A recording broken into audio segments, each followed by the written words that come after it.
All right, welcome everyone to the third Artifact Beta 2.0 tournament that is being organized by me in the long haul.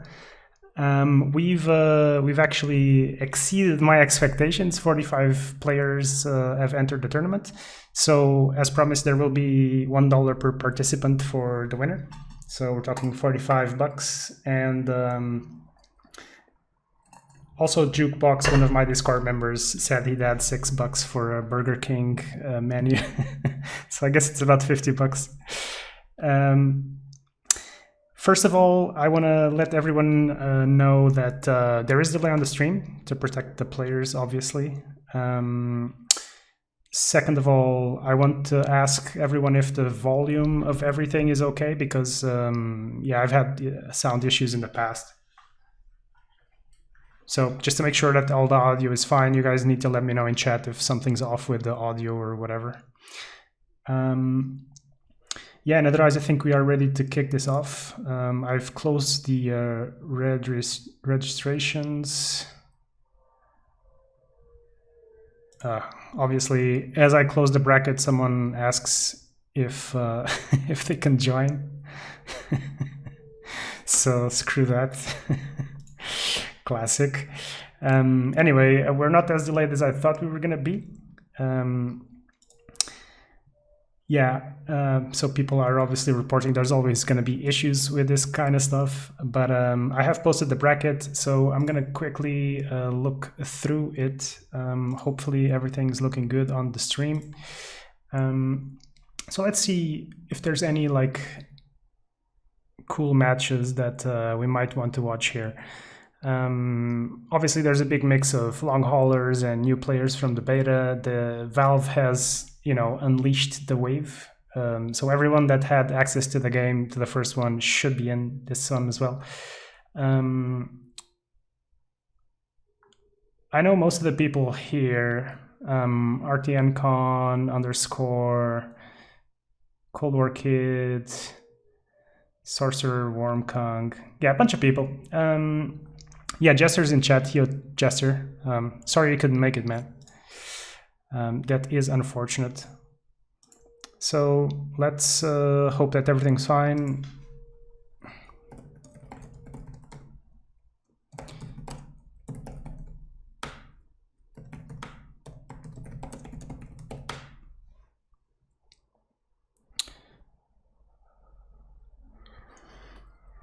Yeah, obviously just had to reject someone registering right now. Sorry. Yeah, so I think I'm gonna be looking to watch _ versus DNS Saber. Players are or should be getting ready to play.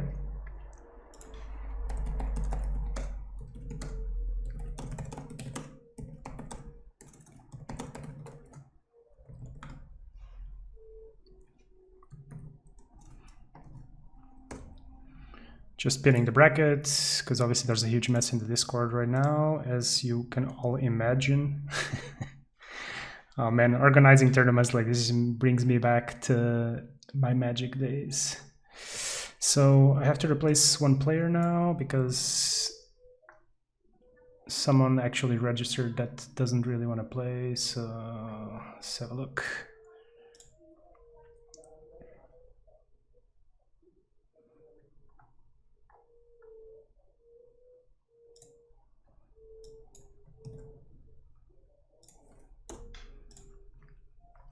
Right, yeah, there are going to be some weird moments, guys, so stick around.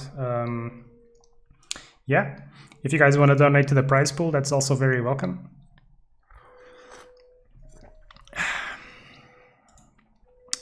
Players can start, but I believe _ is not playing yet.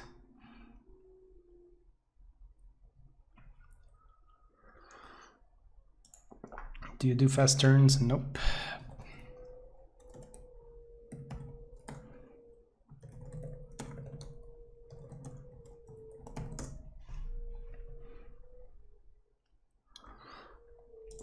Let me see if there's any other match that we might want to watch in place of _ game.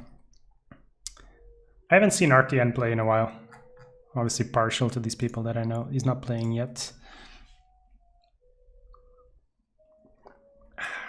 So the way this is going to work, guys, this is going to be a best of one, so just one game, single elimination, so players will get eliminated ASAP once they lose. If there is a draw, they have to replay the game. This is completely normal lobby rules, so all the cards are allowed basically. If you can get it legal to play in the lobby, you can play it. Getting more messages.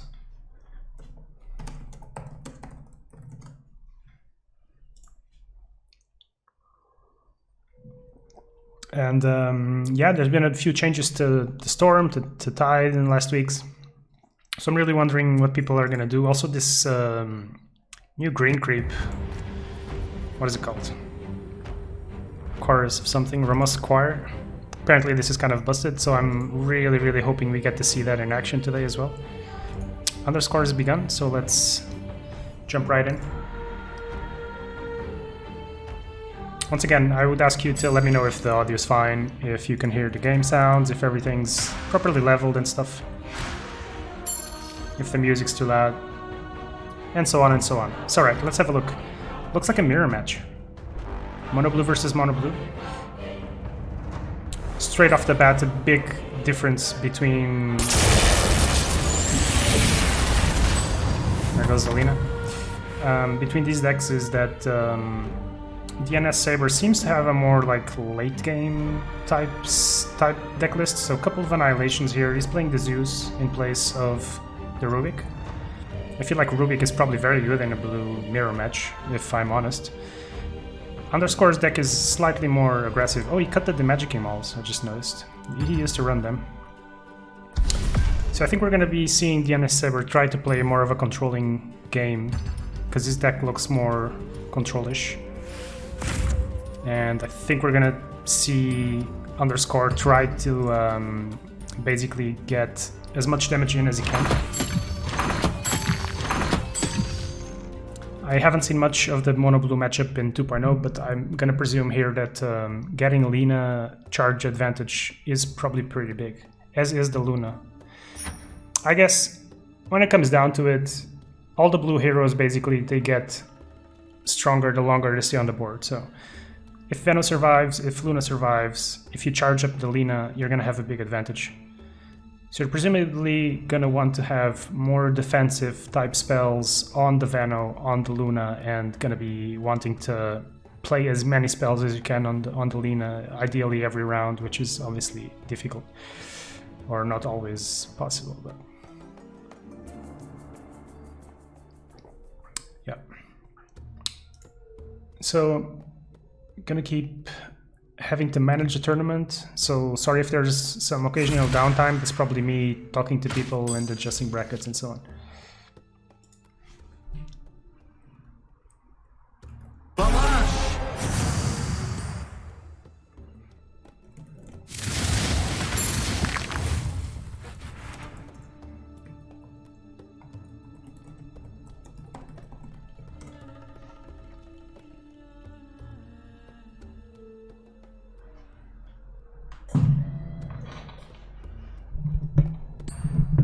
Just adjusting my setup slightly. All right. Path of the Wise coming down. I noticed also that DNS Saber doesn't have the Magic Mall, so he has absolutely no way besides Secret Shop of getting improvement down. This is a big drop, a big item for Underscore right here, the Hooked Net. Not only does it prevent some damage onto his hero and onto his tower, but he's going to be farming these Veno wards. I have no mercy for you. He didn't even have to use the concussive shot. That's really huge for him. Now the downside of this blue deck is obviously that without objective vision he can't really punish the tower that much. But this is going to be a long game no matter what, I think.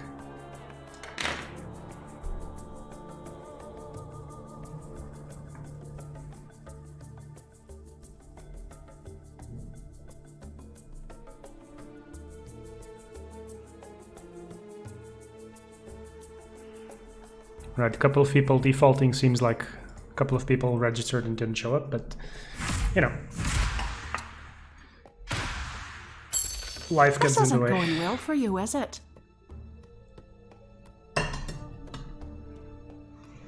I hope you don't hear my neighbor playing, but she's like playing the flute. She's like a, she likes to play like classical instruments.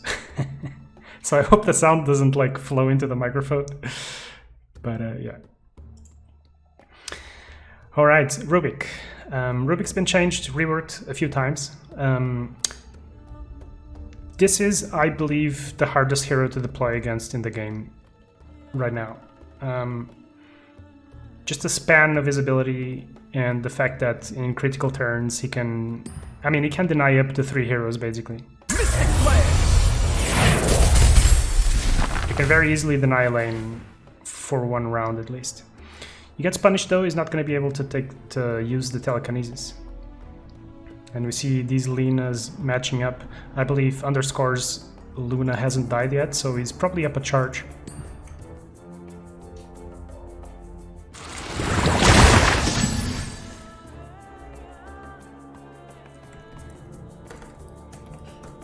Quick tournament admin pause.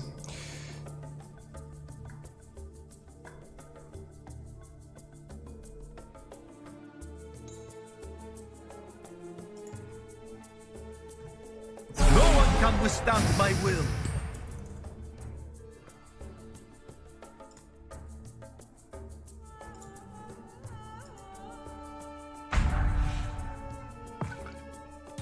Salamene provides.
Bear with me, guys.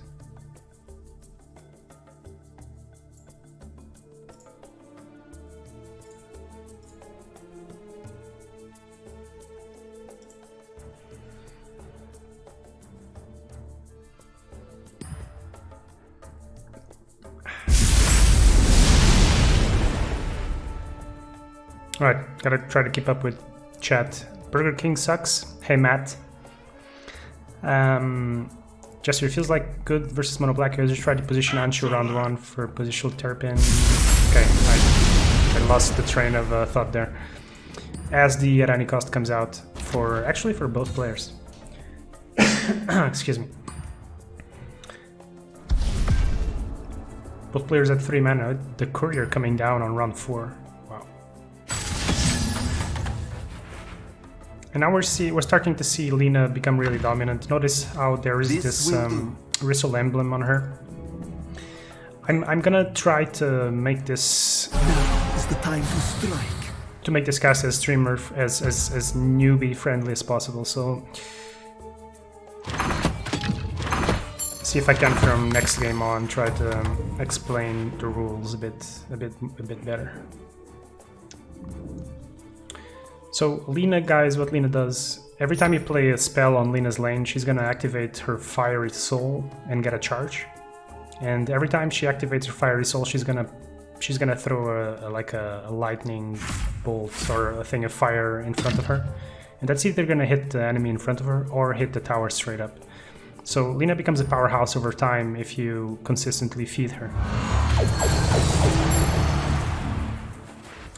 There's the Eclipse. This is Luna's signature card. Basically, Luna every upkeep will throw out a Lunar Beam, and this will charge her Eclipse over time. Same mechanic as in 1.0.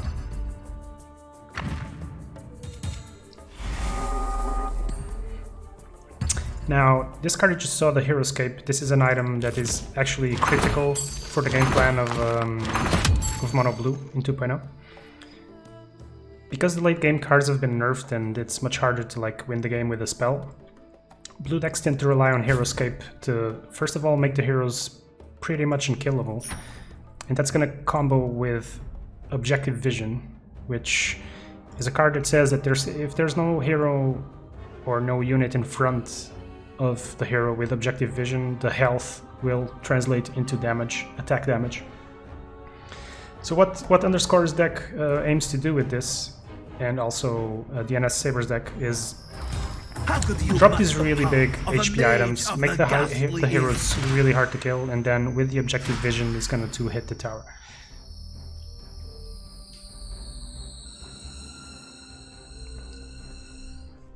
Alright, so we've seen Underscore take down the right lane. This is now the Ancient, even though it's not visually clear or visually nice because of the beta. This lane's gone down for DNS.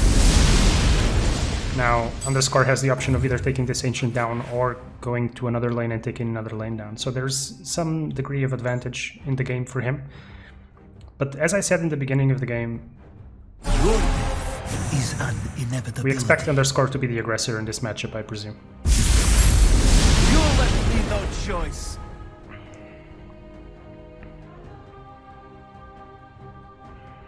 What that means is that DNS is going to want to like delay this game as long as possible so that he can get his later game spells online. Thunder God's Wrath, Annihilation can be strong, but you need a lot of time to get there.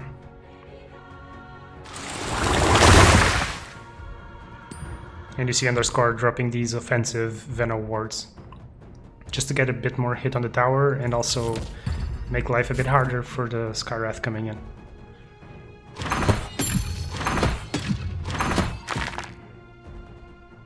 So something that is interesting in 2.0 and new in relation to 1 is you can, when you deploy heroes at the beginning of the round, you can, if you deploy a hero on top of another hero, you're going to bounce that hero back to the fountain. He's going to sit there and heal for a round, and then he comes back again. So you're going to see this powerhouse Lina that took out the right lane. She's going to come in. She's going to try to do the same in mid. This is a very safe spot for the Luna here on the right, because he's dealing a bit of damage, but most of all he's charging these big eclipses. You see the charges coming out. Eclipse up to 7 charges. Easy. That's 14 damage for you. This can easily clear this lane.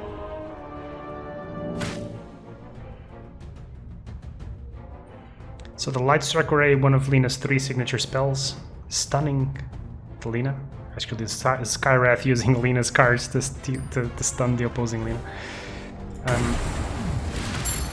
Yeah, Underscore is not playing any Jasper Daggers. He drew that Thunderstorm though, so he can keep saving this Eclipse for the big final turns of the game.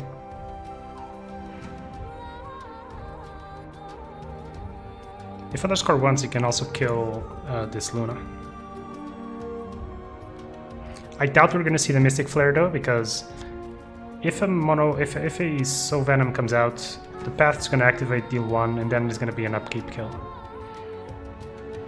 So I can easily see Soul Venom coming out here if he wants to really kill the Luna, or here if he just wants to add tower damage. Pex me, is this the meta again? Mono Blue? No, not at all. It's just a coincidence. Mono Blue does not seem to be the best deck, even though this deck won the last tournament. Underscore, in fact, won the last tournament with Mono Blue. Slightly different list because obviously there's been a bunch of patches in the meantime.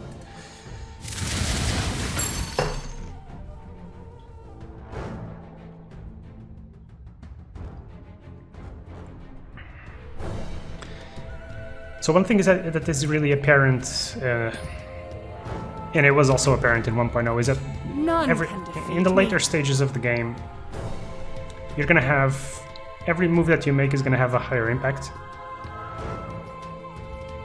And even though the late game spells overall got pretty nerfed in this version of the game, and this is something I tend to do and screw up a lot, is a small a small miscalculation or just an error in sequencing of the spells that you want to play can be huge. Out comes the objective vision for DNS, putting pressure here on the mid lane. Obviously, Underscore cannot respond right now. But the bigger issue for him might be that he's down to 2 mana, so he can't deal with this Lina, and this Lina is going to be really difficult to deal with.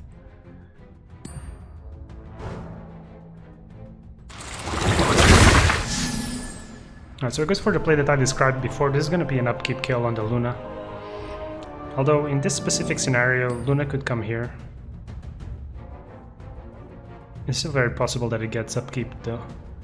If the Lunar Beam, if he has initiative and the Lunar Beam hits her. Oh. So once you destroy a tower in Artifact 2.0, you will get a Blink Scroll. That's what Underscore just used to blink over to mid with the Rubik.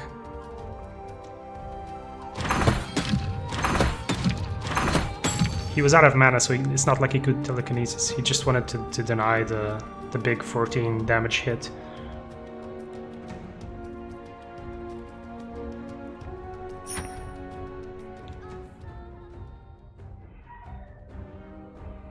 And yeah, once again, if you're new to the game, every time you kill a creep, you will get 1 gold. Every time you kill a hero, you get 5 gold. It's a similar mechanic to Dota. And as you just saw over there, at the end of the round, a shop will open where you buy these items. Now, items aren't really spells or anything, they're really just cards that you equip on your heroes, and you see each hero has, excuse me, 3 slots. Attack, armor, and HP.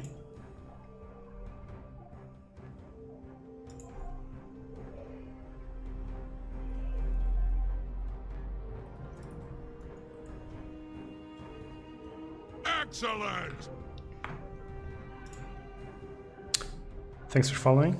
I cannot pronounce your name, but it looks Korean and it has a cat face in it, so it's pretty awesome. Thanks for watching, dude.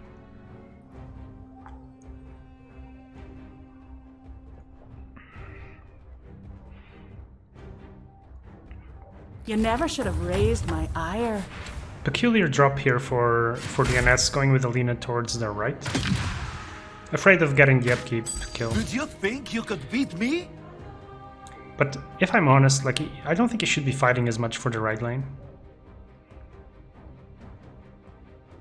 If Underscore were to get like a hero escape and an objective vision also, this could be a very big hit.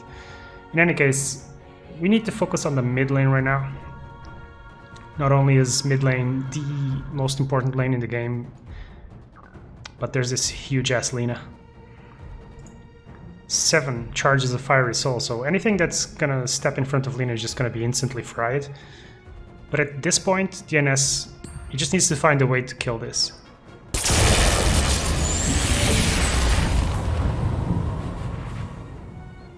Or if not kill, drop a creep or a unit in front of these 3 slots.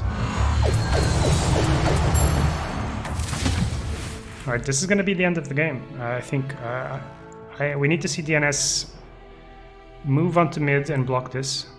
He's got no hairs on the left, no hairs on the mid, and this Lina that he deployed on there. I feel like this might have been a slight deploy mistake. He was too scared to have the Luna die when he needed to focus on blocking mid, I feel. But you can't see his hand. Pathetic. And it doesn't matter at the end because Underscore just kills everything. This is the power of blue though, it's like your spells are just massive. So there we go. First match that we've watched today, Underscore taking the win. This is a best of 1 until we reach top 8, so it's gonna be progressing in the bracket. And I'm just gonna quickly update the brackets. Gatsu progresses. Alright.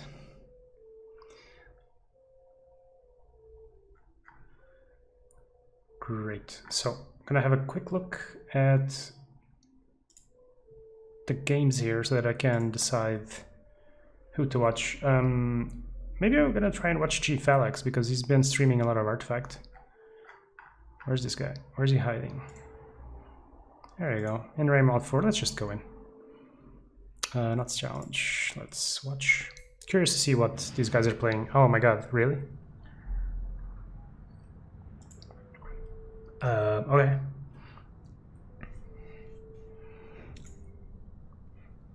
I don't know why people are playing so much blue, because I feel like black has been the most dominant deck on the ladder, personally. Maybe people just got scared of seeing their storms. But you know what? Let's go watch another game, because I don't feel like watching a couple of mono blue matches in a row. So we'll be back. We'll be back. Let's see if iMba's playing. I think they started their game pretty late, but please don't be mono blue. Wow. Okay. All right. I'm starting to see a pattern here. Right, in any case, iMba's playing blue-black. Oh, Death Prophet? Wow. There's a bug with the deck trackers. So we're gonna wait for the players to make a move. There we go. Alright, so what do we have? This is the Imperia Pierpont combo deck. If you don't know, meet Pierpont. Pierpont's got an ability that reveals cards from the opponent's hand, and his signature is a big creep. And that combos really well with Imperia, because Imperia gets power once you reveal cards from the opponent's hand. He's also interestingly got the Vanessa. Vanessa is also one of the new heroes that reduces the cost of cards in your hand and changes their color to blue too.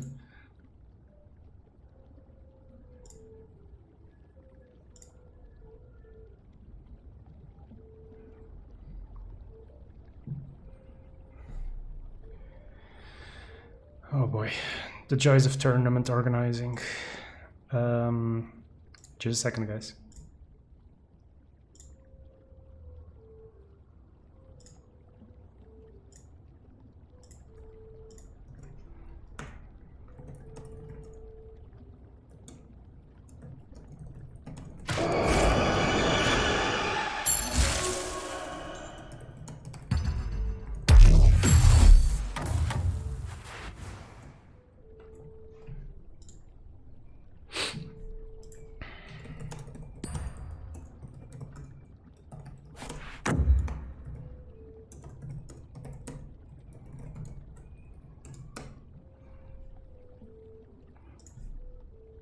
Alright, so let's focus on the game at hand. Ooh. Now, this is what I mean when Rubik uses his telekinesis. It's really hard to deploy correctly into a Rubik, and it's really hard to get screwed up by him. So you see him paying the price now. This could be punished really hard. If he only had a hero here, I mean, he can actually blink over here, annihilate this lane, it's a triple kill. Josuke. He's hitting hard in mid too. Oh, Bolt of the Mocleys. Wow. Bolt. I haven't seen this being played in a while. I also haven't seen much DP since the nerfs. So I'm curious that iMba is playing DP. Shavafin though, pretty good. Jester made an anti-storm Radiance mono black lists and they nerfed it all. Yeah, the joys of Friday patches, right? I mean, it was to be expected.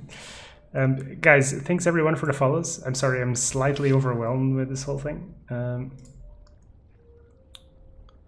See if I get my dashboard going so I can see all of you guys.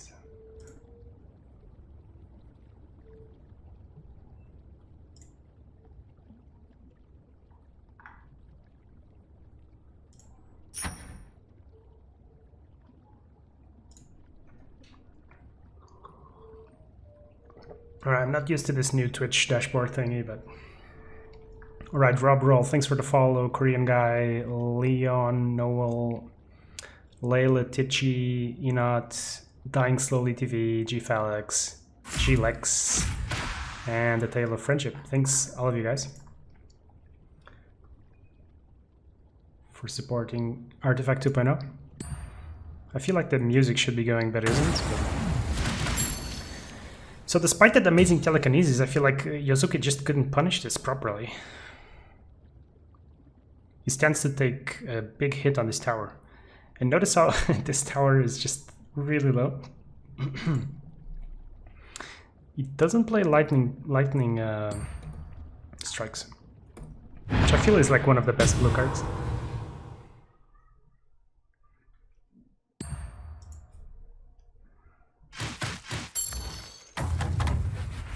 Now Josuke can make this blink onto mid with the Zeus because he knows there's no annihilation on the side of iMba. But otherwise it's kind of risky. It's generally just overall really risky to have 3 heroes join in. Especially he hasn't taken a tower down yet.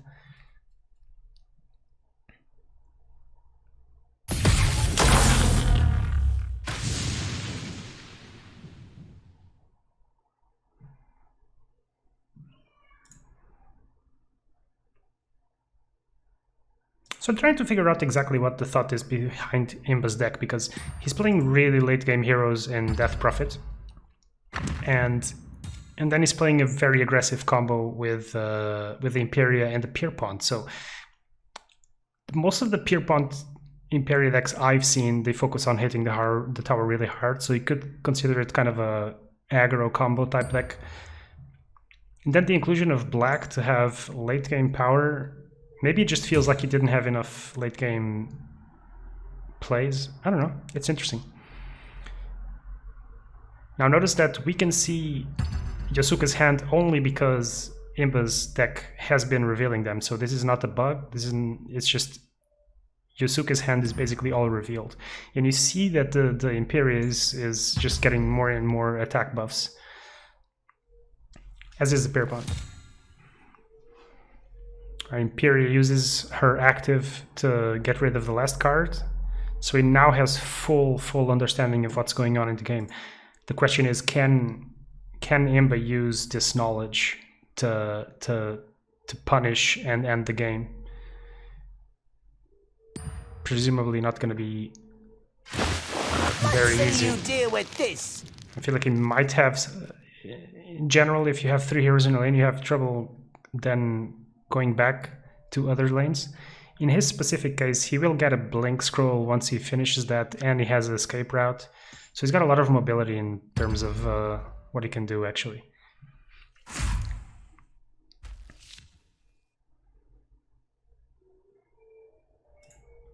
So it's interesting to think that Josuke might have the best late game, but actually I'm not sure, because SF becomes a beast.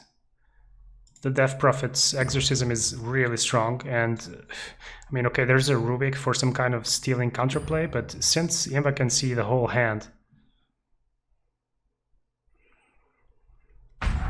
if everyone is going mono blue, then green decks would have been really strong this tournament. I kind of understand the sentiment, but I can't ignore the fact that a lot of the mono blue decks don't have annihilations, and annihilation was the reason why mono blue could win versus mono green in 1.0. I guess I don't have enough experience in blue versus green in 2.0, so I'm not completely sure of what I'm saying, but if you're playing an underscore type deck, I feel like the green deck can out buff the removal. Potentially. I wish there was music. Bow before my might.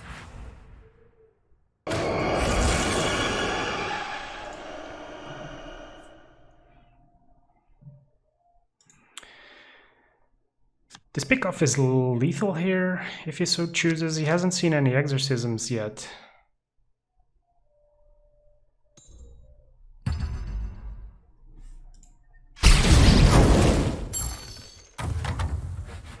Okay, I absolutely think this is the correct play because of the annihilation. He confirms the lane now. Thanks for the follow, DNS. GG, by the way. Oof, I have to pick up on the messages.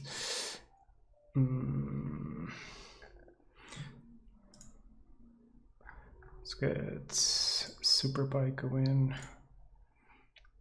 Yeah, Super Pike's got on a couple of opponents that didn't show.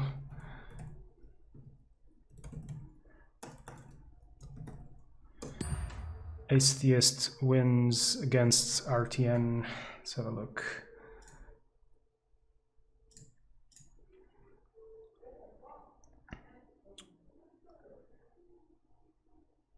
Excellent! KeepMedicine wins against Kova. KeepMedicine, I really want to watch because I think he's a really good player. He's been kicking my ass daily.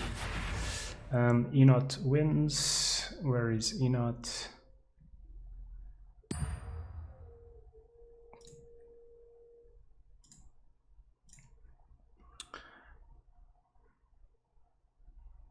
Flying Turpins lost. God. Rick's direct progresses. Pero is another player to watch. Also kicks my ass daily. Where is he?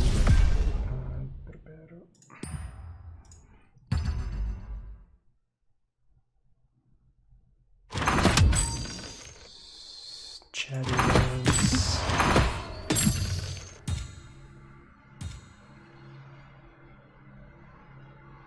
All right. So we're pretty much on to round 2. Still a couple of games that seem like they're taking a bit longer. That's to be expected, especially if there's a lot of blue. Yeah, Super Pike straight to finals. Yeah, he's gotten a couple of buys. It happens. All right. Oh, the music's back. Damn. 3 more messages. Oh god, it's just.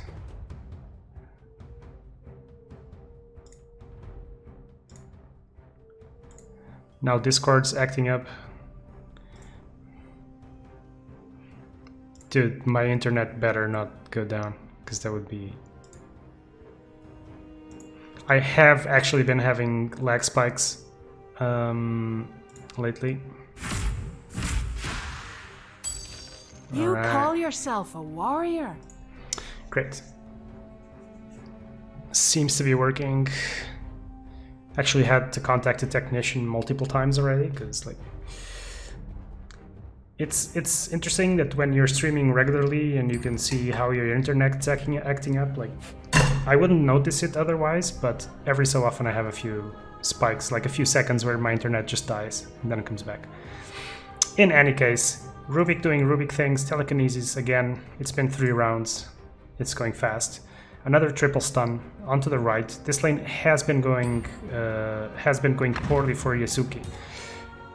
Notice though how as a gem of true sight comes down and is going to reveal the whole hand. Notice that I don't know if iMba knows it, but I presume he does because he's a good player. Escape route can move stunned heroes. So if he wants to be sneaky, it happens a lot that your opponent doesn't know. It depends how much experience he has, but escape route can move these heroes back.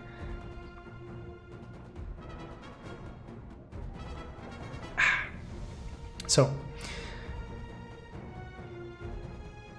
Josuke taking it slow. I feel like the gem should be... Oh, it's round start. I never noticed that this was round start. Okay, good to know. So Josuke knows that he's got 2-3 cards that are invisible.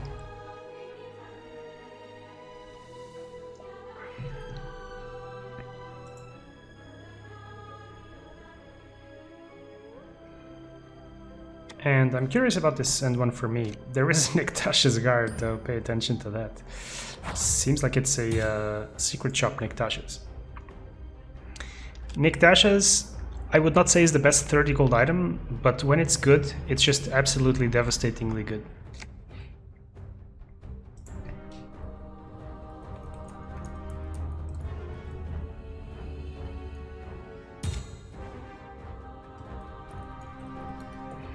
Yeah, people are asking about deck lists. So there are no deck lists submission for multiple reasons.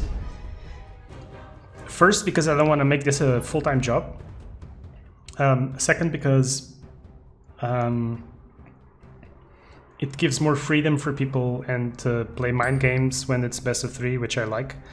But for the most part, it's just I absolutely cannot keep track of the decks. It's too much, like it's too much work as it is. So at the end of the tournament, I will post, as I did for the previous ones, I will post them on Twitter and I will post them on Reddit and stuff. So just wait for the end. I'll collect the top 8 deck lists.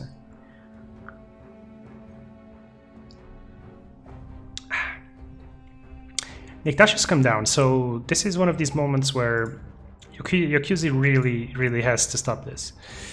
Notice how the Spear Point is a beast of a powerhouse. Spirit Vessel is a really good item. I've made a few decks with Spirit Vessel. They were obviously ramp decks because it gives you mana.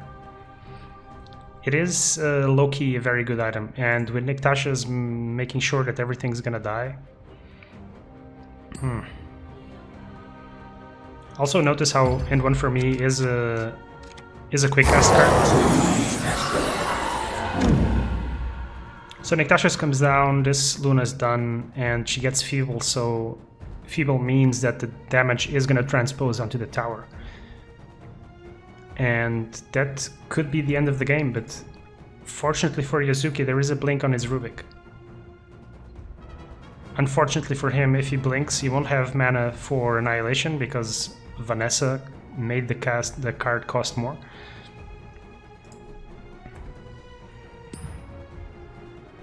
So he's in a very tough spot right now. Very heads up play from Josuke, getting rid of the Luna, preventing the Feeble. Do notice though that this Satyr Magician is going to be able to end the game. So Josuke's got to be really conscious of how he spends his mana now.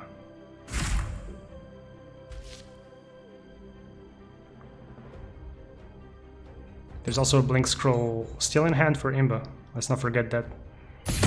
So multiple ways for him to win the game. He's also dealing damage through the Arcane Assault. If he sees another Arcane Assault again, just over. I presume we're going to be seeing this Satyr Magician come down. Oh wow, really? Okay. I feel like the correct play is... Oh, this costs 0 mana, never mind. This is completely fine, actually. This has Feeble, so it doesn't prevent lethal. Feeble, for those who don't know, is reverse trample, so the unit is so weak that it can't prevent the rest of the damage going through. Alright, so that's kind of a strange concoction from iMba, but it seems to be working really well. But I do feel like Josuke's deck is kind of punished for running very expensive, very late game curve. And he doesn't have much to compensate for that. So he really needs his early game to go very well.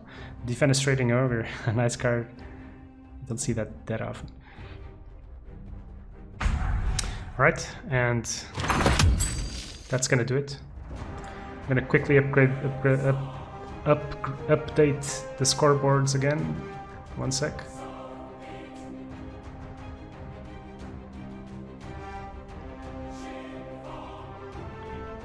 JMauler is gonna win.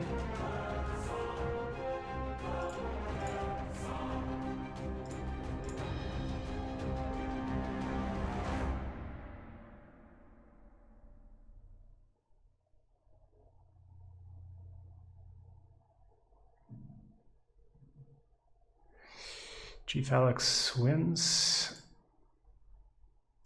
I'm gonna put my money onto GFalex today. I think this guy's been playing a lot, so I'm sure he's on top of the meta. But I think we're gonna start seeing more different decks as this progresses.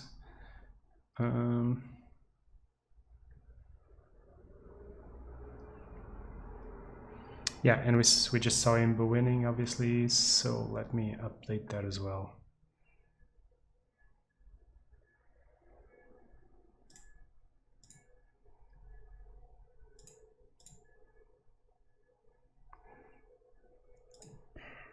Right, so who did I want to see? Who did I say I wanted to see? Oh, Wuhak's playing. I've been registering people all week. I keep forgetting who's actually still playing. So I definitely wanted to watch GFalex. I wanted to watch KeepMedicine. Let's see if KeepMedicine is playing. Yeah, let's go for that.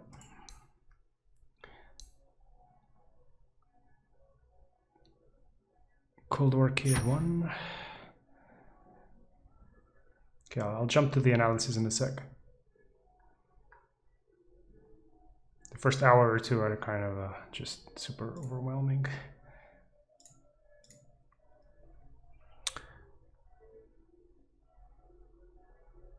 Well, what? Underscore already won again? Jesus Christ. Take it easy, dude. Okay, and I just gotta catch up with a couple of matches that seem like they have not progressed yet.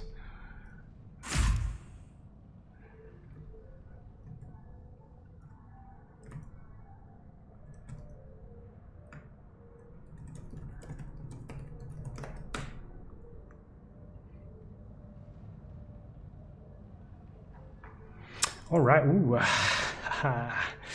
KeepMedicine bringing tech to the board. None of the new dudes. Come on, I've played against his ramp deck before. Oh, Dine, thanks for the resub, man. Very, very nice of you. Thank you so much, guys. So there's a lot of action going on. This seems to be ElectricAlan's economy deck. Or is this economy or aggro? Because he's running bounty, so I presume this is an economy-based deck, but it seems like he peaks at Silver Edge. So he might just be playing for the Infernal Amulets and the Storm. But Storm got nerfed, so it might be an old list. And this is a rapid deploy ramp deck from... oh, it's actually not like a late game ramp. But yeah, KeepMedicine is playing his rapid deploy buffing deck, if you will. Mist of Avernus, Emissary of the Quorum. I personally have played a lot with these types of decks, and I generally have gone for the later TOT type things, sometimes with the Spirit Vessel. And I do think these decks are probably viable. They're not... It doesn't feel like they're amazing, but...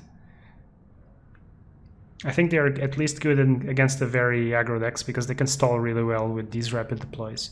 And notice that ElectricAlan isn't playing like super expensive items, so it can't also punish the gold generation from the rapid deploys, heroes dying over and over again.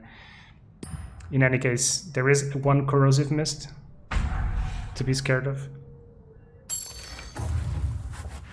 And out comes the Spiked Carapace combo with the PA. PA is the best ganker in the game. Spiked Carapace with the Silver Edge guarantees that she lives. She's gonna kill 2 heroes. He does go for both of the rapid deploy heroes. I'm surprised. Also notice that Spiked Carapace. I'm confused. Did it purge the effect from... Yeah, exactly. It purges, because of the Spike Carapace, it purged the effect from the Lady Anshu. So he prevented the buffs, and he prevents a rapid deploy. Very niche interaction. I forgot about it, but I have seen this before. Because of the... not because of the Spiked Carapace, because of the Silver Edge. So Silver Edge is actually a great counter against Anshu. I should have spotted that immediately. I've played enough with these cards to know. But I still get startled by all the tiny interactions. Calling Blade. Ooh, that's gonna kill 2 heroes. Or not. But it is still dying here. So ElectricAlan very focused on the kills, trying to get as much gold out as he can.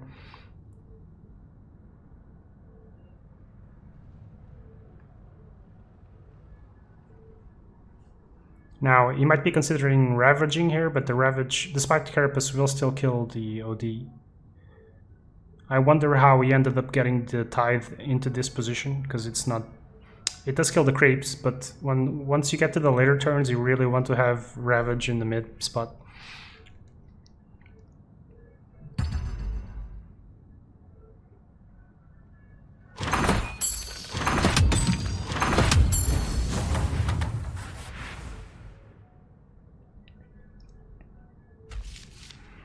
Yeah, so I kind of wish that the music would come back up. Might have to keep putting my own on, because otherwise it feels kind of empty, right? Let's go on YouTube. Make sure to follow Smooth Moose. That's a good nickname. So a lot of killing happening. This Rix is getting bigger. Yeah, I was thinking that's kind of a weird spot to put the Rix, because he has a demolishing warhammer. He's going to be dealing 10 damage. But once your strategy is to just stall as much as you can until you buff everything up, maybe he's willing to trade.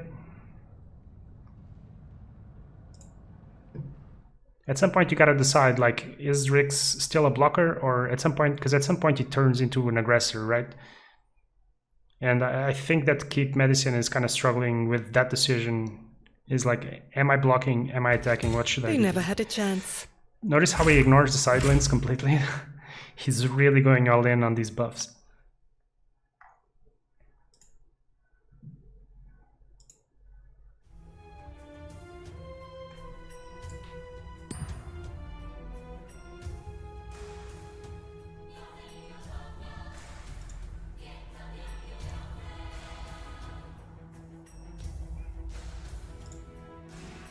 Yeah, this is a very poor SF. He does have the minus armor buffs, but I feel like once you reach round 4, round 5, you kind of really want to have this going a bit more in your favor.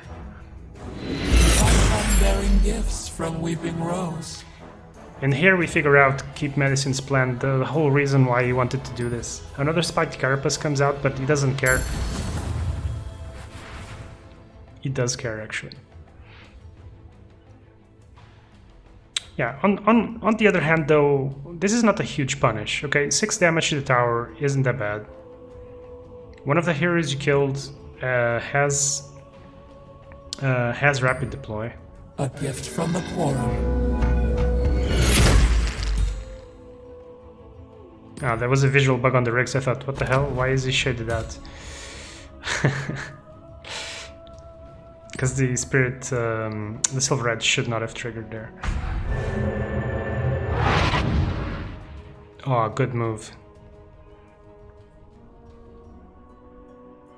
And this is one of the main reasons why these ramp into Emissary decks often struggle, is the Emissary doesn't buff himself anymore, which was not the case in 1.0.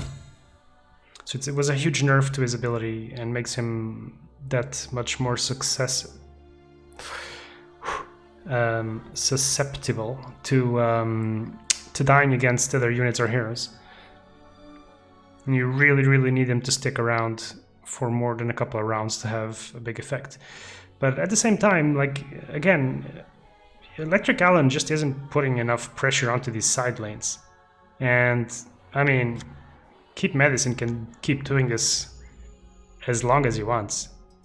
That's the advantage and the annoyance of having more than one rapid deploy hero.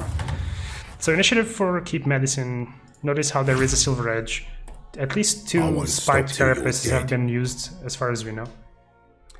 Oh my god, I need to sneeze.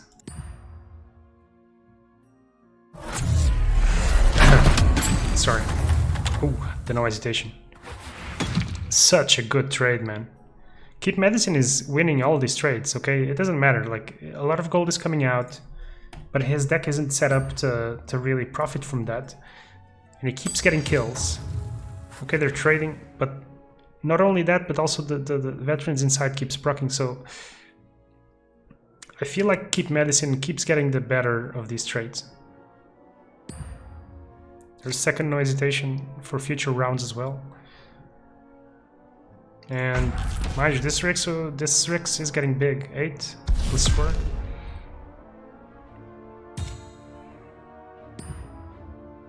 Very curious to see what's going to come out of this shop now, because I think that's going to have a big influence on the outcome of these games. No corrosive mist for KeepMedicine. At least he gets on the board here. Ooh. Does he want that? 25. I feel like he wants that. That's a good synergy with the veterans inside. Tide is very hard to kill, and he goes for it. And even if the Tide dies, like, he's not in the best position in the world either.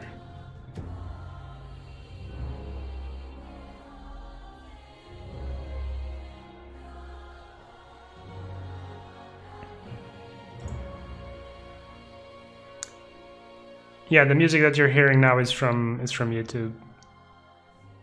It's not the music, I think. I don't know what happens, but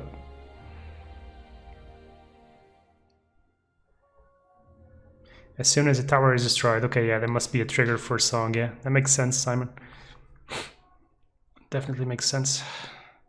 It is funny to see a round 7 game with no towers destroyed yet. But I think things are gonna change really fast now. KeepMedicine is gonna be able to go on the offensive sooner or later. And he doesn't even care, man. Like, he's completely ignoring the side lanes. There's an escape route. ElectricAlan can move away, but this is the problem with Nyx, right? I mean, yeah, put the Nyx there. Who cares? You're taking 3 on the tower. In the meantime, you're taking lethal and threatening Ancient. Plus, with this Silver Edge, I think this is a really good deploy for KeepMedicine. He protects his lowest tower. He's going to be able to kill from the side lanes with this Silver Edge. We're done listening to you. Where's a real challenge? So, yeah. KeepMedicine can drop the Artificer's Mail here and battle if he wants. No, he's got a lot of options. It doesn't really matter. He might even want to keep this alive. I've always wanted one. The question is, how can ElectricAlan punish this, really? 2 Cover of Nights, wow, interesting.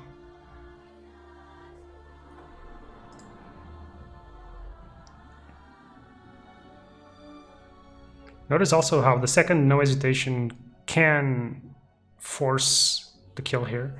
This can still move away, but he can force the tower kill and then move to the left. Of course, Axe will kill you. Burger King meal for the winner? Yes, indeed. Yeah, you're regretting not playing now, aren't you, Rashid? Ooh, okay, we were just talking about this. It was going to be like a game defining if ElectricAlan was going to be able to punish. That's not a bad punish. Unfortunately for him, an 8-8 doesn't do that much damage. Axe wants a real challenge. And there's still the small issue of the Silver Edge.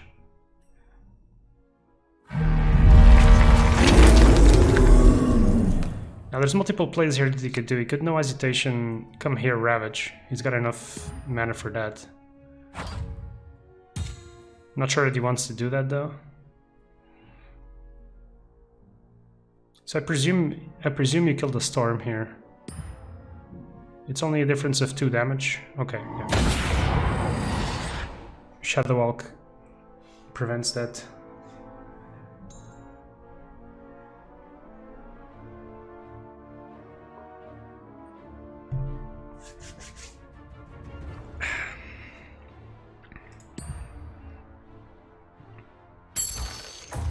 To be fair though, like with 35 damage on the tower, I almost wonder if you don't just drop Mist and go for the 40 next round.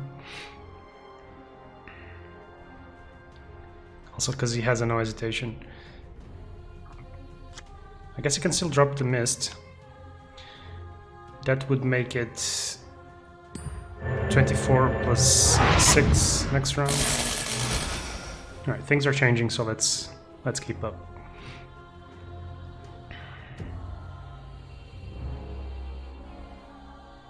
So very short. If he had 1 more damage here, it would be a nice No Hesitation. He does have the option of into the fraying, into No Hesitation here. Axe grows stronger. It looks like he might be going for that. Boom. There's nothing Axe can't kill. So he gets a very nice deal out of here at KeepMedicine. He gets the tower, he kills the Storm without the option for rebuttal. I'll Now, tear it down. if he so chooses, you can still come here to contest. Although I kind of get the impression that you're completely fine doing what you're doing and threatening 80 here. For threatening ancient, I guess you can't say threatening 80 anymore.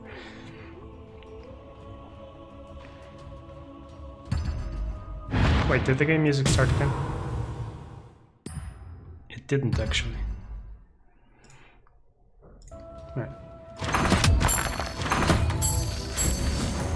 We'll just keep YouTube going. So 2 hero deploys, this SF is very weak. Another Silver Edge? I mean, both decks going for the Silver Edge plan is really interesting.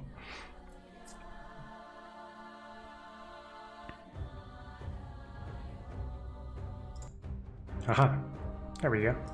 That's the game sound again. Right, as the players deploy, I'm gonna try to update the bracket again.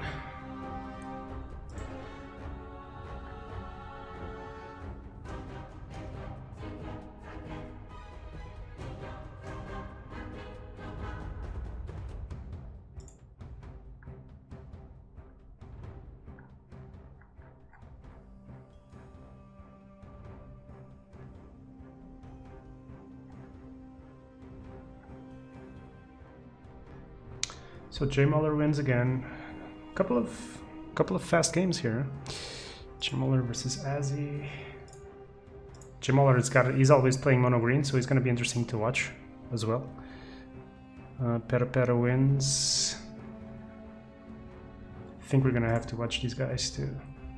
Fortunately, we cannot watch everyone, but I know some of these guys are ladder grinders, so.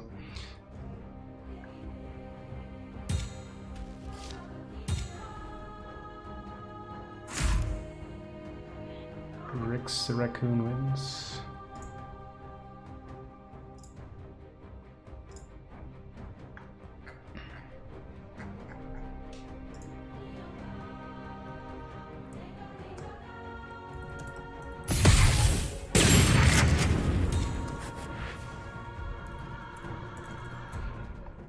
Alright, what's going on, guys? Hip fire.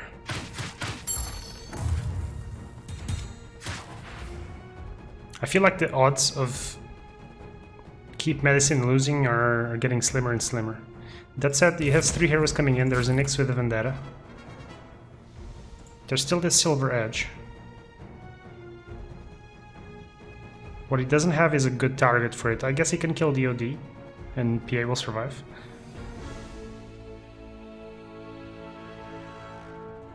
He's used his blink, I see. He could kill this, come over here, kill Tide. No, he can't kill Tide. It's crazy that 18 damage doesn't kill Tide.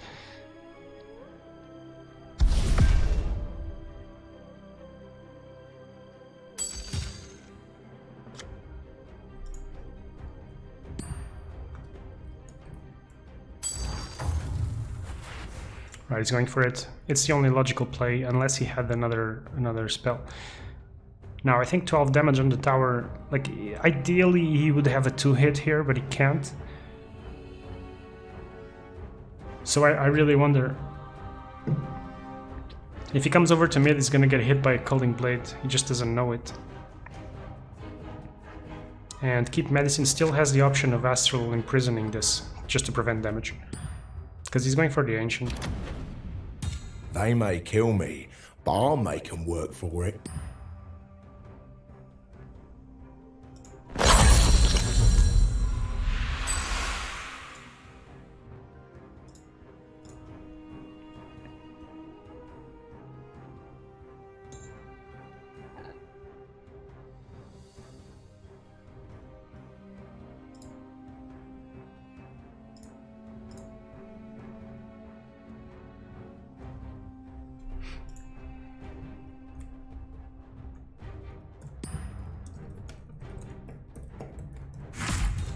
I need to stay healthy.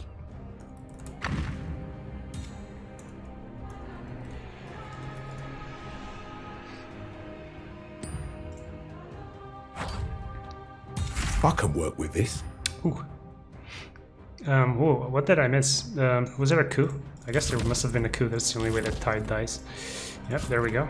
Down to 1 card.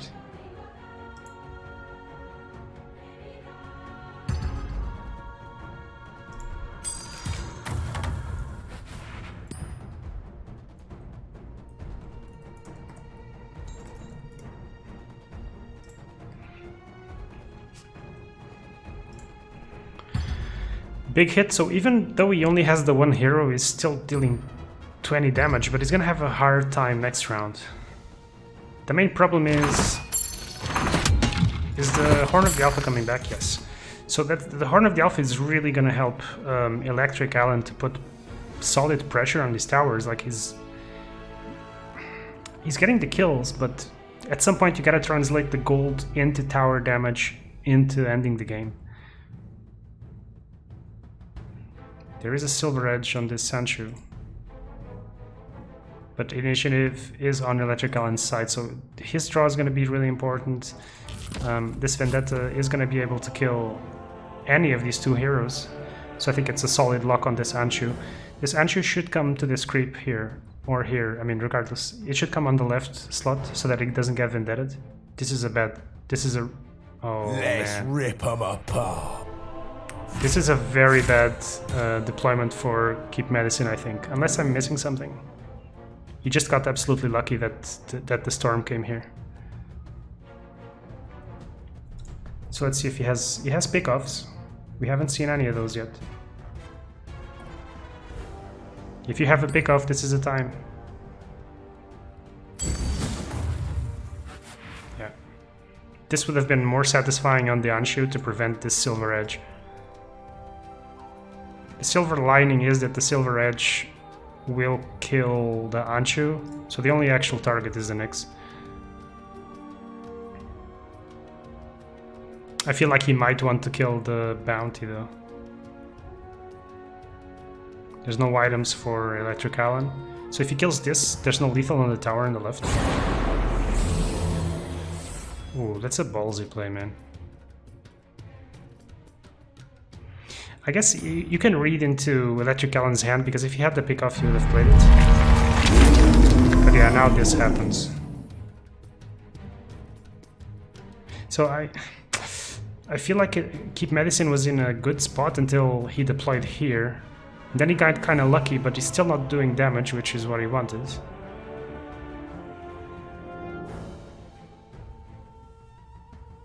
I'm not completely sure, man. This could slip away from him. He does have 4 heroes coming in and a Ravage. So I guess if he just survives this round is good. That's probably his line of thought. Now, what ElectricAlan can do is, because he's got 8, 12, 15, he can get this PA over here. Unfortunately for him, getting PA over here means that PA dies.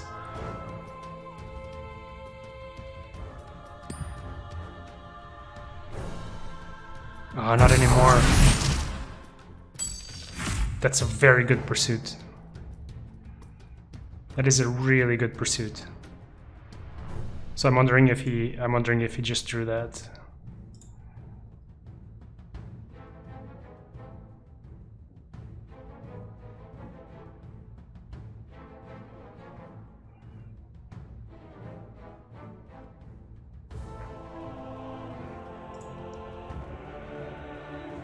See, the discussion still rages about Burger King versus McDonald's,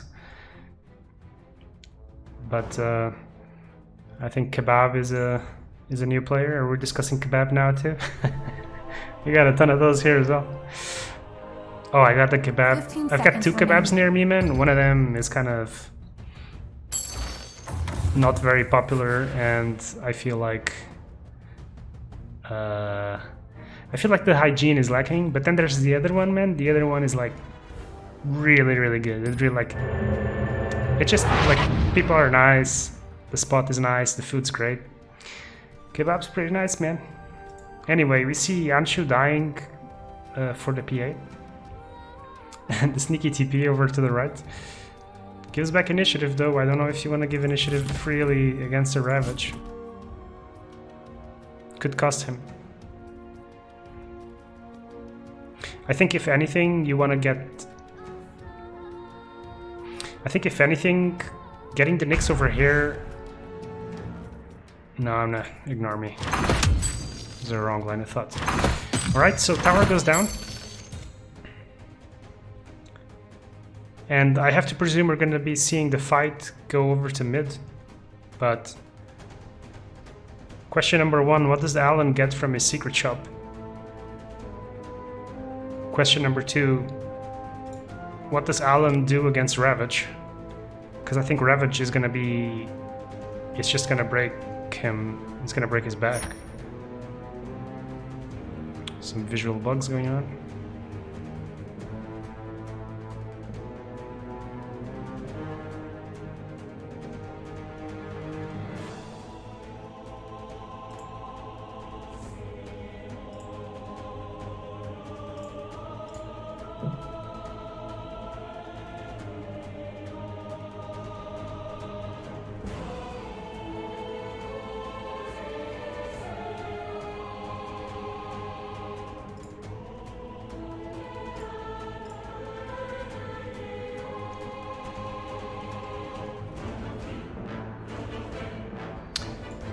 With this, we have the first top 8 player, Rix the Raccoon.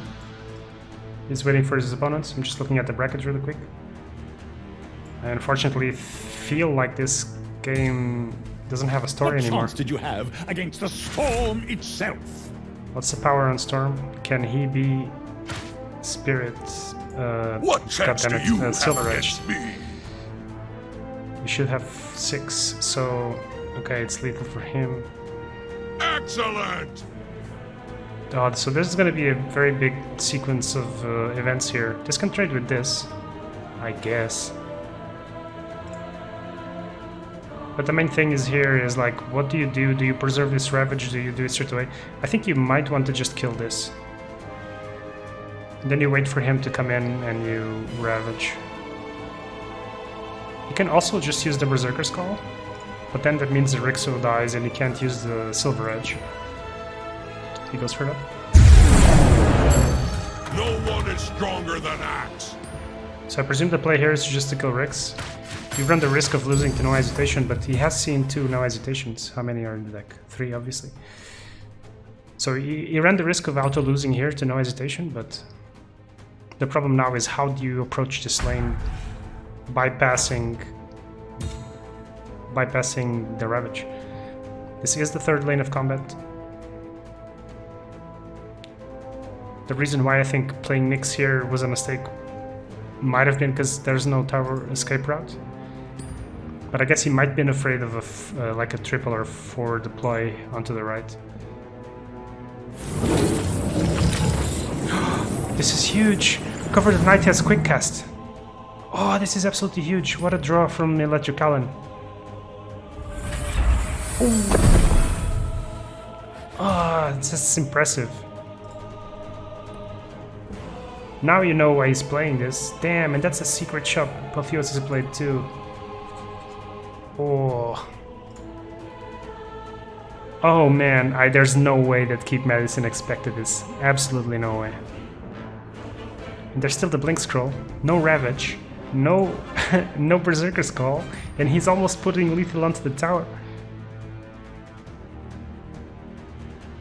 Okay, let's not get too excited. This is still lethal here. So I feel if ElectricAlan at the very least can get some more damage onto this, but he's only got 2 cards, man.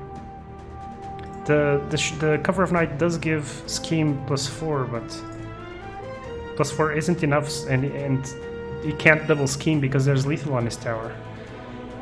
So we're gonna have to see some combination of escape routing.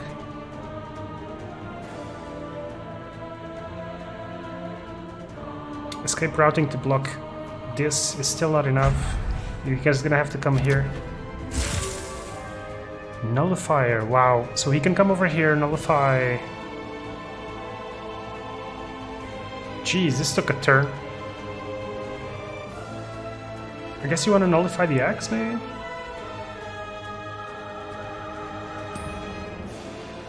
Damn, dude. What can he do? His hand is not that good. Oh.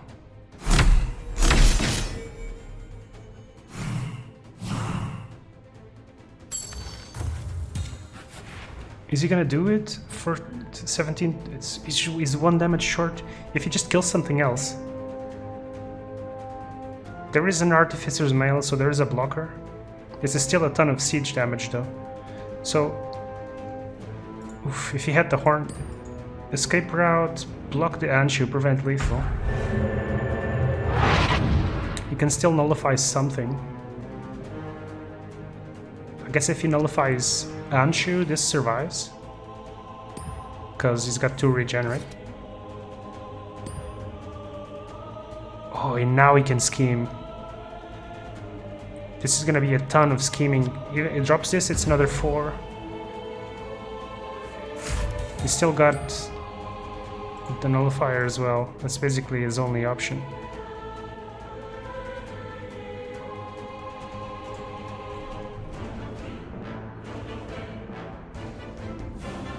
Man, the cover of night is doing work.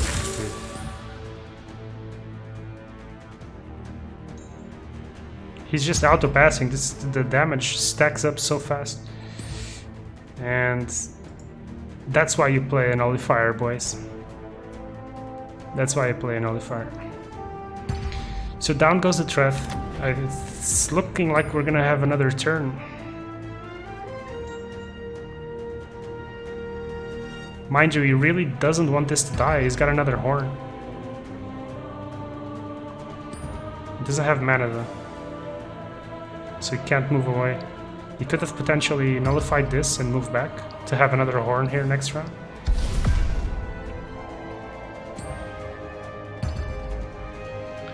Oof.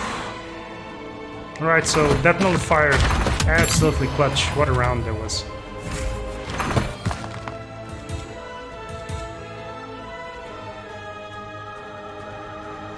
Hard to keep track. Now, there is the small issue of Apotheosis Blade, so... But on the other hand, there is this Silver Edge coming in. Is it 1 or 2? 2 Silver Edges, okay. And the Nyx, unfortunately, doesn't have the Vendetta, unfortunately for ElectricAlan.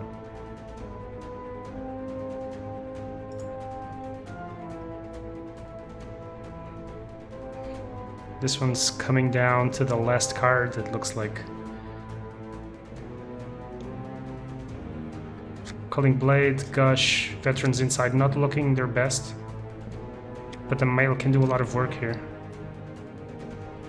Every single card drawn from ElectricAlan could represent a huge swing here. Notice that he made 30 gold again, so we could see a big item come out.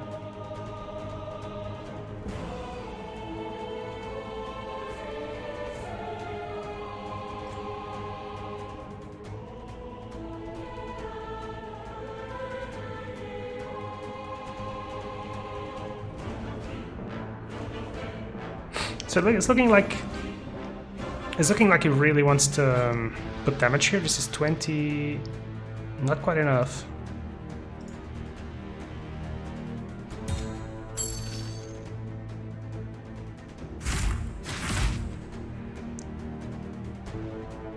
Cheating death, blast from the past, I guess. These Silver Edges, though, I'm not sure how...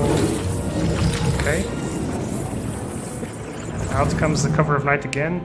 Notice how combat is first happening in there. There is no chance for no hesitation here. Man! ElectricAlan. The Covers of Night into the Apotheosis Blade. What the hell, man? This is game. There's no mobility at all. Wow.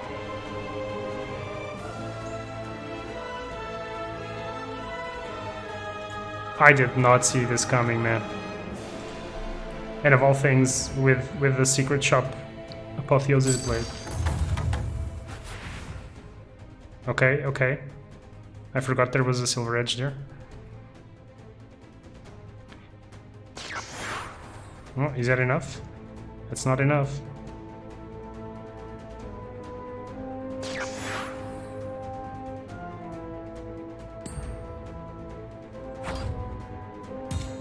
Oh man, what? Wait, what? It's not gonna proc again. I think it doesn't proc when you go to combat. Oh, God. So much shit to keep track of. Absolutely beautiful. And KeepMedicine, oh man. Honestly, it was one of my bets to go far in the tournament. He's gotta be feeling bad right now. This game looked so good for him.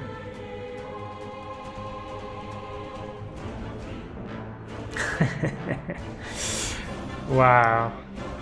Yeah, I know this pause. Dude, I know this pause really well. This is the pause of... what the hell just fucking happened? He's losing to a secret shop.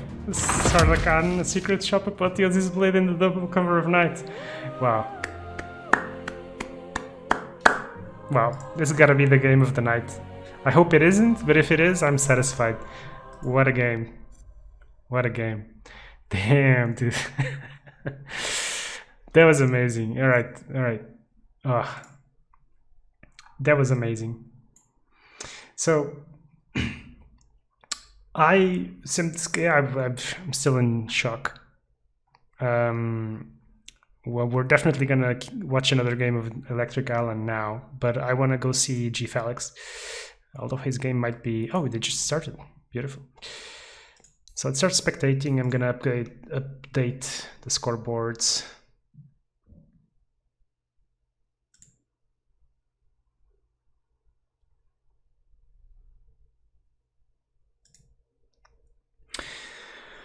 Oof. All right.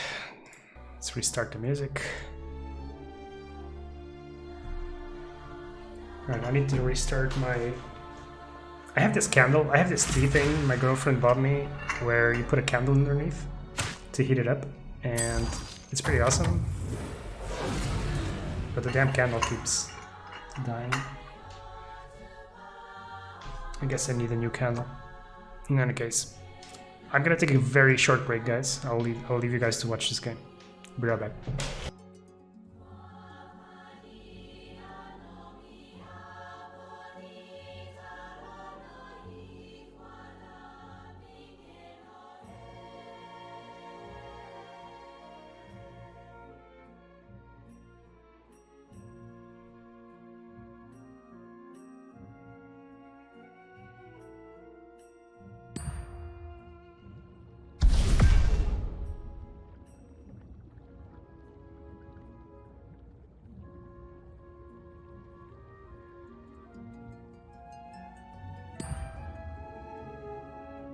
To me, old friend.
I'm surprised this fits me.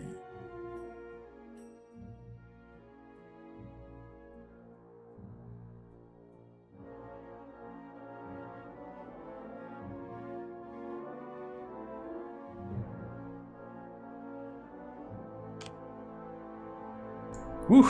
I see Alan's in chat. GG, man. That was a great game. What are we missing here? So, red-green. So red-green seems to be a popular choice. Beastmaster, very underrated hero in my opinion. Especially in stall. He hits the tower pretty hard. But if you're looking to stall and play Spirit Swordmans and stuff, I feel like he's a really good hero. The one smash, ooh, double no hesitation. Okay, he's playing more for the late game, so I understand the two copies.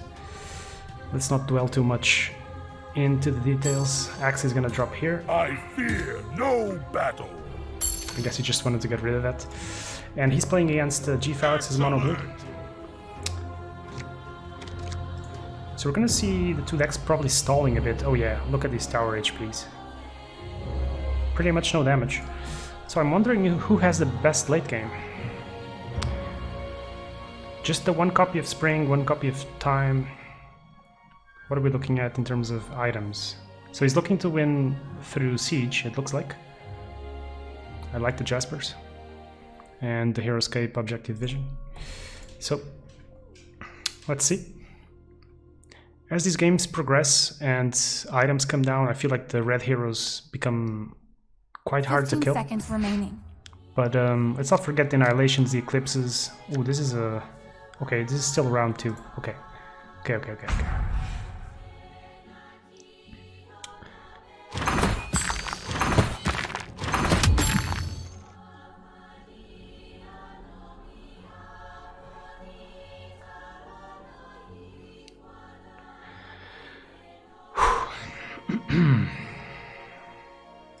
I'm gonna have to order some food as well, man. I'm kind of...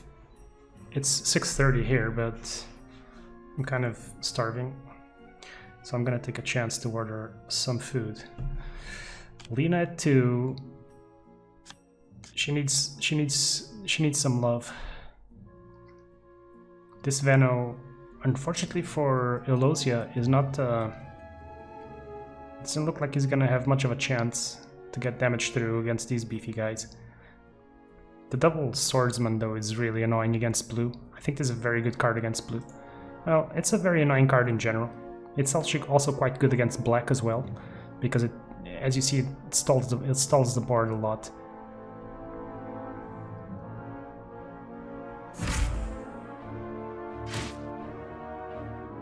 You're outmatched.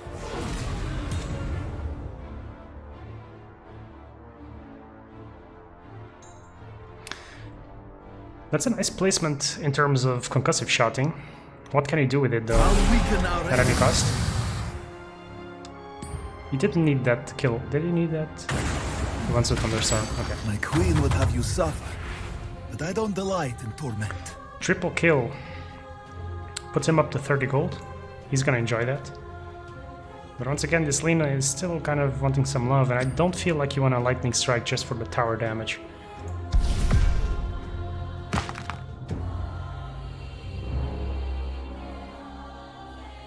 Notice the veterans inside here. Buffing this armor. Oh no, that's the Risto emblem actually. So has this not been buffed? Did he just drop it? Yeah, he just dropped it. Alright, sorry guys. I guess I got lost in ordering a pizza.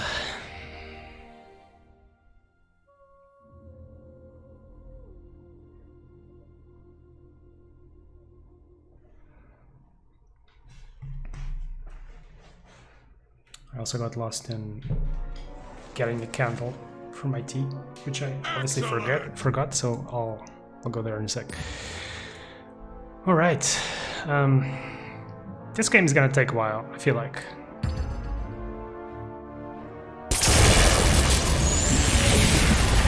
All right, so GFalex does not agree with me. It's a nice 6 damage plus 2.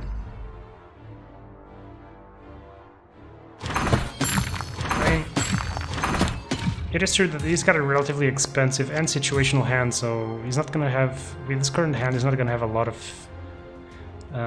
opportunities to buff this Lina. So he probably wants to start doing that ASAP. Now Maul might be decent here, I don't know how much he values destroying that. Over time this gets very annoying though. But he opts not to go for the Maul.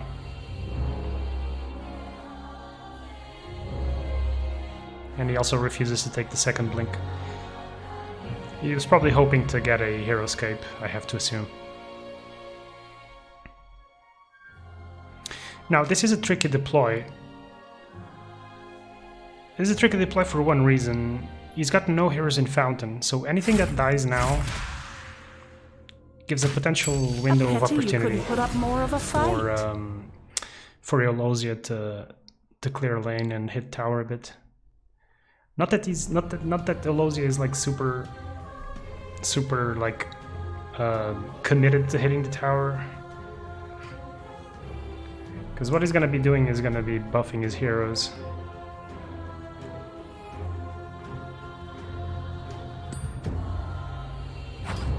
I go where I please. Alright, so both players with access to blinks. I have to presume this is just to buff attack. Excellent. I don't see why you would move the tide. This is such a nice position for the tide.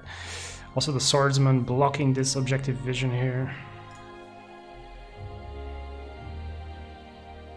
And again, I think with the swordsman's, the objective vision just becomes that much harder.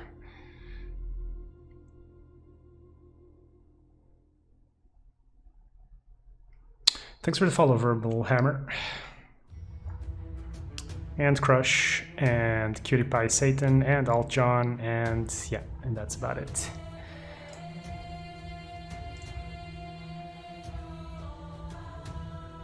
"15 seconds remaining." Wuhek 1. Now comes the second lightning strike. Buffing the creeps, but also buffing the Lina. So yeah, very nice to see Wuhek still interested in the game. Definitely one of the top Artifact 1 players.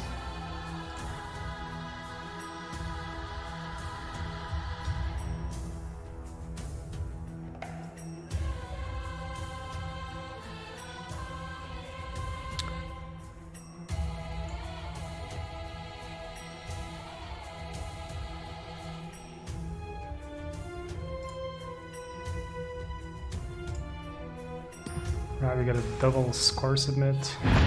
Oh, and he does blink away. I'm surprised to see that. He's really valuing denying that telekinesis.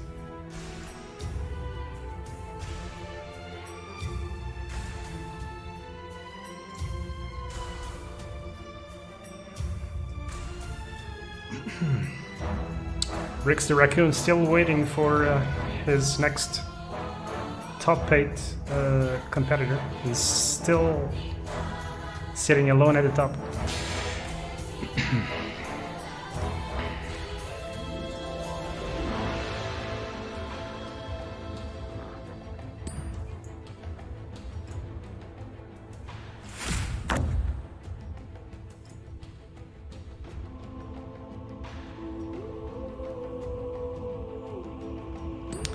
He drops the Greevil here. This is gonna buff Axe a bit more. It's gonna be a double buff, you see, as he gets one more attack, one more HP from the Veteran's Insight. Procs for each instant of combat that happens.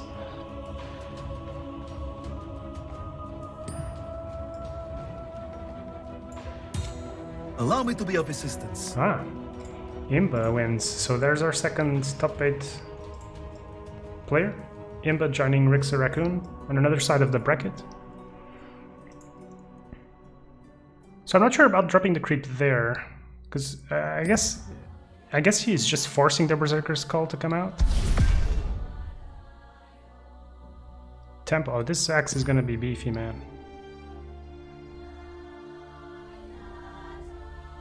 So as it stands, 11 damage here, 9 damage here. So kind of an even trade on the side lanes. But I can't help but notice that this Veno is potentially going to be hitting with objective vision. But there's triple deploy coming in, so... Rapid deploy is very good against blue. And just a natural toughness of the red heroes, you know, alongside these buffs, it's just gonna make these eclipses harder and harder.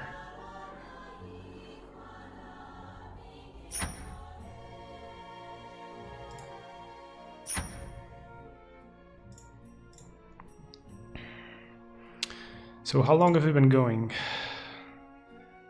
Just running on about 2 hours, and we're starting to reach the top 8, so I think we're doing good time.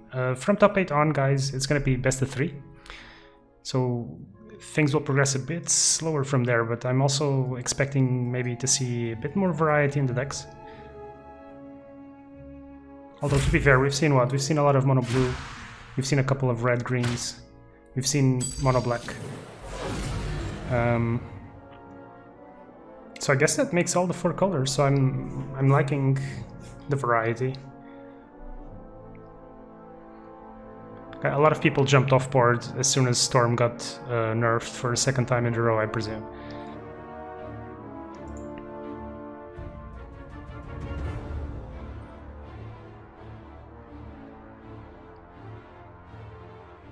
So the other thing that is really good about these rapid deploy heroes is just how much worse they make Annihilation. Anshu has the added benefit of making Eclipse worse as well. Every time that Anshu buffs a hero, that's an Eclipse charge, pretty much. And that kind of hurts. Eulosia has a tough decision here on whether to activate the Call of the Wild. Because if he drops a beast here, he could have activated the concussive shot, but it looks like... okay. My cause is just. My blade is cruel. Gets the kill, but that was a very risky play. Annihilating against a swordsman. Guess he really wants to keep forcing this damage, but there's still a lot of mana on Eulosia.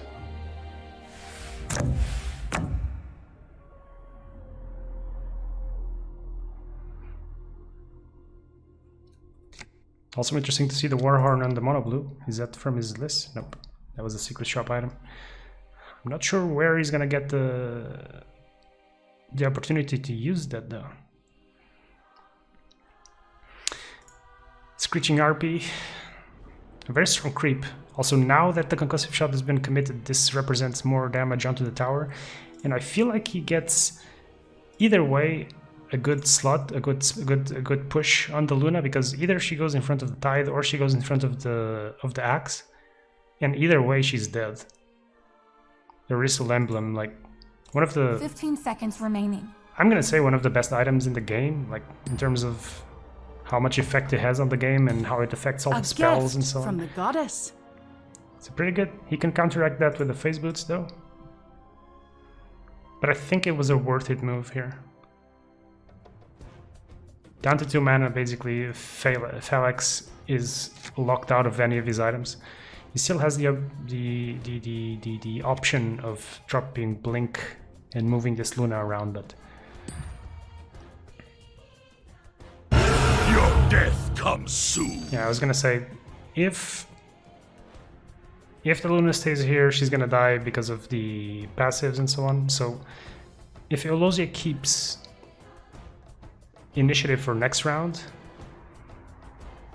the Tide could potentially just upkeep kill the Luna.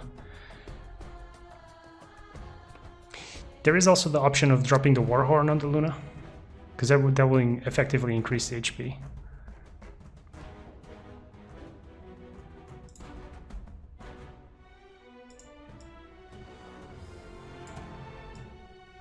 So all in all, what we're seeing is just a bunch of tactical moves, but I feel like for the most part the strategy isn't getting affected that much. 15 seconds remaining. This is just all like bonus damage. For the most part, the damage that is getting passed through to the towers is kind of incidental, right? This was made because he wanted to kill the Luna with the nice benefit of the damage, and Axe is just cleaning his path. And to be fair, incidental damage is kind of the best. If you're just doing damage because you wanted to achieve some other effect, and the side effect is that you get damage, awesome. Now, GFalex has obviously the tough decision here what to do. because anything he drops will get initiative back to Eulosia. And then depending on exactly what he really wants to do here is think, what does he do next round? Is he planning for an annihilation? Is he planning for something else? And it doesn't seem to be the case, because he's gonna give him a kill on this Luna. Oh, excuse me, there's a hero in the fountain. Didn't I start this whole thing out by saying that there was no one in the fountain? Is this a visual bug again?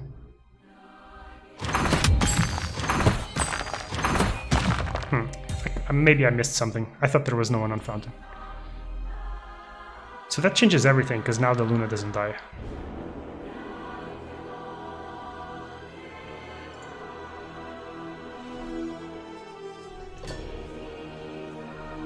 I still haven't ordered my pizza.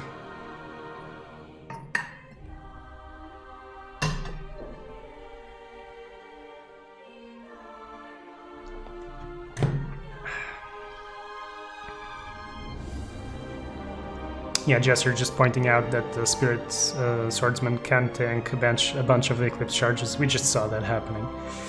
That's the beauty of streaming with delay, I guess.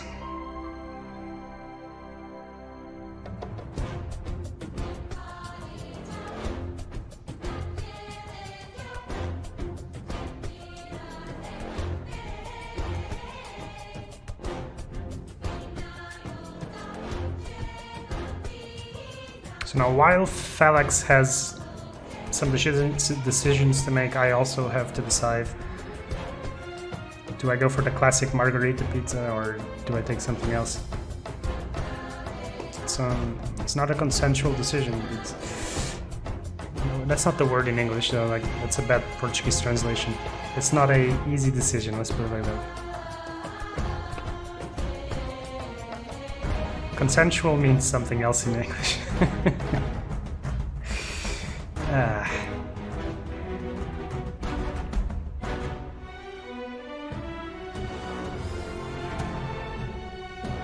The nerfs saved this from being a mono black fiasco.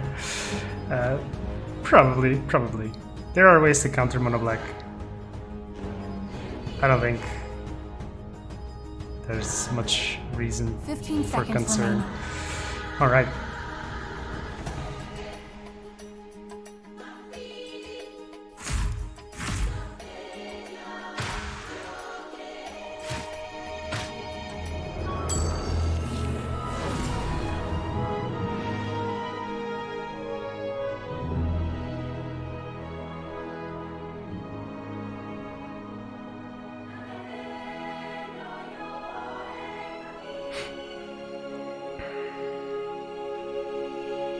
We're reaching the phase of the game where there's a lot of mana. Alright. You thought you could escape Axe? And again, I feel like these eclipses are not going to do anything this game. This tower goes down, he gets a blink scroll, Anshu's dead, and ready for replacement. He does kind of give up the option of killing the Luna on upkeep here, and there's now the option of moving this away as well, so telekinesis is going to be a crucial ability here.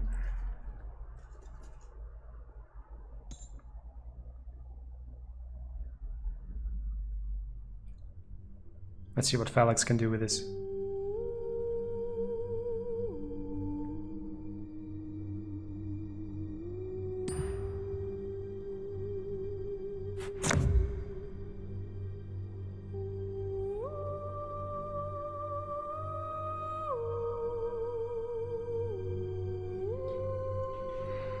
Right. He opts to put both heroes into mid. Could this be representing an annihilation?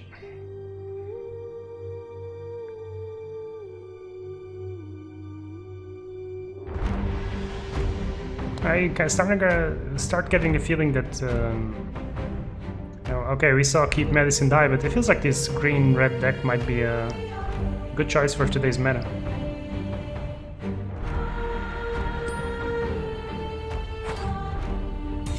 I'll bring death to the land dwellers. Alright, the Orchid comes down.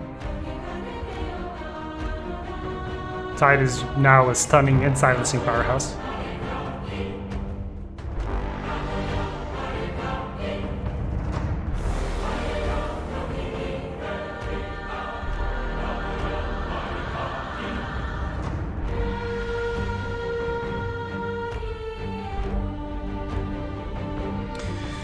Right, half an hour for my pizza, guys.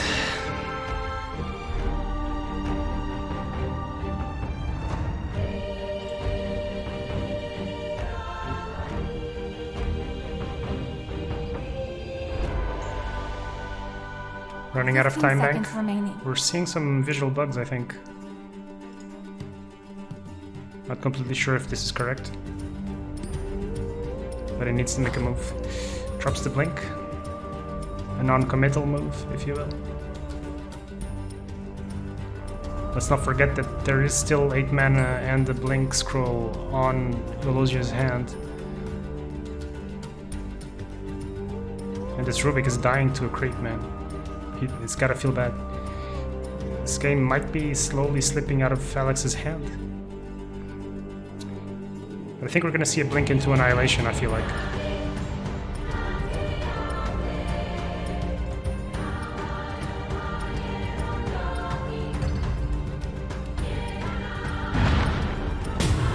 Alright, dodges the Berserkers.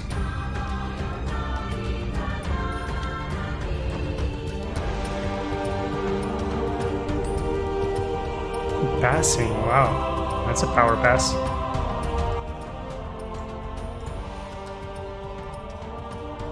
What could that mean? Because he's got so much mana.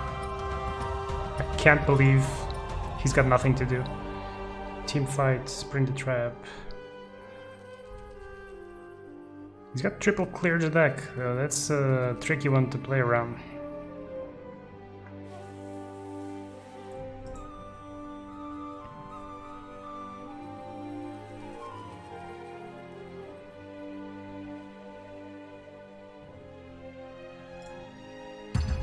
Yeah, he's gotta be agonizing about this. Oh, and he gives up the Annihilation. I can't help but feel like they might regret this.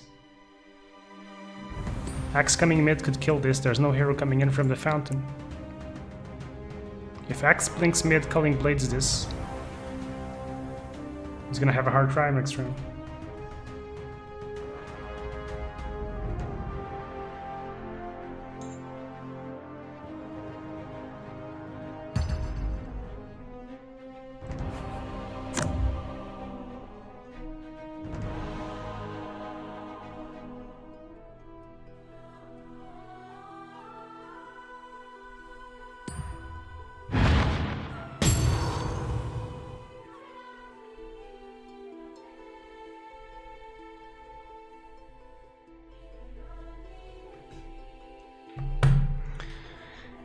He does go.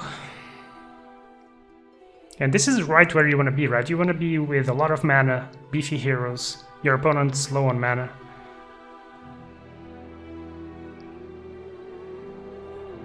It's going to be a tough one. He might want to use the Volatile Fog, but damn.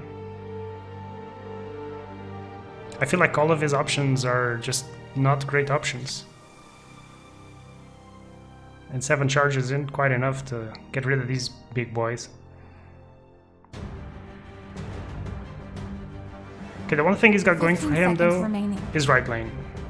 If he can do something in right lane, take this tower down, that's the beginning of the turnaround.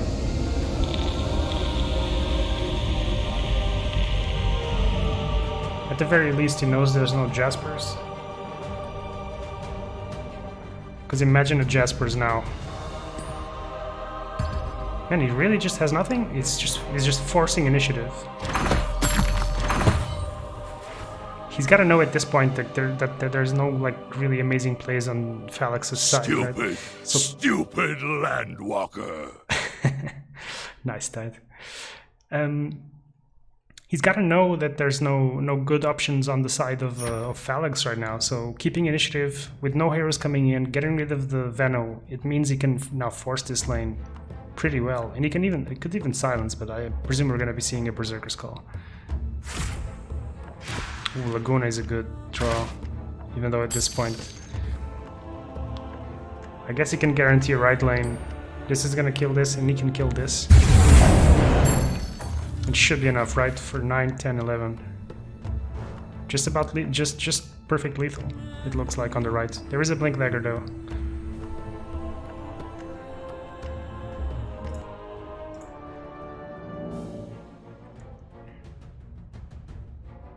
We could be looking at an annihilation or eclipse here though. 4, 5, 6, 7, 8. This little guy though.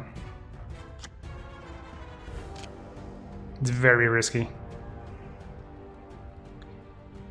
You could Laguna Blade into Annihilation here. They will represent taking this tower down and making sure he doesn't lose here. The cost of it though is quite big. 15 seconds remaining. Oh, he does have the concussive shot. Right, okay, so now the Eclipse looks better actually. He could get extremely unlucky, but should be fine, right? He needs 3 hits here, 1 hit here.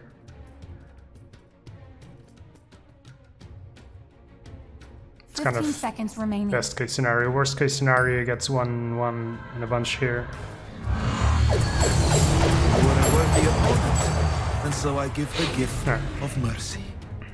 Yeah, the concussive shot completely changing the math on that left lane. He kind of wishes he had an objective vision there. And he still has perfect mana for the Laguna Blade here. Notice how Eulosia is just... Ooh. Eulosia just making doing a really good job of keeping his mana up and all his options open, because he knows that GFalex is on the back foot, so he's gotta move, he's gotta commit.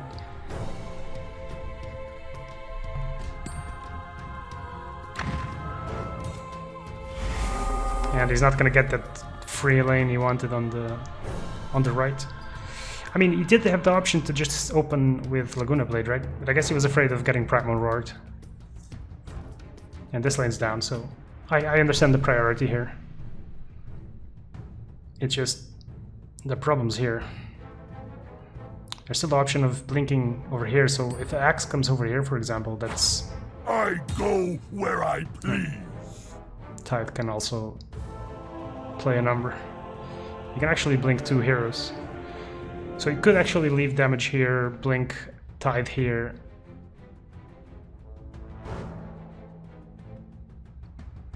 It's all about the priorities. This would bring the damage up to 6. So it'd still be a 3 hit. Thanks for the follow, Dex. And Gustav as well. I need to catch up on the tournament adminning.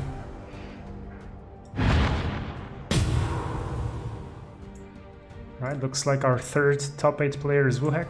Congratulations to Wuhek.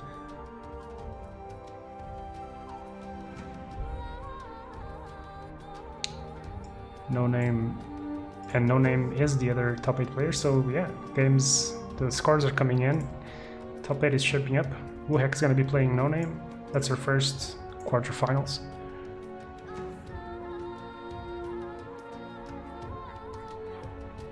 And we can focus back on the game. The Death Shield, man. The Death Shield on an Anshu. Who the hell wants to kill that? Jeez.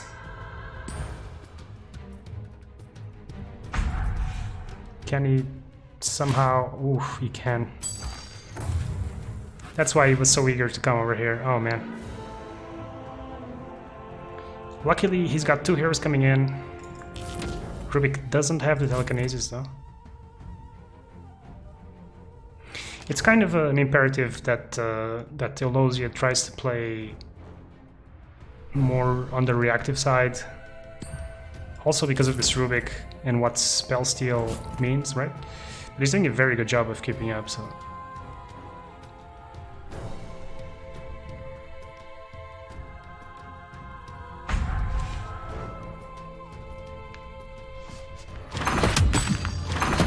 The one thing he doesn't want to do, though, is commit to this right lane, but you can't help but kind of think that he will have to eventually, because...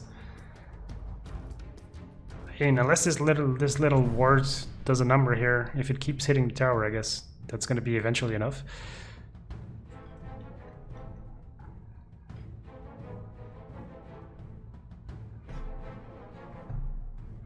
Not the greatest options in the world, the Magicking Maul. Kind of too late to the party now. This blink comes off cooldown. Ravage is still up. How do you fight this? He's got initiative. Also notice how annihilating this still means the swordsman will keep hitting the tower. Oh man. Could drop Rubik here. 1, 2, 3. He could swap, I guess. Probably not what he wants.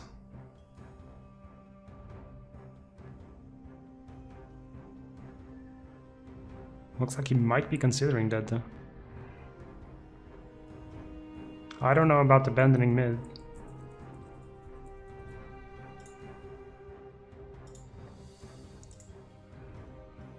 He definitely has to take all the time that he can to make sure this deployment is correct.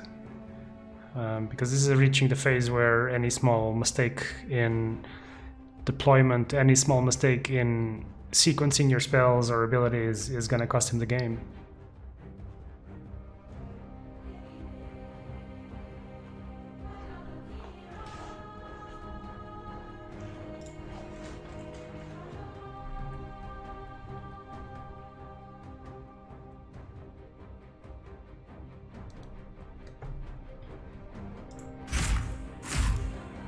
Right, out comes the spell steal. This could be important. You think you can stop Axe?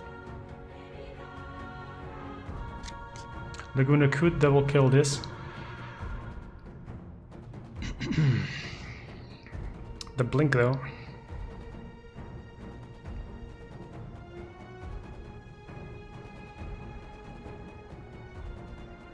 This is a super hard turn to navigate through.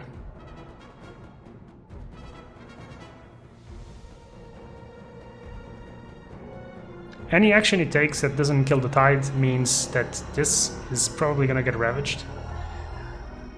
Eulosia knows that there's no items, so basically no mobility, because besides the 5 cost card, the Calder Reserves, there's no blue mobility. So it's really big if he kills or gets enough damage through here.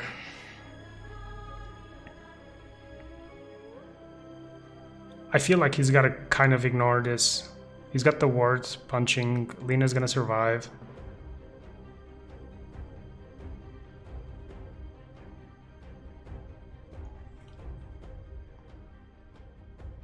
"15 seconds remaining." Excellent! Yep, and time's running out. Hey, White. 5 seconds remaining. Thanks for the 3. for the follow, mate.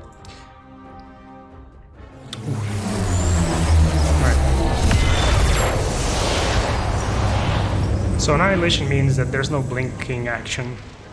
Because I understand the move, because having those 2 heroes there just means that whatever you do, there's the possibility of blinking over and screwing you elsewhere. So that prevents tower damage here. Now the question is, what does Eulosia do with this potential ravage here? Is there a way to punish this with more damage? A Spring the Trap, for example, would win him the game. A Ravage into Spring the Trap could win him the game. He does only run 1 though. Team fight probably wouldn't be the worst here. My enemies will soon fall. He denies the Ravage. He says like, yeah, you wanna come at me? I'll just silence you, come on. He wants to have the trump card in the Ravage. I'm liking it, man.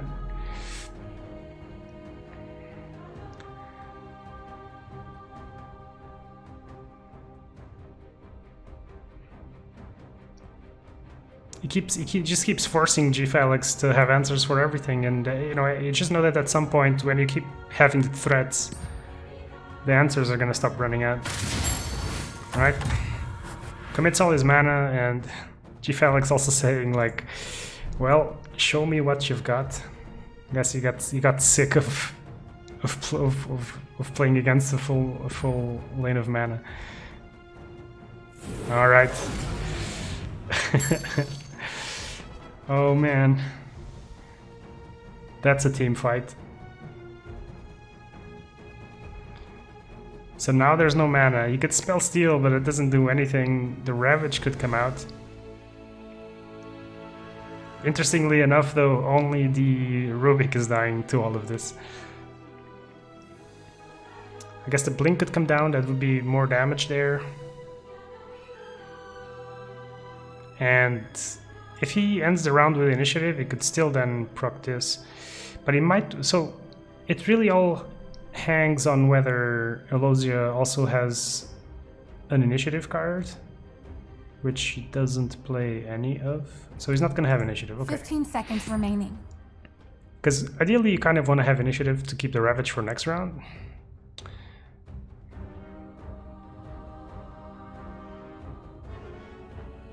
Kind of curious to know whether or what exactly is the best case scenario for this spell stealer, right?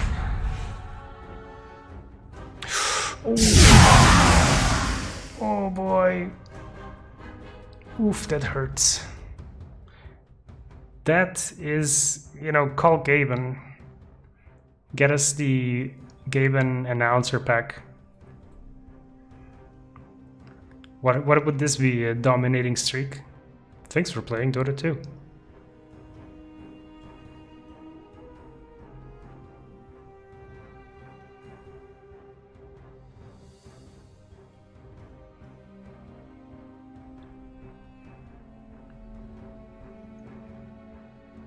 Wow, dude, and you know, the respect, man. It takes a lot of patience to hold on to a 6 mana and the 5 mana card and be like, yeah, this is my plan. This is my plan. Do whatever you want. 5 seconds remaining. 3, 2, 1. Oh man, is he gonna blink? Wow, what? Oh. Can Lena do it though? That's gonna be more damage on upkeep and the DK. Can the little ward do what it needs? I don't see it, man. Oh boy. Gives back initiative. The Anshu's coming back in. We know that there's a Screeching Harpies. How many does he play? Just the one. Okay, just the one. He hasn't played any Astral Imprisonments. This could be the end of the game. Also, Intimidation. I guess Intimidation isn't that great, but what are the odds on round 10 that there is an Astral Imprisonment? I feel like I think we're gonna see GFalex fall here.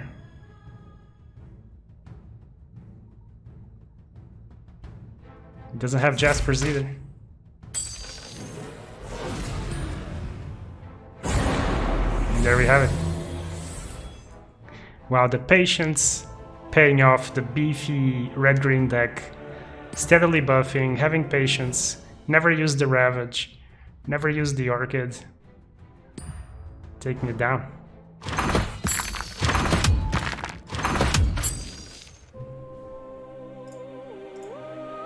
And Eulosia is your next top 8 competitor, so I feel like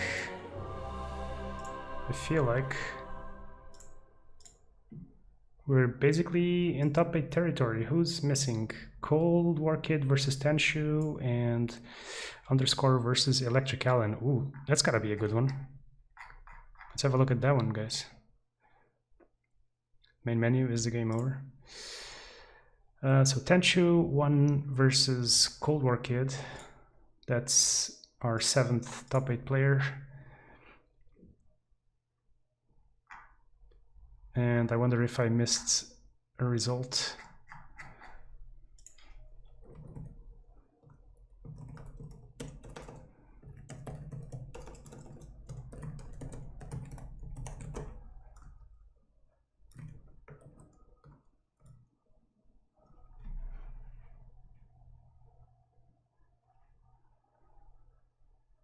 Okay, ElectricAlan just won against Underscore, so that's our top 8 defined. I think basically the people that I thought were going to go through didn't. So this shows that I have no idea what I'm talking about, guys. Let's show you guys the bracket currently, because I haven't been doing much of a job of showing you guys the bracket. Let's get some music going. All right. Big ass bracket. More players than expected. And oh wait, there's still a game going. Okay, so we'll go look at that.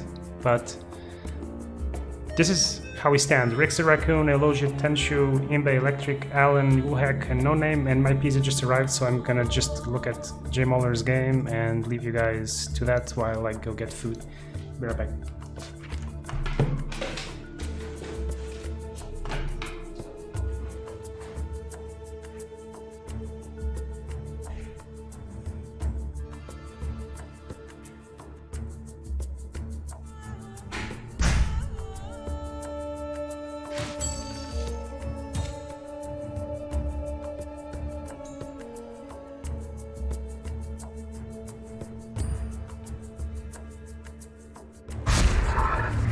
I believe you have something I want.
Whoops. I guess I left the bracket up. My bad. Alright. I guess I'm that hungry. Alright. So, I'm sure there's someone in chat who wanted to see mono green. And that's no other than mono green expert, JMauler.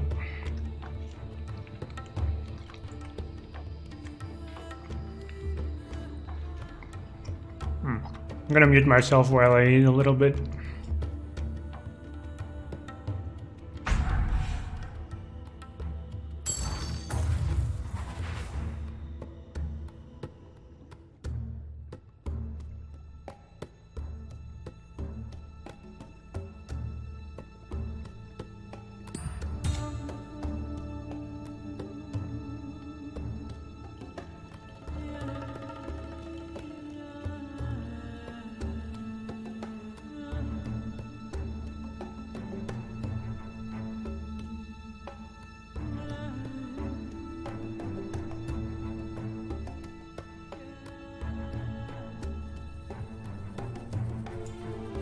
Alright, stuff just happened and stuff just died.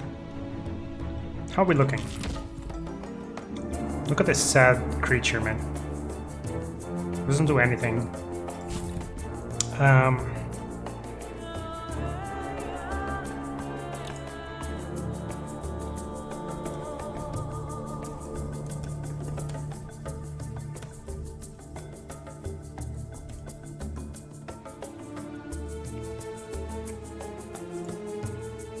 Looks like Rashid wants to cast, so get ready to hear some squeaky chair action, guys. Don't worry, it's almost over.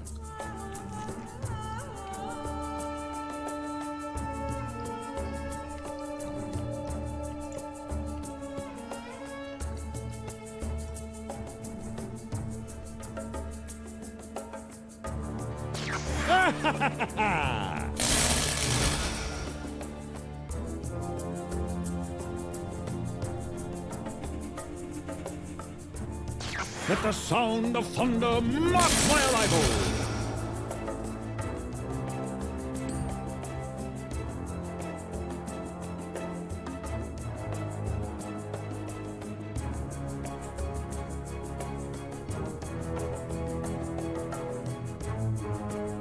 Sorry guys, I'm just really hungry.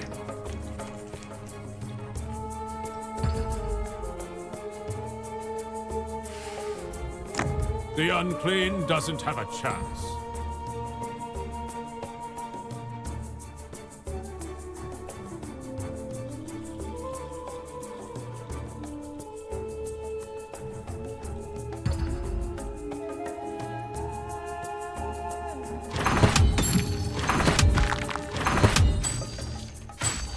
That was a big hit, dudes.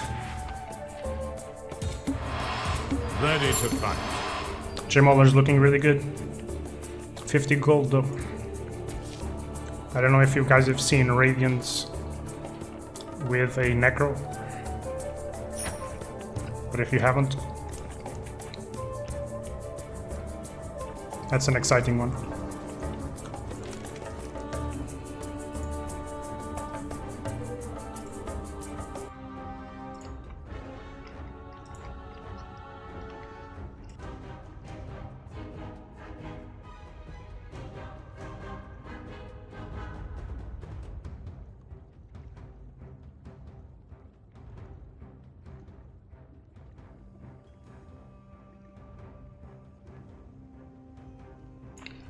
If he gets Radiance out...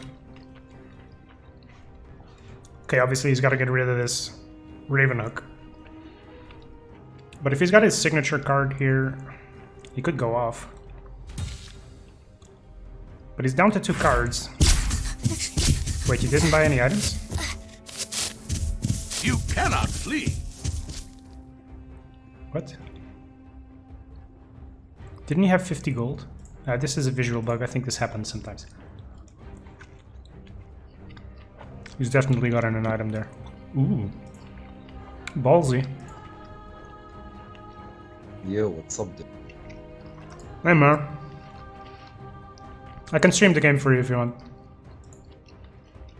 I'm on my phone in bed, dude. I'm eating Pizza Hut in bed. Like Dude, why do you ask to cast when you're in bed eating pizza? It's not personal. Yeah, incredible. Just business. What do you want to cast if you can't see the game? dude. When did I ask to cast, dude? Like every single day this week you asked me to cast? No, I just woke up. I'm tired, dude. I'll join for the final. I'll be done being a disgusting pleb by then, dude. Always the same. Alright, see you, man. Good Bye. luck with the casting Bye-bye. thing. The joys of organizing stuff with Rashid. So yeah, sorry for discussing pizza eating noises. Looks like nothing has happened. Oh, there's a second Raven Hook now. I feel renewed. We still haven't seen any items come out, have we? Sorry, friend. Alright, that's a big one. Goes up to 50 gold again. But more importantly, denies the end of the game. You cannot flee. Didn't expect that, did you?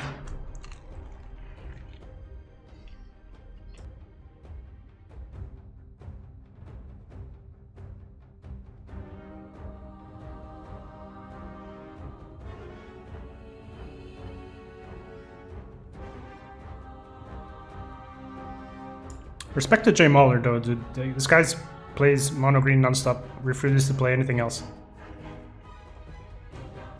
Are we gonna see a spiked? Shadow Wall. Okay, prevents the blocker from dying. It is true that none of the other units on the board represent lethal right now.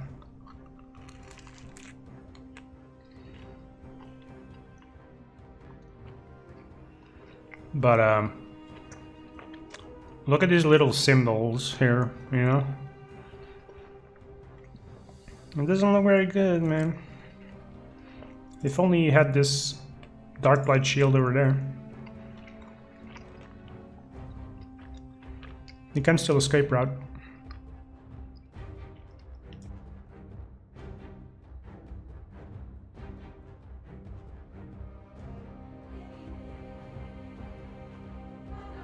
He's running very low on mana though. I'm afraid that this is not going to be enough, whatever it is. What can you achieve with 3 men? It's a very low to the ground deck. Excuse me. Ow.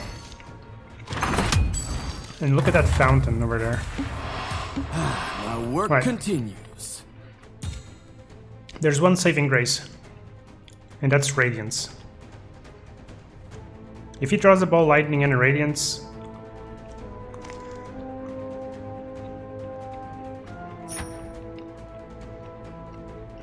I guess he doesn't even need the ball lightning, but it would be better. There was no silence in JMauler's hand.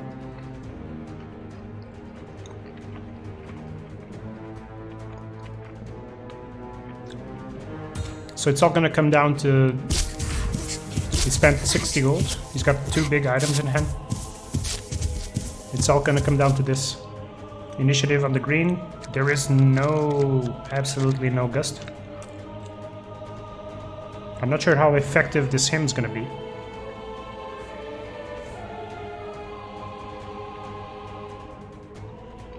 Presume we're gonna be seeing a kill.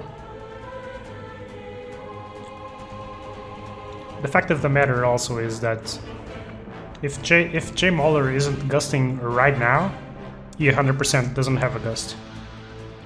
And that's already huge.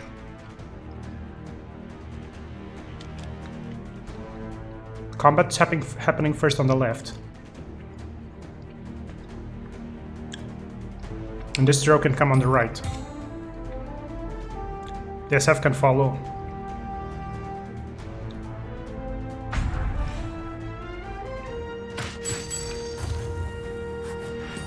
No, I missed that. So it could be that JMauler's plan for now is just to buff this Sarlachan Spear. The Silver Edge would kill this and deny the Rapid Deploy too. But it all hinges on the fact... it all hinges on whether he can come here, drop a Radiance.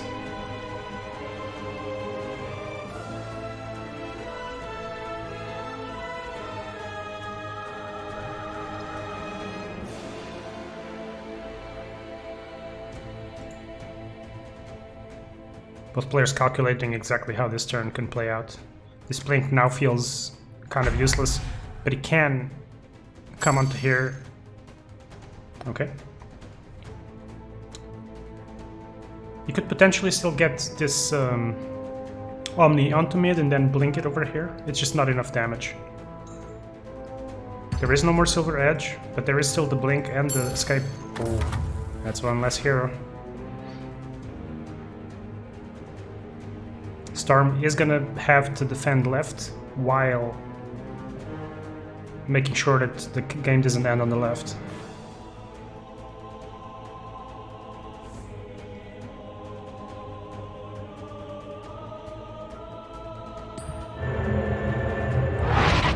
Ooh. That doesn't bode well. You made me work for it, I'll give you that. Starting off with the escape route probably means he's got nothing.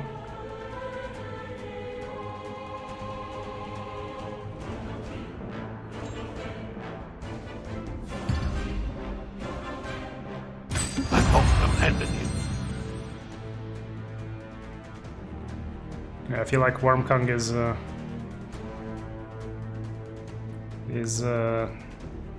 delaying the inevitable, or he's a master and is hiding something from us, guys.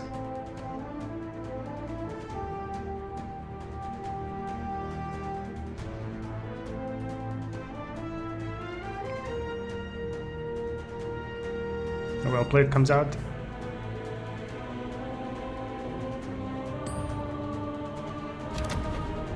This is Niktasha's. fitting of a man of my talents.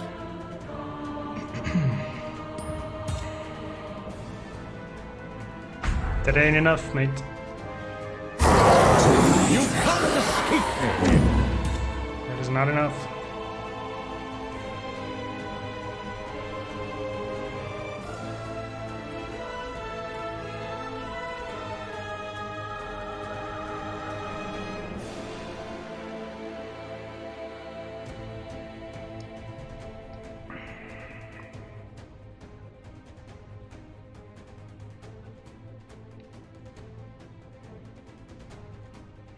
So I'm not too worried about watching this game to the end. The top 8 matches have... Oh, snuggly. replaces it. Still not preventing lethal. Is this the final BM move? Or is he literally just stalling the installable? Because there is now lethal on both lanes, guys.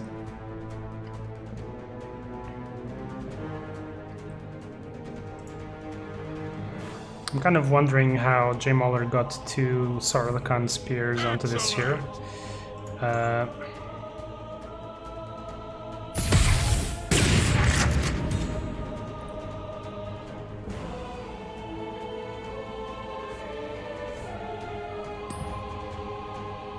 I feel like I kind of want to watch this deck again. I have no idea what's going on here. If anyone in chat knows, I'm probably missing something really basic, but... Now the radiance comes out. He had it all along. You were a victim of a rising storm. Alright, prevents lethal on the right, can't do it on the left. This game's over. GG. So JMauler progresses. And that's our final top 8 competitor. He's going to be playing against Rix the Raccoon. Oof. Alright, what are we watching, guys? Rix the Raccoon, JMauler, Eulosia, Tenchu. We haven't seen those guys. iMba versus ElectricAlan. Wuhek versus No Name. Let's watch Wuhek. I haven't seen Wuhek yet. Round 4. Presumably of game 1.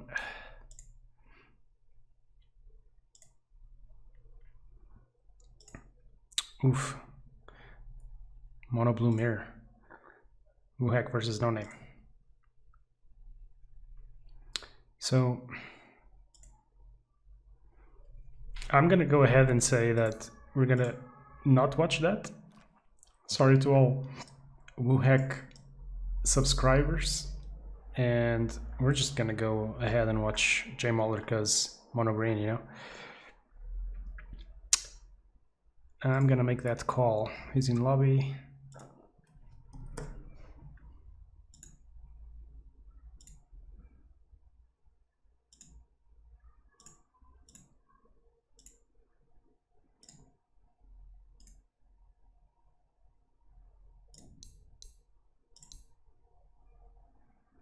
So we're just going to take a second to allow for this match to begin.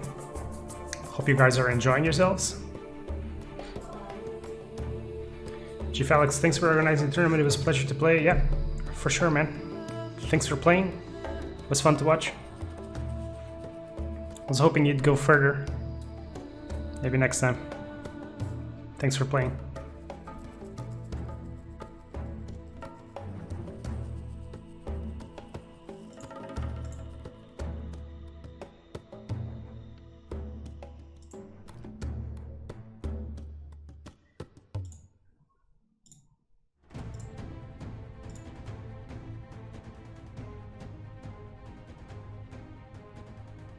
Still in lobby. Not sure what's going on there.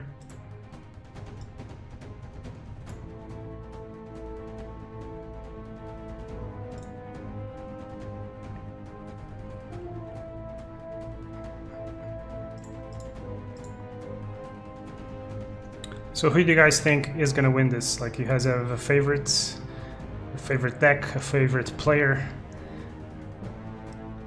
You guys want to lay down your bets in chat? Let me know what you think. Also, if you've got any suggestions for how to improve the spectator experience. I actually, I have to say, I actually kind of enjoy streaming casting without knowing all the cards. First, because it makes up for my mistakes, because I can just like pretend, oh, I didn't know his hand or whatever. But I mean, I don't know, after watching that ElectricAlan game and just being surprised by the stuff that comes out without checking deck lists all the time and stuff, I just think it makes for a better experience. Anyway.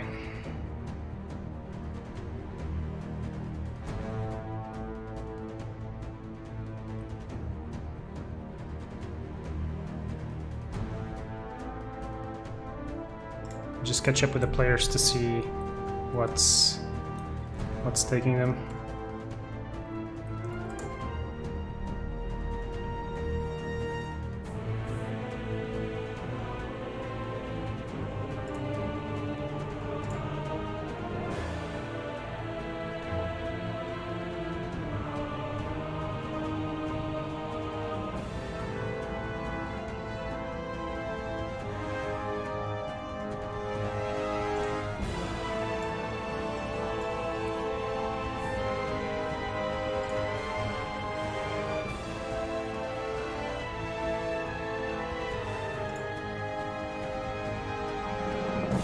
Alright, we'll take this short break to eat some more pizza.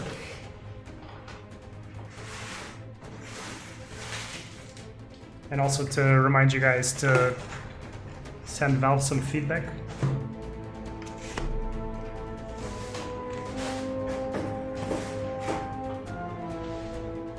Hashtag bring back Nix. Well,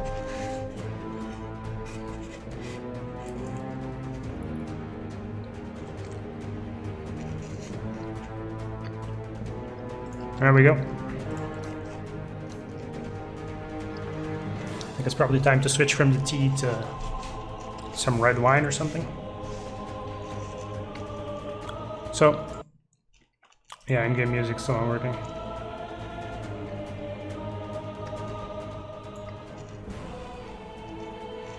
All right, mono blue versus mono green. I've been curious to see how this plays out. I'm gonna give green the advantage. Especially now with the creep that gets really big. I'm really itching to see that. Haven't played it myself, with or against it, so... Rix the Raccoon is clearly winning in terms of just avatar quality. JMauler, you gotta step your game up, man. You can't even tell what that is.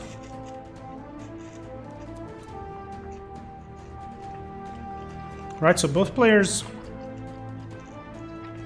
kind of getting what they want, right? The Venos alone, the Omni's gonna kill the creep eventually, Anshu's gonna die. All in all, pretty straight. The tree doesn't go mid, obviously to avoid. I don't think he would want the tree to hit Alina, because Alina will get the better of that.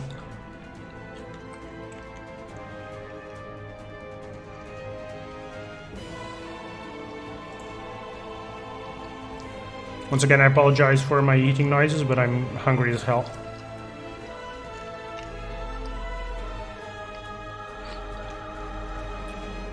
Rashid, if you're listening, eating pizza in bed is really, really bad.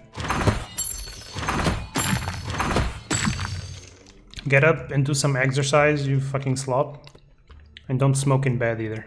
I'm sure you're smoking right now. Your strength is my own.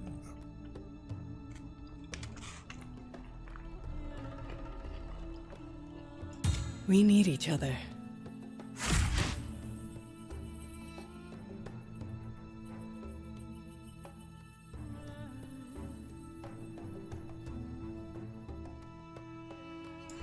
So one thing that I never know is like how much value does JMauler expect to get from these Romusks? Like, does he always want to hit 3 heroes? Is he happy to hit 2? Like, it's really situational. Does he like to play this early game, late game? Because green is really all about the toughness and the staying power, right? So I wonder if he wants to get this Chen in.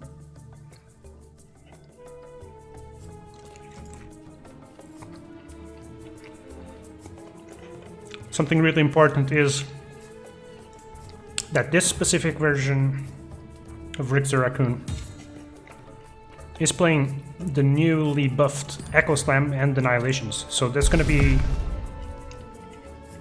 those are gonna be game-changing spells.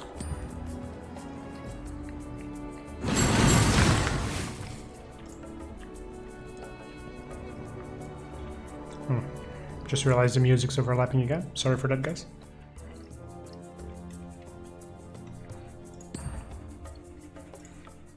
Now, what is Chen looking to steal here? Does he look to steal anything? The Venom Ward probably is pretty good. There's not much else to steal. But the Venom Ward with the +2/+2 buff I needed that. actually sounds kind of cool. Fear not. Let omniscience guide you. And to answer my own question about Romusk, he didn't play it, so No thanks are required. I feel he's really looking for that extra value. The clutch moment, if you will.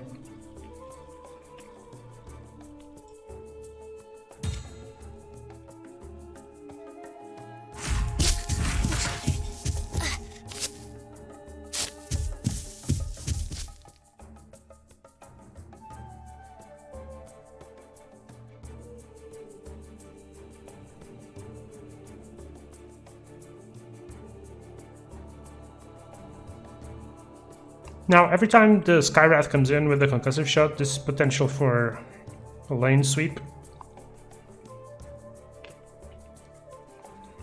Mystical shot would clean this up.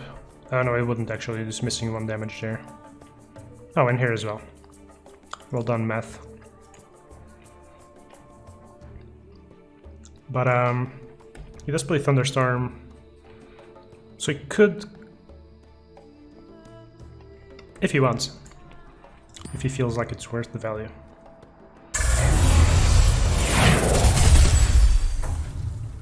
Right, doesn't want the Venom Ward to get stolen. It's gonna happen sooner or later though.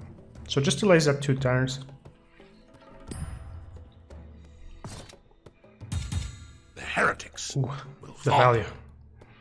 Hooknet versus Venomancer.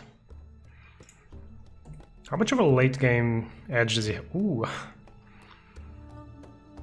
I feel like the new version of Radiance has become a very popular item.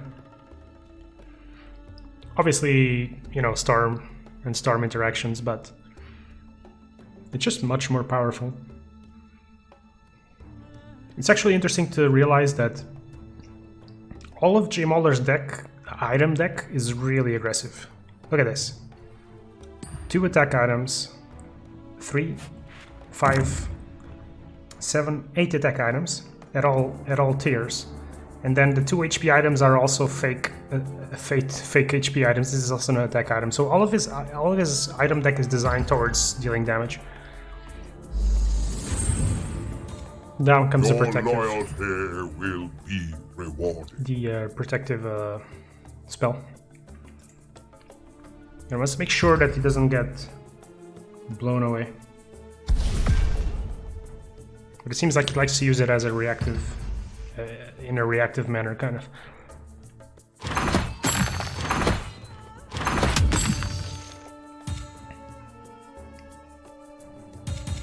You are needed. I don't think the Magic model has much value in this matchup, although there is a conflagration, but it's just the one. Doesn't even have I path offer otherwise. you this protection.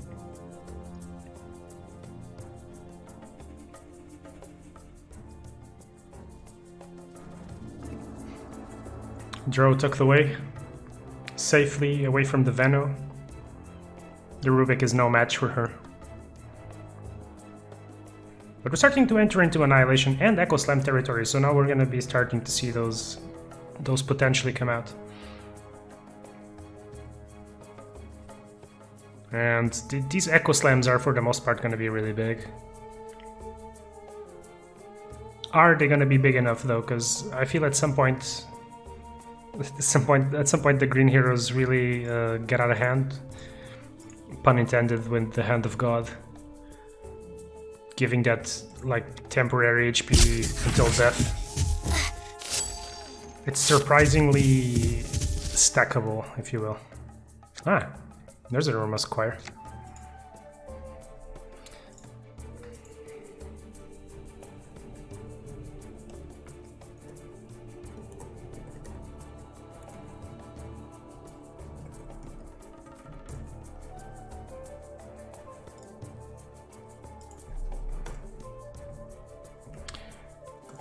Just gonna quickly notify the players not to forget that top 8 is best of 3. And that they can change decks. Not that there's any sort of misunderstandings or so.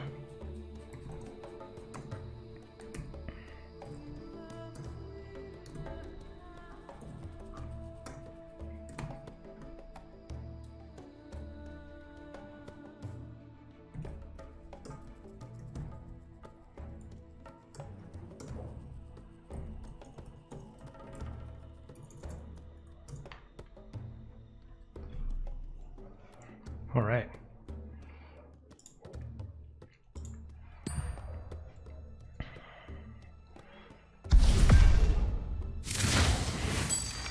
It gets kill on the tree. I feel like Conflag is going to be really big in this matchup. So it does draw the one copy he has. And obviously we saw JMauler passing the mall before. So odds are he's not going to see one again.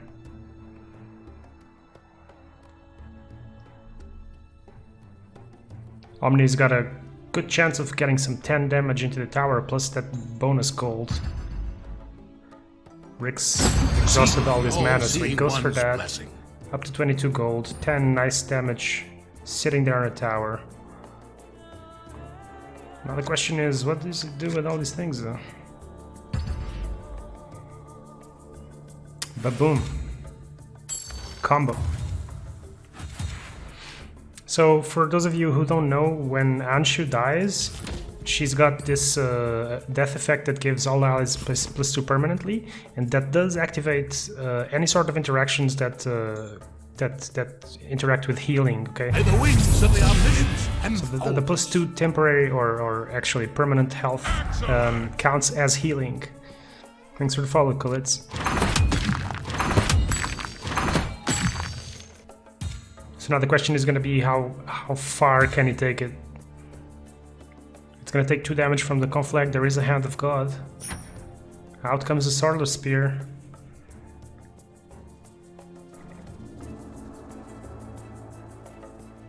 He's looking to get some extra damage into mid, looks like. Not afraid of fighting the Conflag.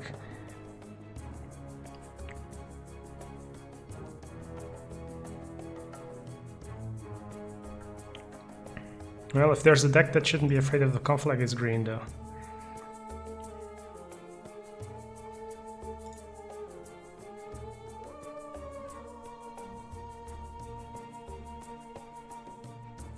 Now, looking to replace the creep and place in front of the Lina.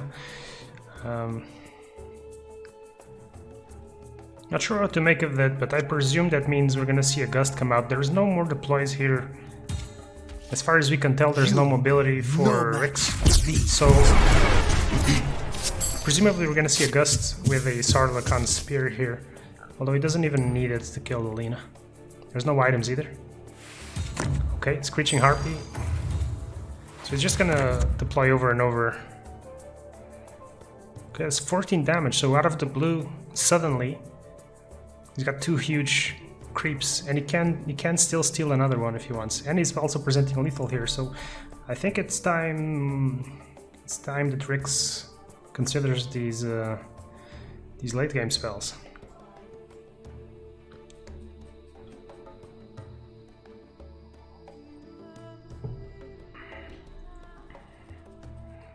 And depending on what he's got a way out of this lane with this fissure, potentially. Depending on what he's got, he can try to kill the Drow. But I fear for him, if he doesn't get this lane under control right now, this is gonna die and then he's not gonna be able to do much. Okay, steals the Screeching Harpy. Don't play it in mid, there's a Chen steal.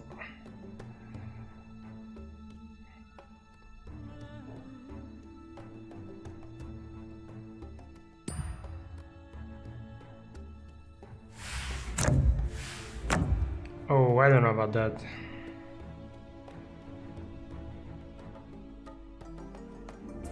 I definitely don't know about that. What is he hoping to accomplish here? I mean, I guess the way to read this is he doesn't have Echo Slam nor Annihilation. That's kind of the only read.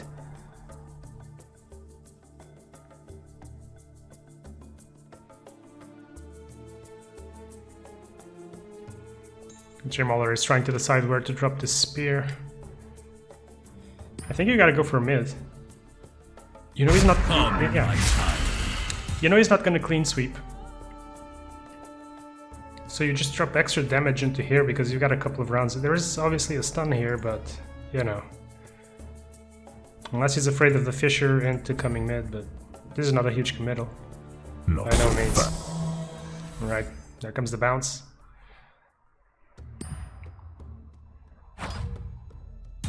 Just what I needed. Yeah. That's a nice response. I like this sequencing by JMauler. Feels really crisp. And now on the other hand, Rix can now kind of block 9 damage if he feels like that's worth it. Which probably is. Let's be honest.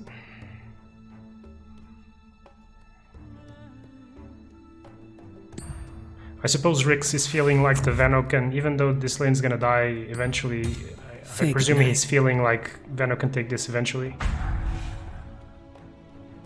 I just don't like... I just don't like that he's spreading out the big creeps when all the big creeps were in mid and he kind of spread them out.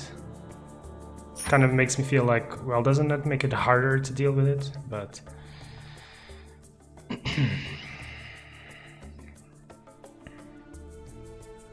Right, good move from JMauler considering the Anshu here, because obviously he's now reading that this is going to be an Annihilation. If it's not an Annihilation, if it's a Echo Slam, it's 10 damage. Yeah. But let's not forget there's a Gust here, so... Take this blessing.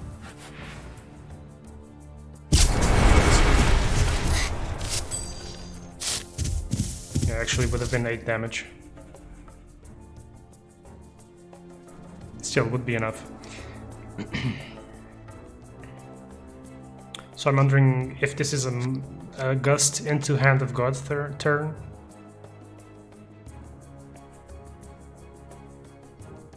Echo Slam does clean on the right. Only goes with the Hand of God first. So I kind of have to assume we're gonna see Echo Slam / Annihilation into mid.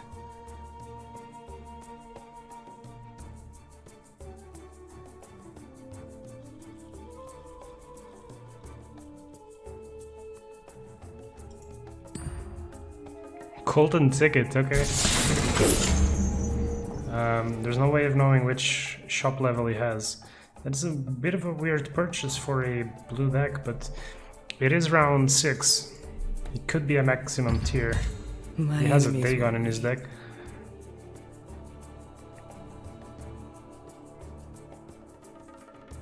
Dagon would actually be really good. Not gonna lie. But there is still the option of Drow here, Annihilate.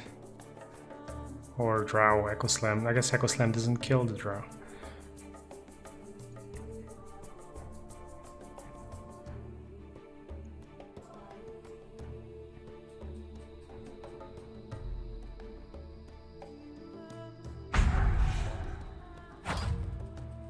Oh, what? You got the Radiance out of the golden ticket?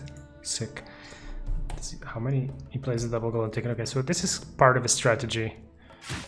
I'd run if I were you. Now the question that comes to my mind is like, this is even better than an Annihilation, man. What? Plus the Anshu has more HP than all the other creeps, so it means the creeps are gonna die first if nothing gets done.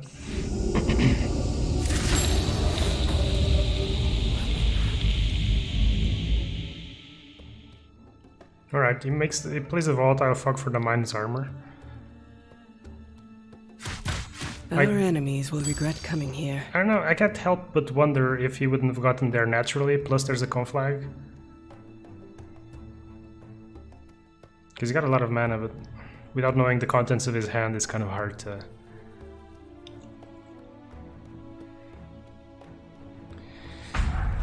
There's still the nice clean sweep over there. 6 gold, actually 9 gold, right? This is +2. So 9 gold into lethal on the tower. I guess JMauler is trying to make him forget about that. Stun happens, gives another round of time to find a solution, delay a solution for that.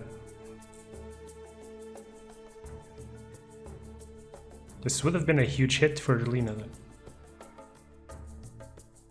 So I'm somewhat surprised. You know that he's got an item, you know that he's got an ability he wants to use. 3 mana, and he had like 7 mana, so I'm kind of surprised to see the volatile fog. These are dying on upkeep now anyway, I guess.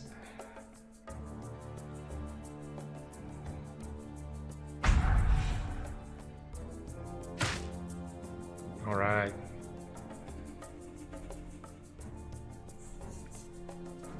So Rix is, now that this Radiance came into play and is not gonna have to like necessarily just bring out the big ass spells to kill stuff, I think this is might be a big swing in the game. Also, Mauler has no gold, and the Radiance has a way of generating even more gold, so... The omniscience loves and watches over us all. That stun's not gonna work, there's still a backup repel if he wants. He does want to use the mana here to hit the tower, and at 2 mana I don't see how he's gonna prevent that. So it feels inevitable that this tower is gonna go down.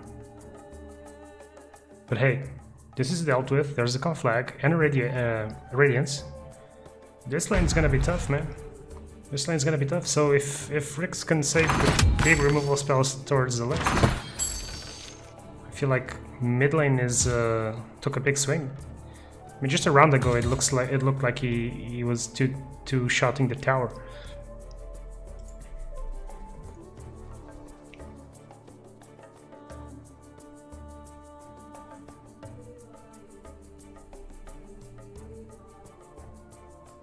There's no way he's considering the Ghost Scepter.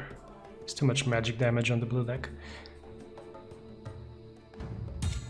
Let us share goes for the +6 our gold. care of the world. What now, JMauler? These are all gonna die. These are all gonna die. 5 charges on the Fury Soul. This is gonna go down to 7.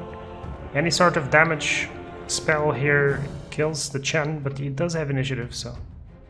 Alright, he realizes like, this is kind of not easy. You are going to be a force to be reckoned with. I think this is more realistic. He would like to prevent the tower damage from this. This is definitely more realistic. Also, the added benefit of killing this to make the home field advantage usable again. Deploying the second hero here kind of signals that there's no annihilation in hand. And again, the Echo Slam is not gonna not gonna kill here, so... Time to hunt larger. Unless he uses a concussive shot.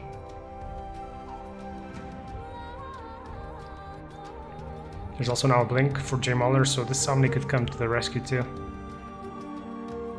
But it feels like JMauler's gotta play to the left and force the Echo Slam. Yeah, it's gonna come out. I'll weaken our enemies. There's no way around.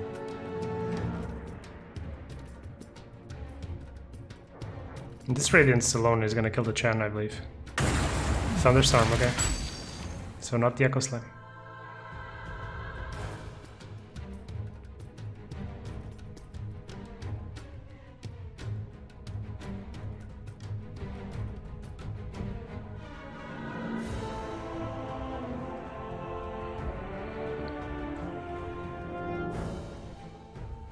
I'm not sure what to say here. I kind of feel like if he wants to play for the Sarnakan Spear, this is kind of it's completely fine.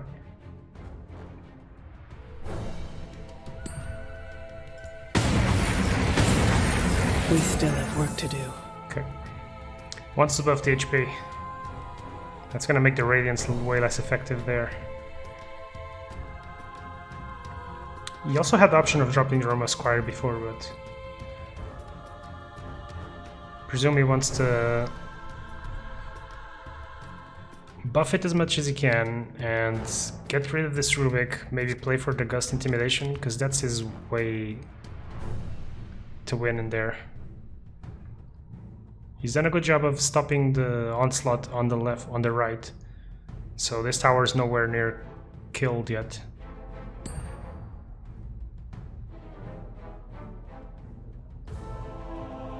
So I feel like now I feel like this is a very tight game. Although I probably think that JMauler's got the slight advantage.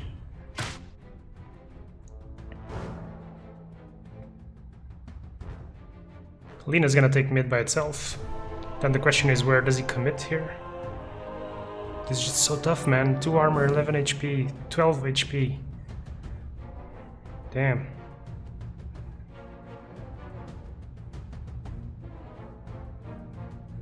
And obviously JMauler's like, he's really got a good idea what he's doing with this deck.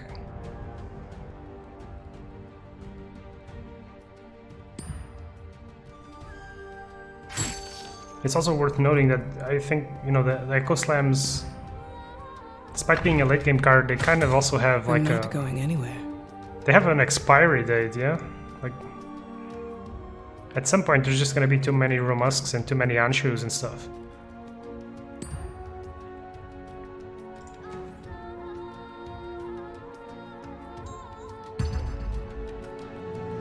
The battle isn't over yet, my friend.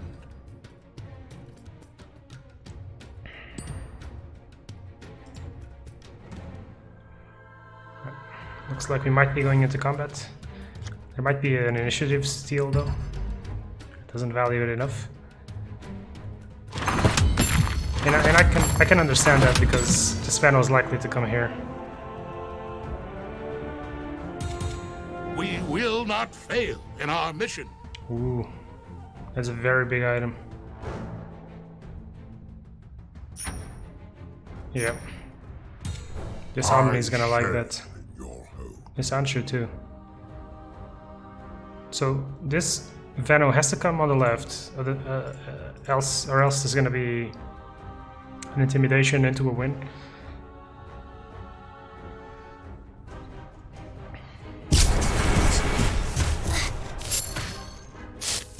Oh yeah, I forgot about the disarm. Yeah, that's why the creep kill is important. But Chen is likely to die. Stealing a creep is not going to make a big difference. And in any case, Rix really has to stop the left lane from collapsing. And all the while, there's still passive damage coming through here, so... Yep. Just chipping it, chipping it.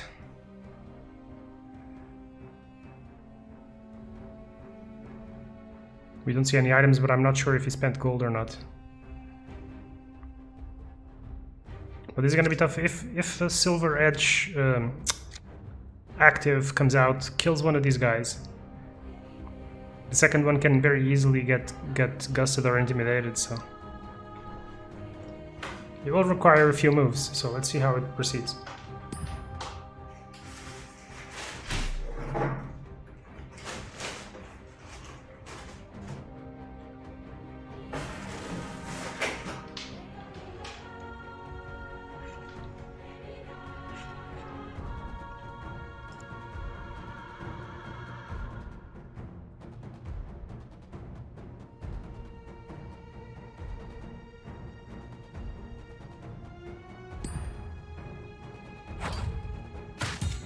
It's sad that it has come to this.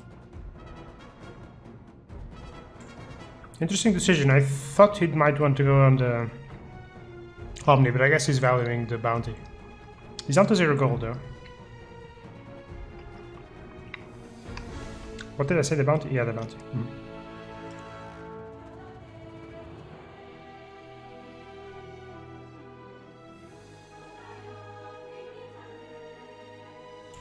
So if you just arrived on the stream, first of all, welcome. Oops. Hope you're enjoying the beta. This is the quarterfinals of my tournament. We've got 45 players. Progressing nicely, nice mix to the meta after yesterday's patch.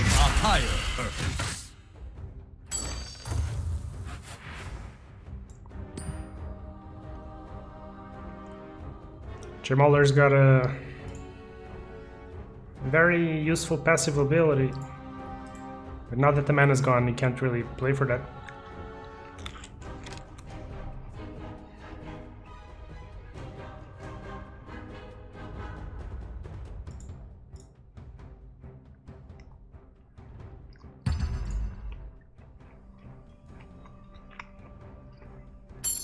You fought well, but it was not enough. And now we're gonna see the intimidation, I presume. How much more damage is that? It's actually not a lot more damage, but it can get a hit out of the silver edge. Drop the blink dagger, that'll be 6. Plus 8. 12. If he so chooses. I'm not sure if it... I don't think I can be lethal. I protect those who cannot protect themselves.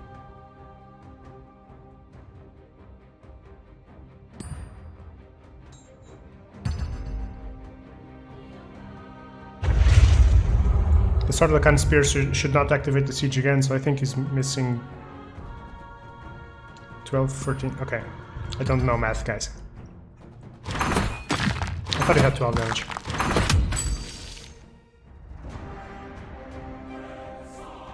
Alright.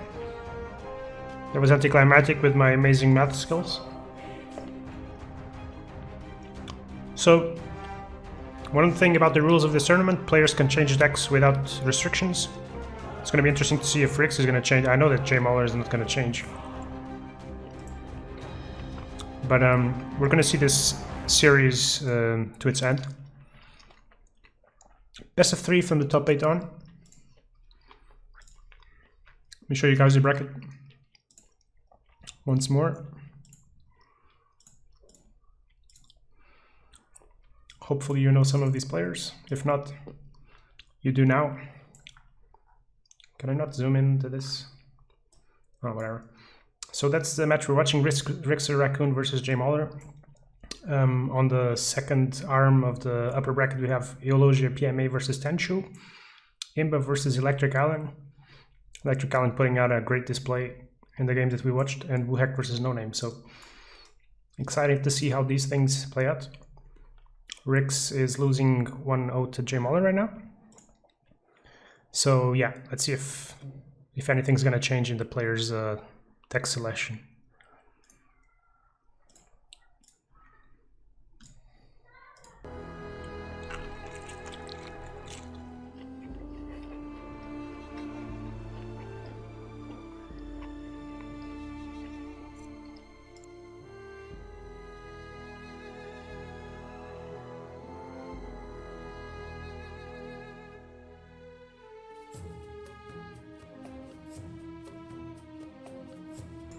$45 up for grabs, all towards the winner, plus a $6 Burger King menu. Generously sponsored by Jukebox. Thanks, Jukebox. What more can you ask for? I mean, you already got the fucking beta.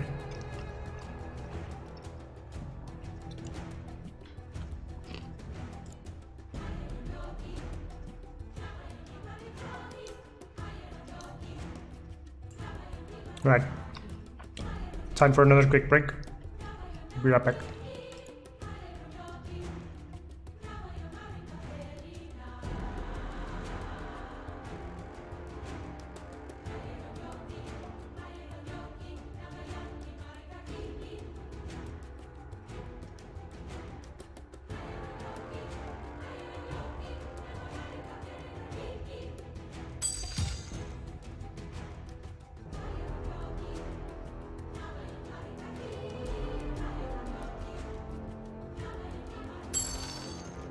leave you in the rubble.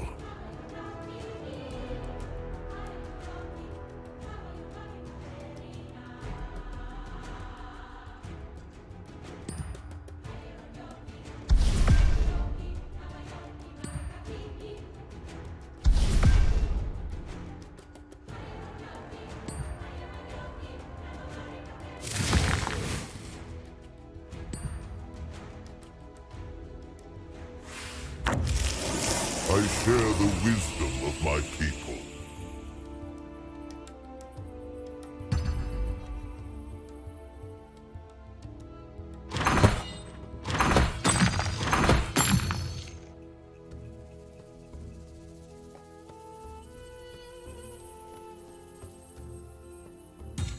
The world rejoices at your strength.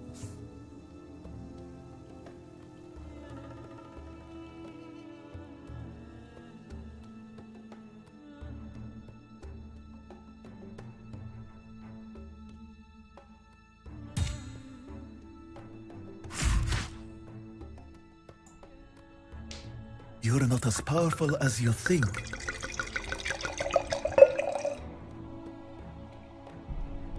Just to tease you guys.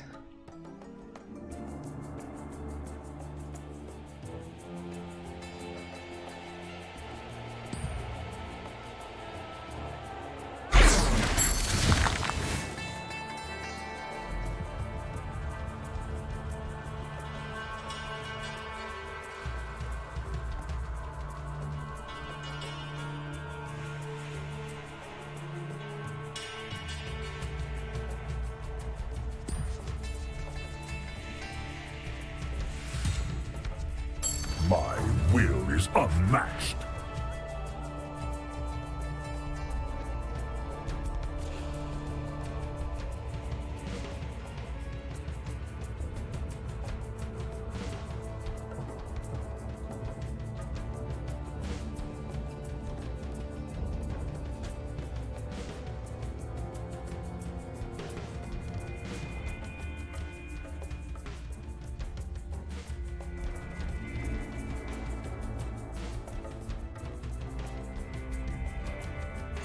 Can withstand my will.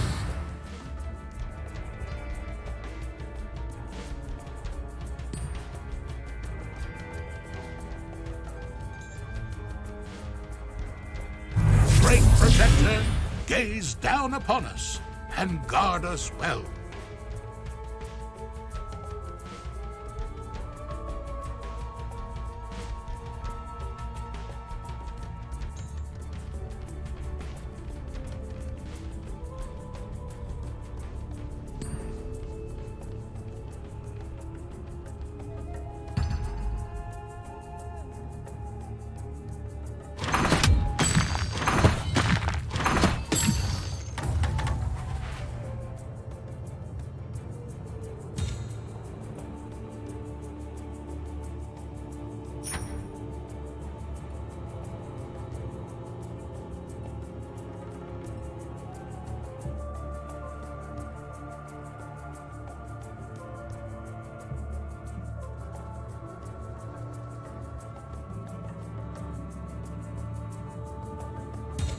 We walk the same path, and for that, you will be rewarded.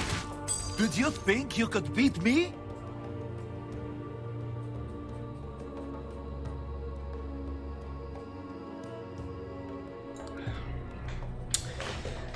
Alright, so quick break. Got a glass of wine already. Woo. Right, so Rick's choosing to play the same deck. Did he change anything? Let's have a quick look. Seems like the same lists. They gone. Oh, we're listening to Excellent! overlapping music, I guess. Let's bring it back. Oh, the in-game music's kicked in. Perfect. Alright. In the meantime, thanks for the follow. Oh, I'm gonna butcher your name. Jarek Dupa, I guess. Wuhek taking the win over No Name, 2-1. So that's our first semi-finalist. Congratulations to Wuhek. Let's see how this plays out this time around. So Rick's probably feeling like he had a shot there. Feeling confident in his deck.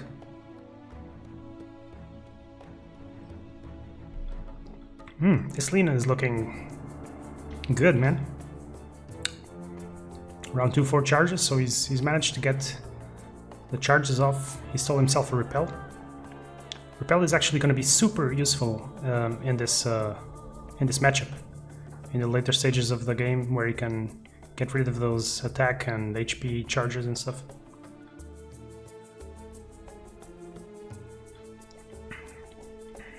It is just the 1-of, so I kind of feel like he's going to want to keep this for the later stages. But we'll see Telekinesis doing telekinesis things. 15 seconds remaining. Are we going to see the steal of the Venom Ward? Join me. Indeed. I like the positioning too. He's going to prevent more creeps from building up. He is doing a good job of putting damage on the heroes anyway. And let's not forget Chen's new passive, Divine Favor. Heal all light creeps too. So if anything survives on the creep front, it's going to get healed.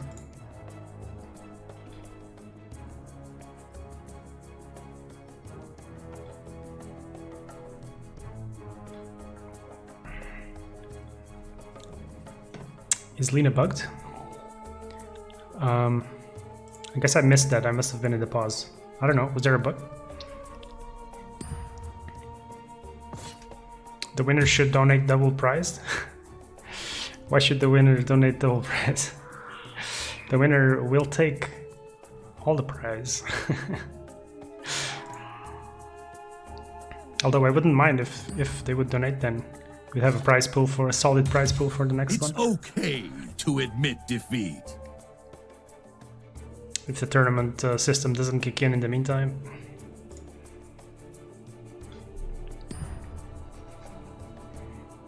Right, so really, really solid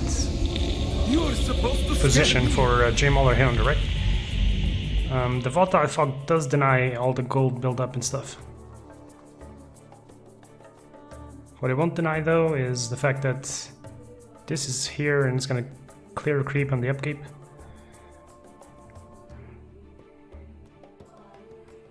JMauler can only play on this lane right now, so... Alright. Selfish Cleric doesn't get affected will stand together by the Volatile Fog, so he is gonna profit from that bounty and clean that upkeep damage too.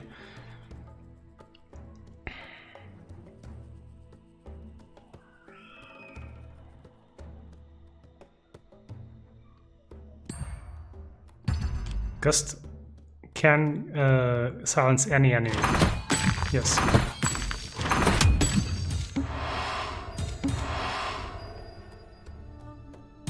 Here you go. Strength Potion Twin Pack is one of the new items added to the game. It's been really solid in my experience. It might be helpful in this game also to dodge Echo Slams and stuff like that. But I think he went for the gold, right? Not feeling like it's worth it right now. It is true that most of his lineup is really healthy right now.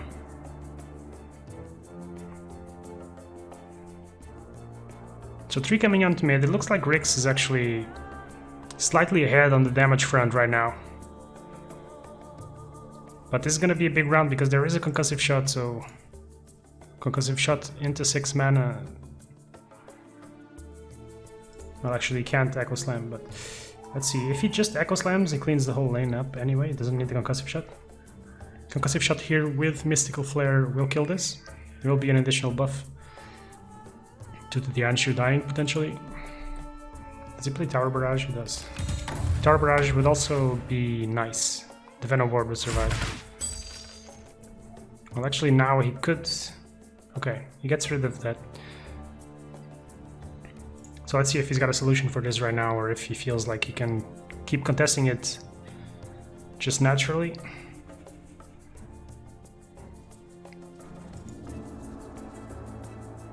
It is kind of hard living in fear, of constant fear of Ramusk Blessing and Anshu buffs, because You really want to avoid letting this lane out of control. And now it comes. Is that the second Echo Slam of this game? No, the first. Okay.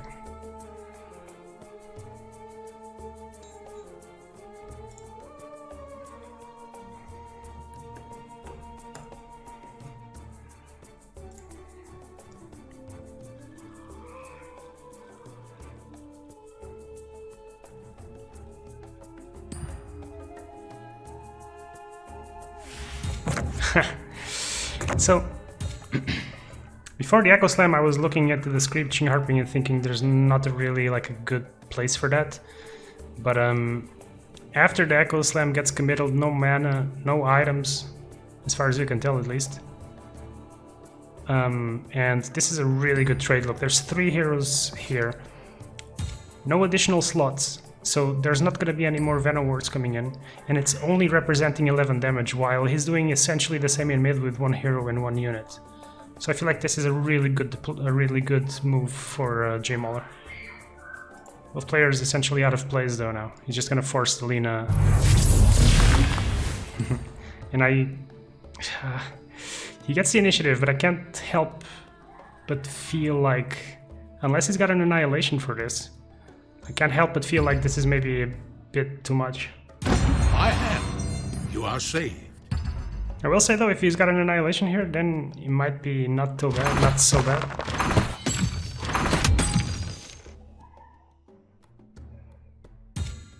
Killing the draw would also kind of mitigate the damage slightly.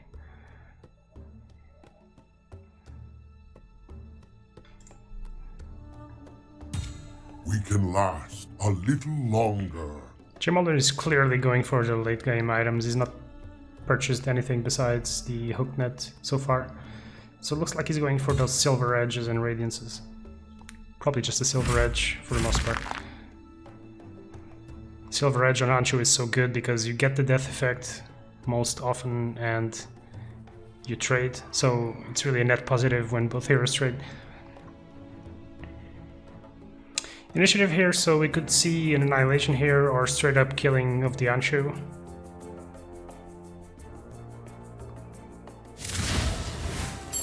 And he goes for the kill. Steals Screeching RP, so feels like it's a good move. He's going to be able to confirm this lane. And goes for the Annihilation. Okay, so Rix's turns have been really well scripted, I feel like, so far. And at this point, I'm not sure how much of a fight he can put here. I mean, Chen's gonna be coming in with Holy Persuasion, so that's great. He can block at least 2 heroes. It's just Alina is getting slightly out of control.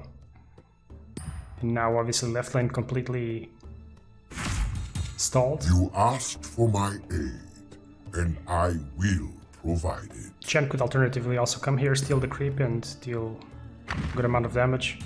Ooh. That's lethal. That is going to represent additional movement here as well, via the blink scroll when the tower gets killed.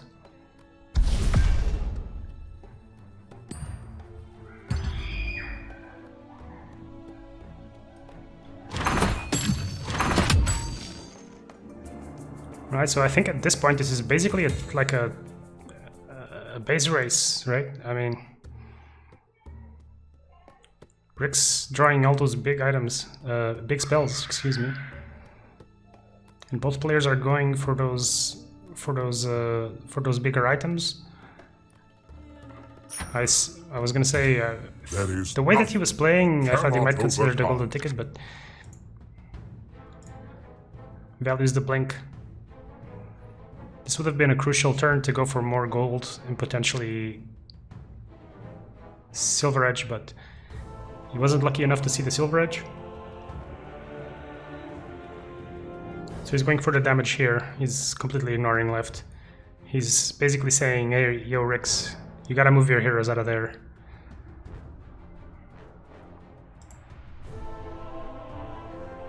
So how much damage are we looking at here? 10 damage plus 3, 13? 13 would be a 2-hit, but the Rubik is coming in.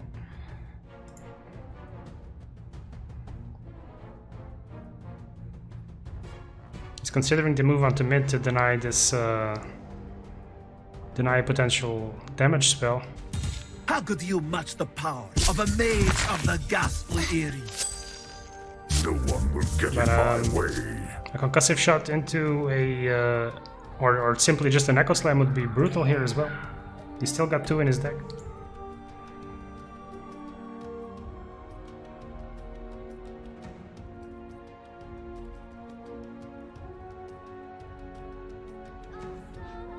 So this is a very important turn for Rix. We don't know the contents of his hand, but I feel like at this point you might as well try to go for the Ancient. I don't know. I could also see a Fisher returning one of the heroes back. So again, it's one of these important strategical moments where he has to decide, do I commit with the damage here? Do I have enough removal in my hand that I can stall these 2 lanes until this gets killed?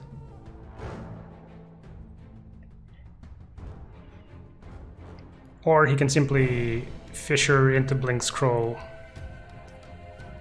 get a hero back to the Healing Fountain, and blink something onto mid. Let's see, he's got the initiative, he's got to make a decision in the next few seconds. So it can't be that straightforward.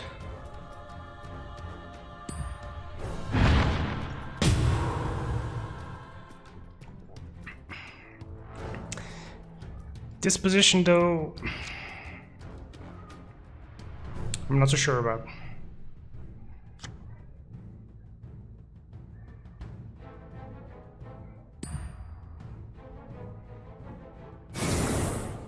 Alright, the Gust comes out, it's going to prevent another Fiery Assault charge.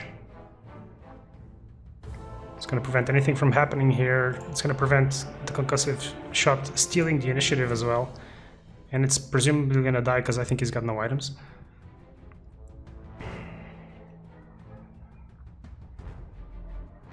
So I have to imagine we're going to see the Chen stealing the creep for additional damage.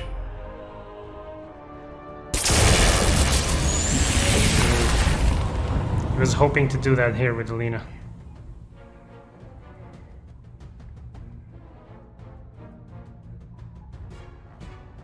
But that's -9, that's 4 turns, I don't think... I'm not sure if that's enough. Just 2 big heroes coming in. And JMauler is closer to getting the same thing done on the left.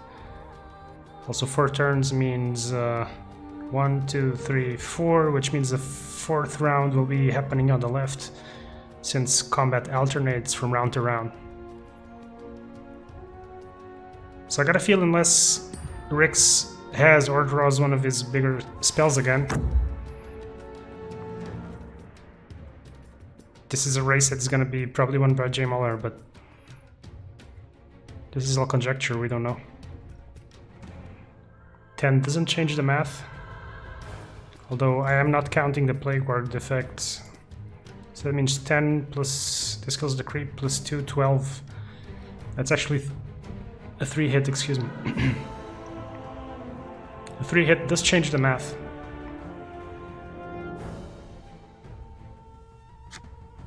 But there's a bunch of options, so 4 mana, he's got a blink. He's got a hymn as well. Share. Choosing to buff everything up, making everything non-targetable. That's potentially good for the Rubik. Is there a telekinesis? Yes, there is.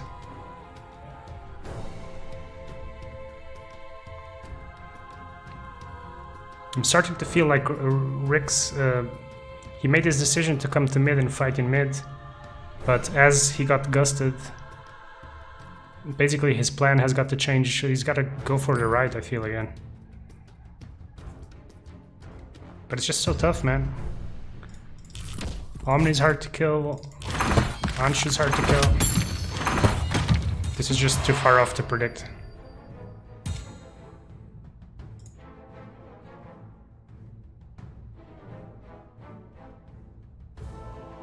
He gets presented the 2 same items again. Not the Sarlakan would make a huge difference in this game, I feel.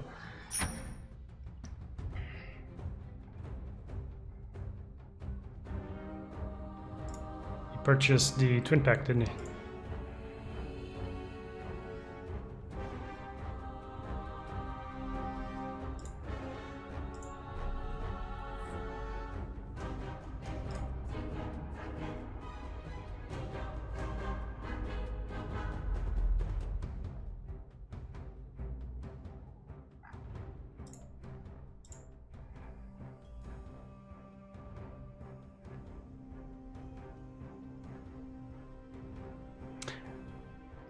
I kind of like the draw coming on the right.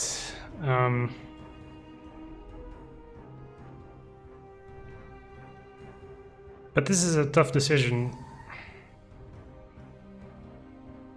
Because you kind of feel like Rix wants to win here by playing spells on the other lanes to stall long enough. But if he comes here with heroes,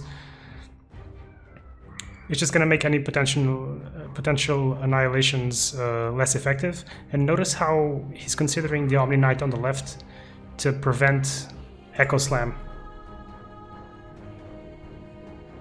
Well, it doesn't prevent Echo Slam, but he prevents the Echo Slam killing the Omni. That's basically what I mean. Very heads up play here. Bury you. I feel we might just be looking at a stun though. Omni comes here, stuns both heroes.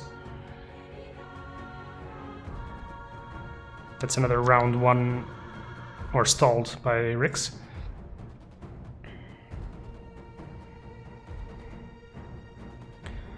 I also notice how Screeching Harpy could be kind of okay here. If you drop the Screeching Harpy and then Telekinesis, you just run the risk of getting gusted, but kill the Vano, you're going to be able to bring the Vano elsewhere, he's not producing more Vano wards.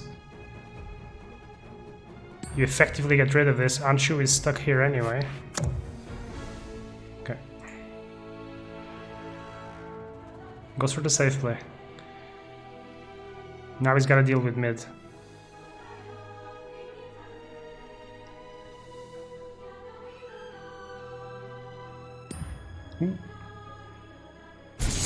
Is it a jackpot? Hell no. What does this do again? Purge your opponent's effects from equipped hero, give each ally +4 temporary health. So the health buff is actually not bad.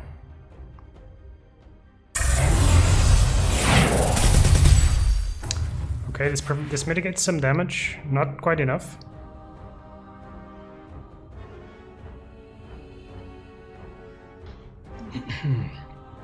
There's also the potential for dropping Guardian Greaves and then blinking away.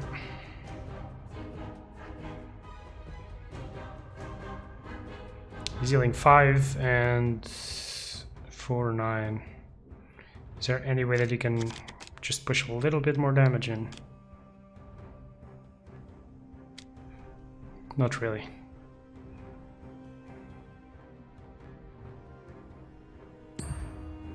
Also the... You fought well. Alright, it's protecting the left. Just considering the option of blinking 3 here, 7 damage is a 3 hit, so a 3 turn clock, not great. So he opts to protect there. He's probably gonna keep the... I have to imagine he's gonna keep the blink for another turn. Let's see what happens. There's still this Harpy. And once again, 11 here, this is gonna go down to 13. 13 plus the Venom Ward hit is gonna be lethal. And this is gonna be the first combat lane. So that Mystic Flare was actually very important. No heroes coming in unless he finds a way to redeploy or blinks away.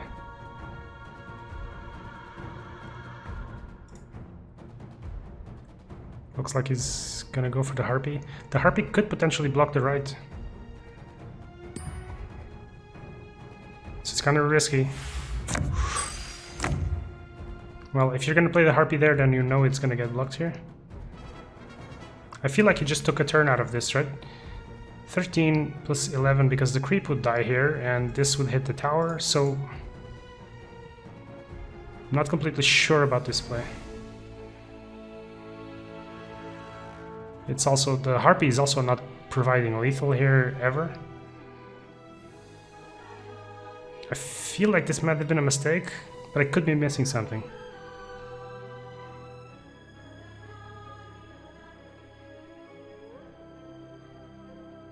I kind of feel like if you're gonna drop the Screeching Harpy, you may want to deny one round here, so maybe drop it here, hope that it goes 15 left. seconds remaining. I mean, all of his towers are still alive.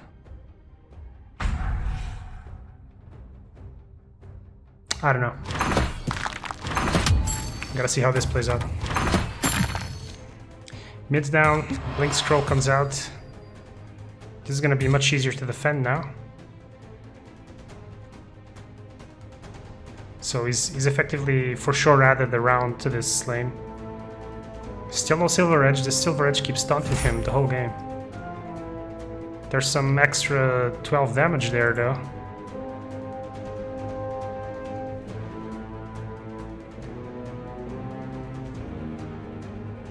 I feel like the Strength Potion Twin Pack could actually I won't be denied. be enough. The Lina dies, so this Skywrath has to come mid. Initiative, Gust. 12 plus 5. He might have lethal here, but this is scary though.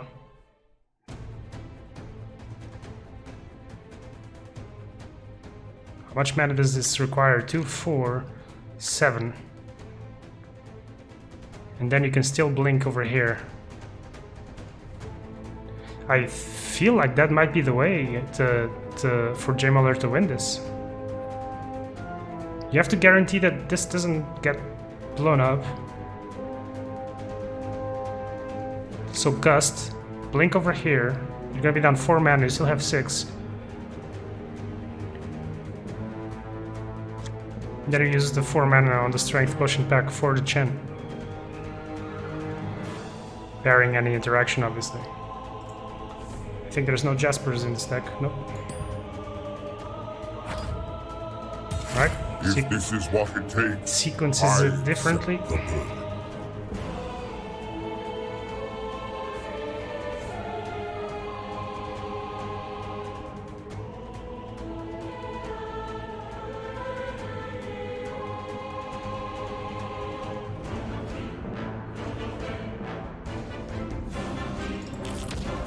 The Terrapin Great Shell is, I think, a very underrated card. Is he gonna Echo Slam? 10 would be enough. That would be huge, actually.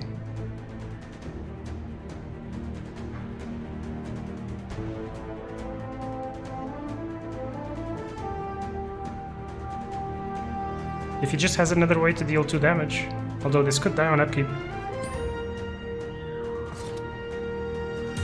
This What? will give me the edge I need.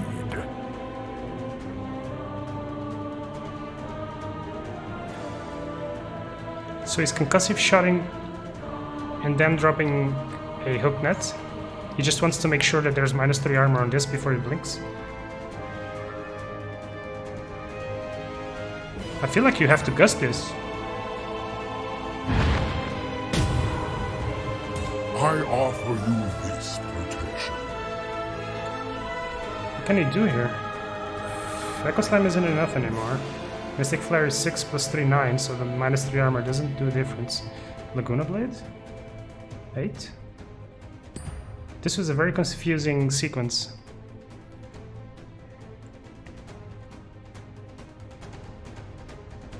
Both players are trying to exhaust the other player's mana.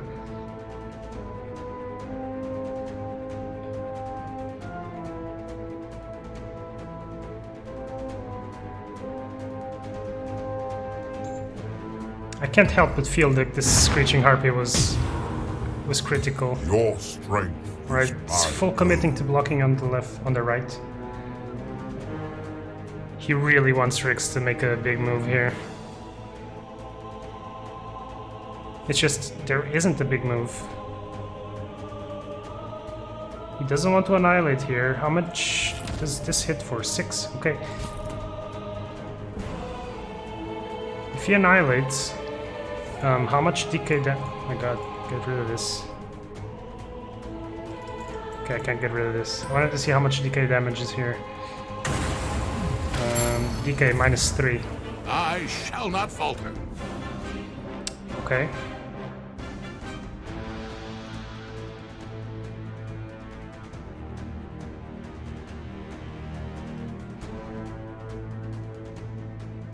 They're still the hymns.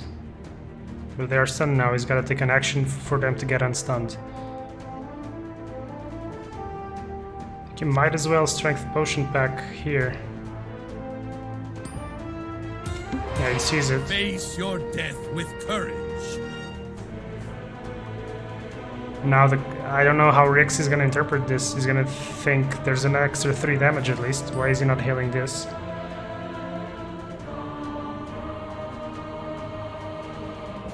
He wants to proceed to combat. He knows Lina is gonna come in and end this.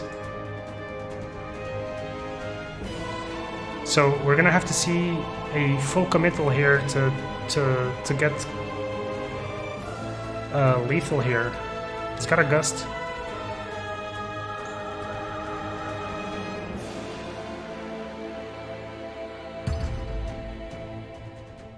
Mercy of the Omniscience be upon you. Right, he can still do that. Gust. And use the remaining 3 mana to pump this. Stuff is bugging out. Game's breaking. Time to divide and conquer. Oh. He looks for the blocker here. Now, Plague Ward is blue, that's interesting. Because obviously the melee creeps are universal, so he's gotta gust this now. So that the Plague Ward can't come down. Which I feel should have been the initial opening move, but...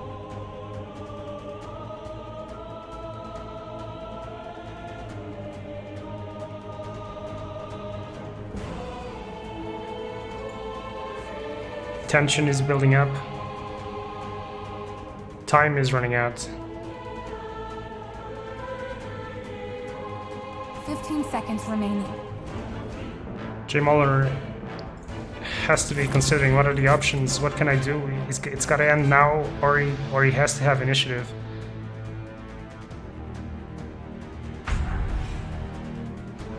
Otherwise it's gonna be a lottery. They go to combat, wow.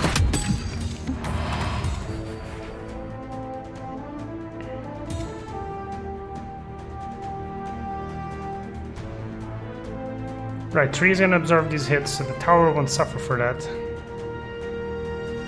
But if Lina comes down here, he's gotta put a... He's gotta block both of these slots. Alright. He sees it, he has initiative. Rix's move has got to be to deploy Lina here. If he wants to like insta-kill, but he's gotta next level it, he's gotta put the Lina here, unfortunately.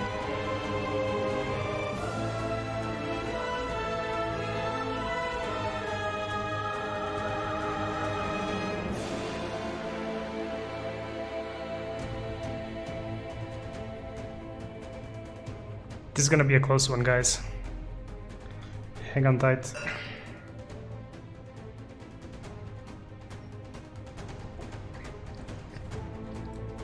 Any small misplay is gonna cost either of these players the game. We can do this together. So he somehow managed to dodge the heroes, but now can he kill this creep before the Fiery Soul gets activated? Or is he... he dodges the Gust as well. But now there is lethal here, so all that JMauler has got to do is stall this. There is intimidation, he can throw that Lina in the garbage bin.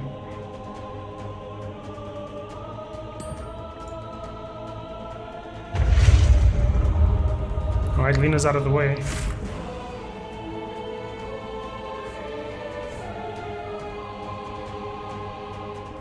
It's looking tough for Rix. All that JMauler's gonna do is play Spacebar Simulator. No move is required from him. They're still deactive here. If he wants to make everything extra unkillable. What is this, everyone, or just, yeah, each ally?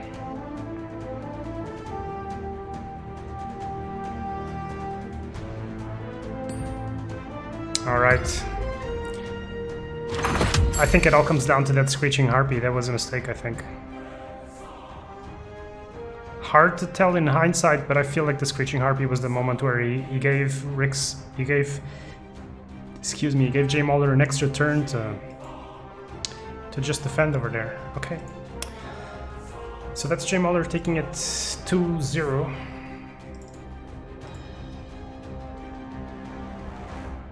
Wonder how our other quarterfinals are doing. ElectricAlan won. 2-0 as well.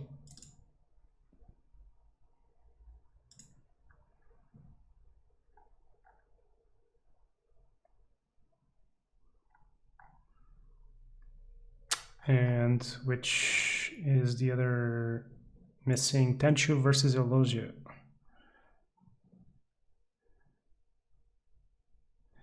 Okay, it looks like Tenchu asked for a quick break, so presumably they're still gonna have to play one more game.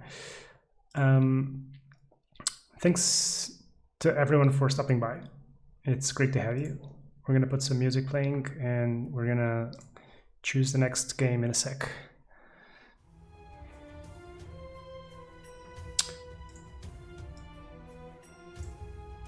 ElectricAlan versus Wuhek is definitely a game we're gonna watch. There's no way around it. Are they already playing? Damn, they are. Alright. So Mono Blue versus Mono Black. Looks like Wuhek has already taken the left tower, Veno doing Veno things. I mean, his towers are very healthy, wow. Wuhek is back in the game, guys. One of the most dominating long-haul players. Consistently placing well in the tournament series that I organized. I think he placed like 2nd and 3rd or something. He was known for playing mostly red though, so this is kind of a switcheroo, if you will.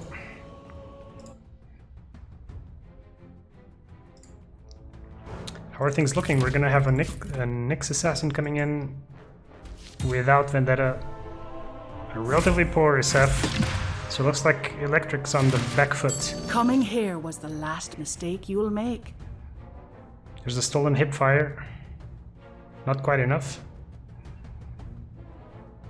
At any cost, could kill both of these heroes, as well as these ones, but I guess it's a complete clean sweep on the right.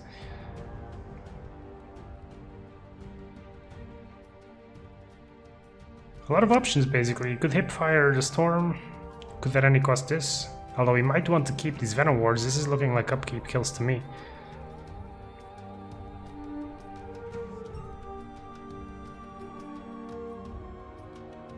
The storm is holding the, what's it called? Presence of the Dark Lord. I'm wondering how this gold has been spent, if there's any items that we cannot see right now.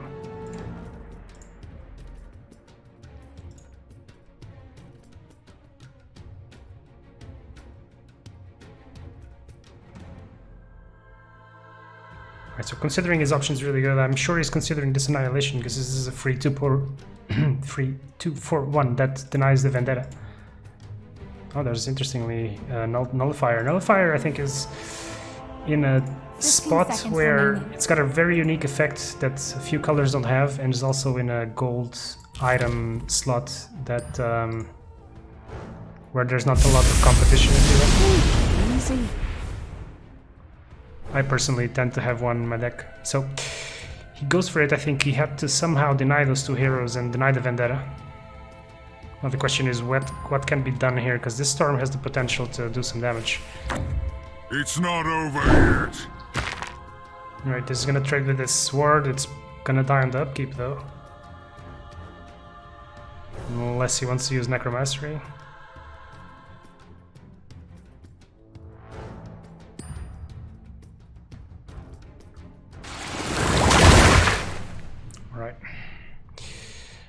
very good spot for Wuhek. No heroes coming in. He's threatening lethal on basically everything that matters on the board. He's just missing that little bit of damage. That's always the problem with blue, right?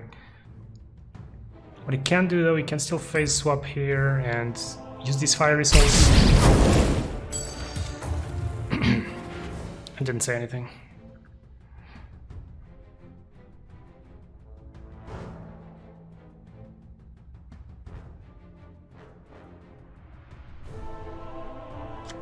You gotta end with the hipfire, right?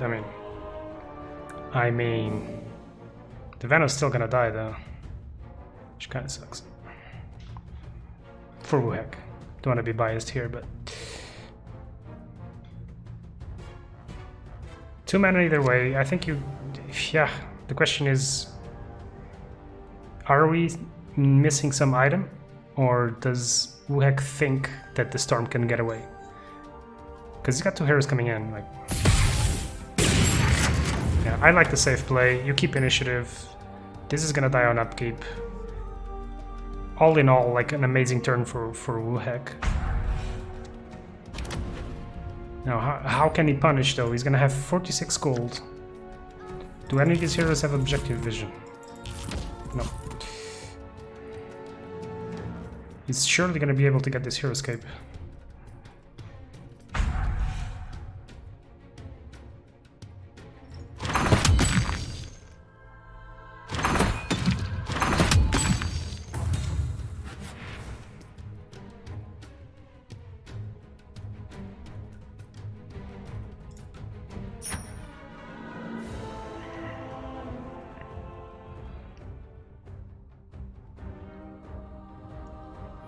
Yeah, ElectricAlan's got a ways to go, like he's feeling very, very behind right now. The fact that this Skywrath is deploying here makes me think that he's expecting to find a way to kill this. Apotheosis Blade, though, he's considering replacing the Luna.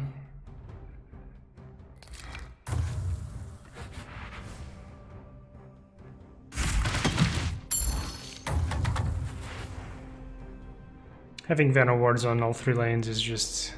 damn.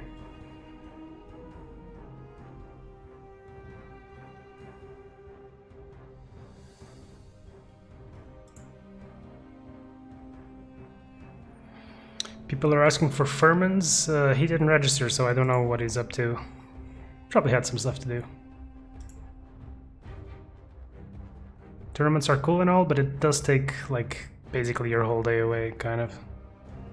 Also, depending where you live, it might end quite late or start quite early, so... Hey, Super Pike. Doppelgamer. Thanks for the follow, man.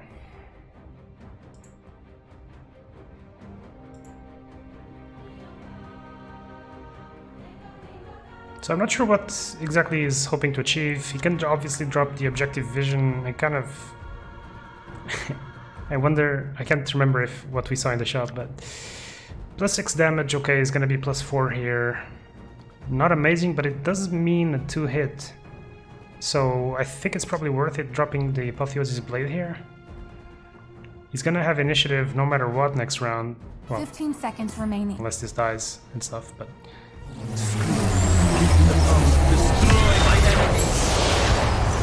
Let's have a look at what was the last played spell. Oblivion Vandal. So he can drop this. This is going to be an 11 damage. Plus 5, 16. And then he can steal the Oglothi and get back initiative.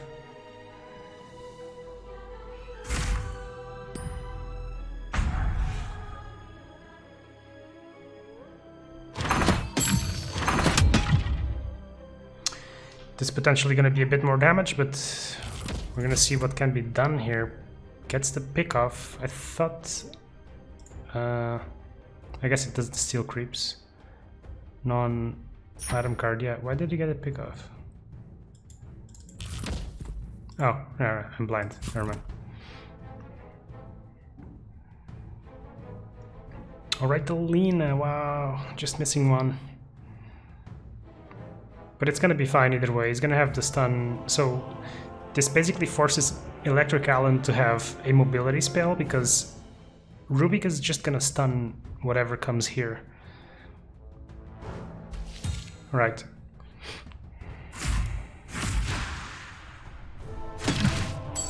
Oof. He doesn't have a hero here for the pickoff to be lethal, unfortunately for him. Oh yeah, the Venom Ward. Never mind. Forgot about that. Right, insta win. Feel like those last couple of turns had no story because Wuhek's cards and all the Venom Wards just lined up perfectly with ElectricAlan's creeps and stuff. So that was game 1, we're gonna be waiting for them to restart again. Also curious to see if ElectricAlan considers a deck change.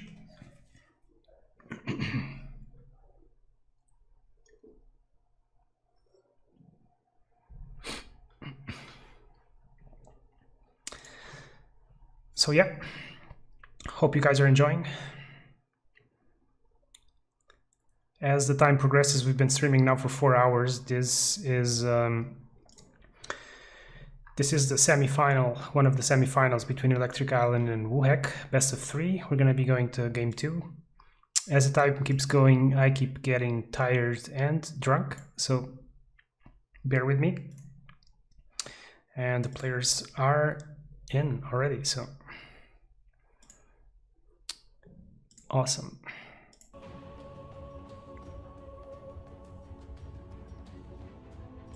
Let me show you guys. Ooh, there's a deck change. Black-red.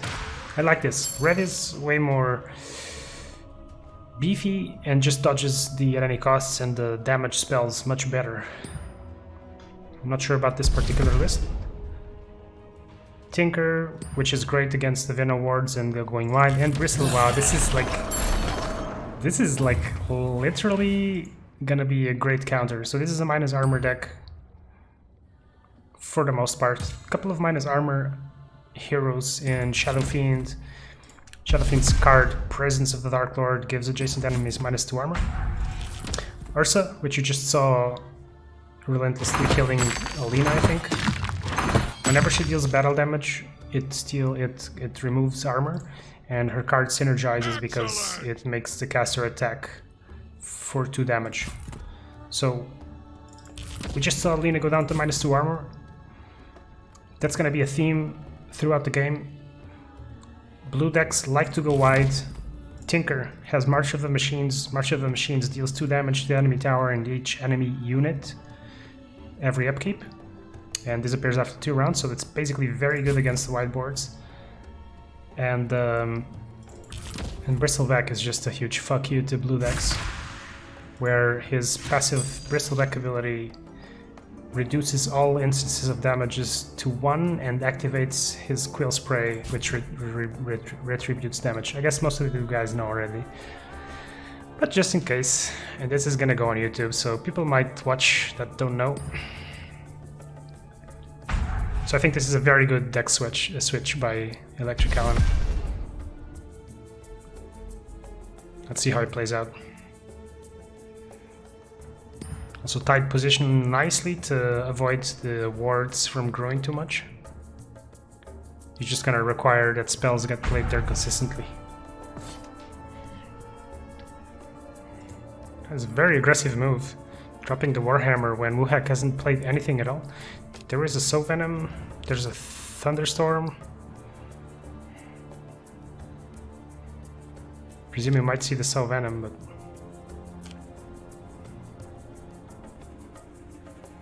it's not a guarantee that it will block. Right. Wuhek wants to dodge it.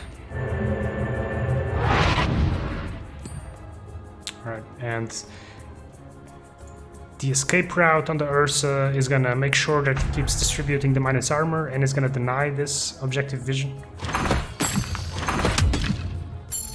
It's also gonna help prevent some additional Venom tower damage, because that thing adds up quick.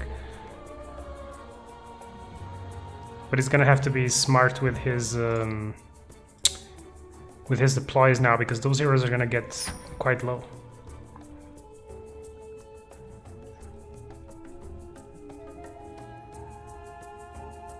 Initiative on Wuhek is gonna want to use this telekinesis wisely.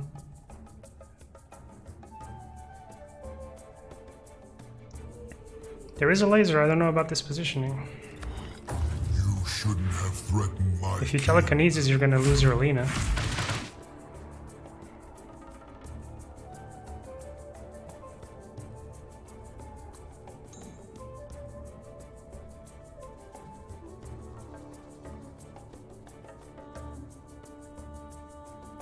Not sure if this was a misdeployment, or not sure if he just didn't consider the laser, or if he's just planning not to open with the telekinesis, because that's normally your opening move.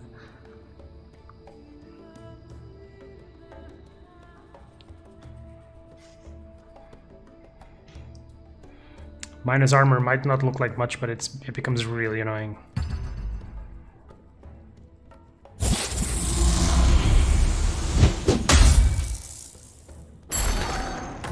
Wow. Getting the double kill refuses to telekinesis, but he's gonna pay with the price of Lina's life.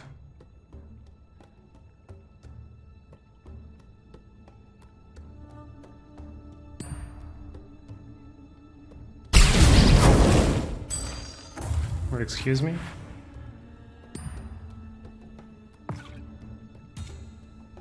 You could have achieved the same effect with the laser. Excellent! So I'm confused. Thanks for the follow, Tigros.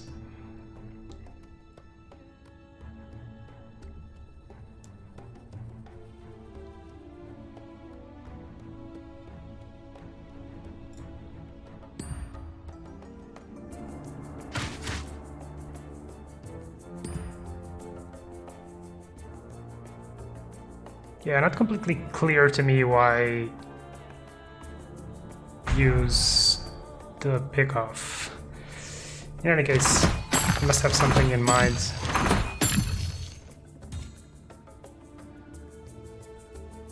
This Path of the Wise is going to be potentially good there.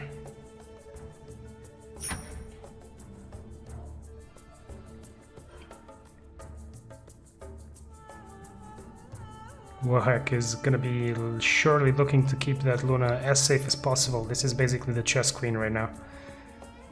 Needs to survive, needs to stay away from enemy units.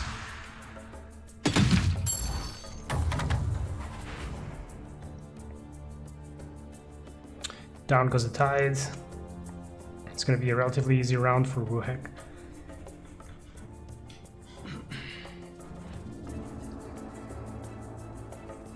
I expect we're going to see a demolishing Warhammer on this Rubik. You left me no choice.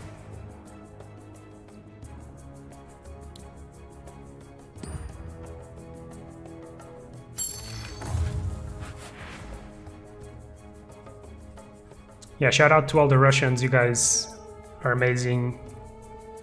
The Russian artifact community is really strong, so shout out to you guys.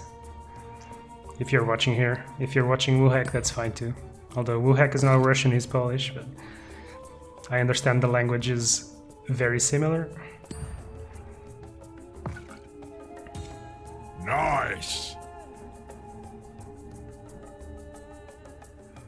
Okay, ElectricAlan switched to a presumably better deck, but things are not going well for him at all. And something that always surprises me is how these blue decks keep up in card parity. It just feels like Wuhek is doing a shit ton of stuff and both players are holding 5 cards. So it's not like... At times you feel like the card advantage should be playing a bigger role, but it kind of doesn't. You always find somewhere to play something.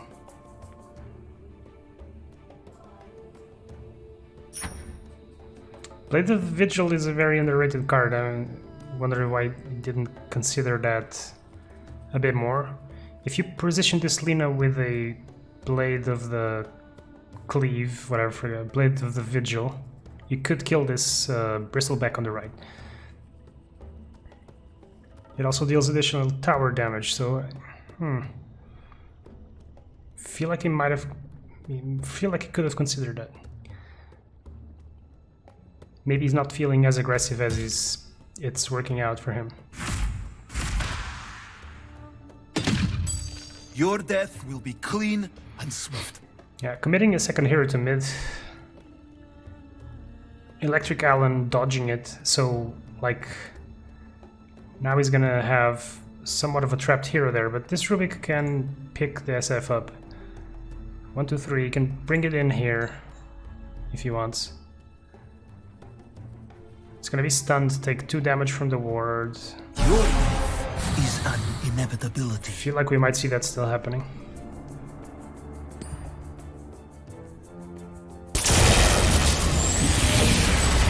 You never should have raised my ire. Like I said, you always protect the queen. Drop the phase boots with objective vision, also adds more damage. Will be a Ravage coming in. But Wuhek's game plan is like working out completely perfect. Like when the blue deck gets aggressive draws, it gets aggressive draws, man.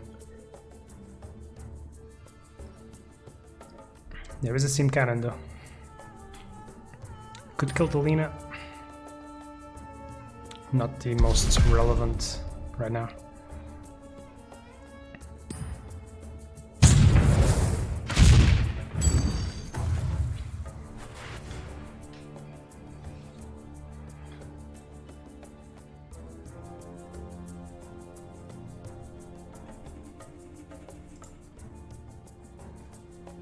Curious as to what both players kind of expected different deployments, right? ElectricAlan kind of expected the hero to come here, and Wuhek expected someone to come here and defend. So they both kind of next leveled themselves. 5 head. It's a good thing I'm your ally.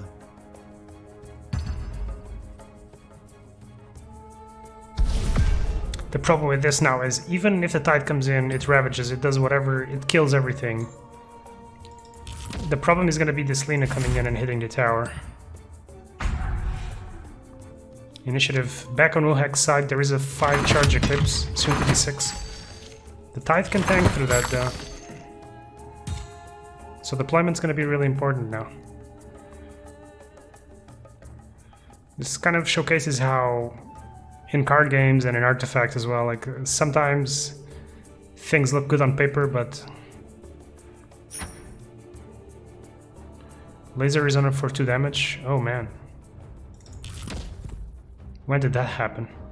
Damn. I guess I haven't been playing enough Tinker. Thanks for the heads up, 4 goals down. I was super convinced it was 3.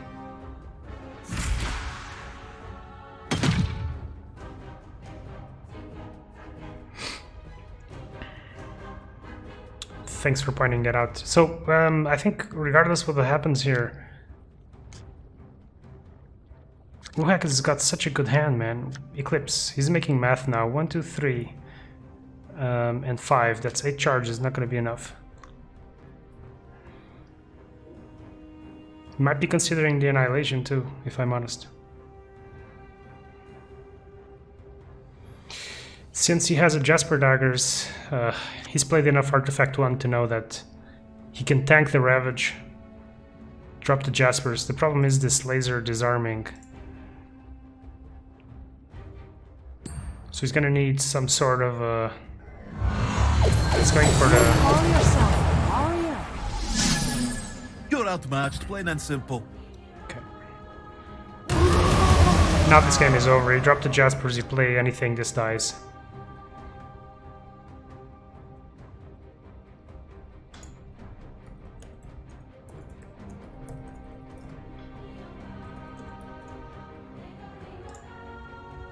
Yep.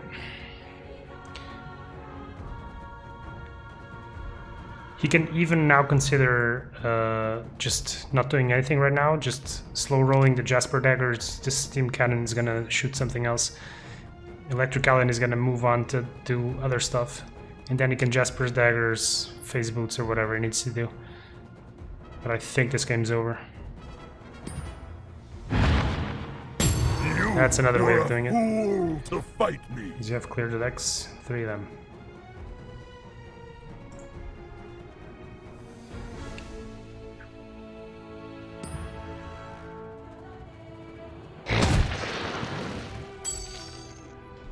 Alright, that's not gonna cut it. But the steam cannon can now kill the Rubik. Right. Stun. Steam cannon's gonna kill the Rubik, and the Jaspers are gonna win the game. GG. They will feel the wrath of Selemene. So this is game 2, right?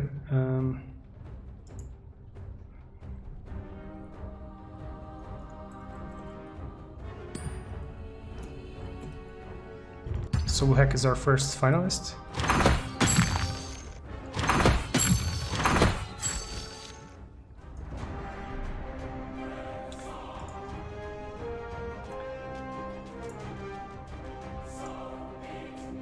That was a quick 2-1, man. 2-0, man. How is the other bracket half doing? Let's have a look.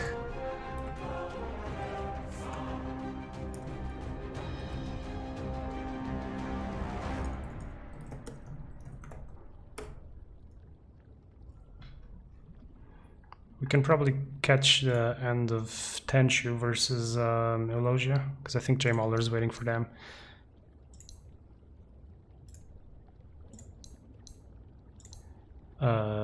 Post-match, okay, the game just ended, alright.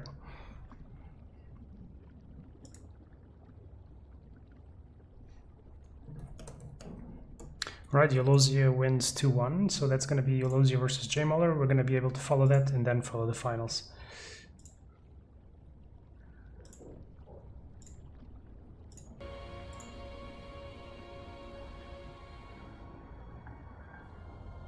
It's all planned so people don't watch the Wuhek stream, now he has to wait. So, shall we watch this from JMauler's POV again? Or shall we... Let's look at... We haven't seen Eulosia from his own POV, so I feel like we're gonna go for that.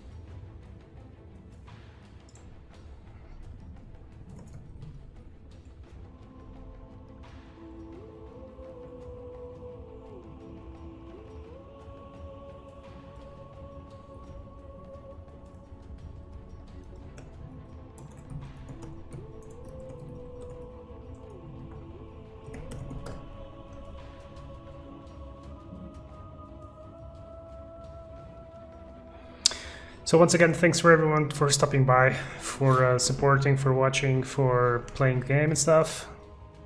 Hope you're enjoying. This is a kind of a one-man show, as it is right now. At least it becomes easier towards the later stages of the tournament, because there's not people PMing me every 5 seconds.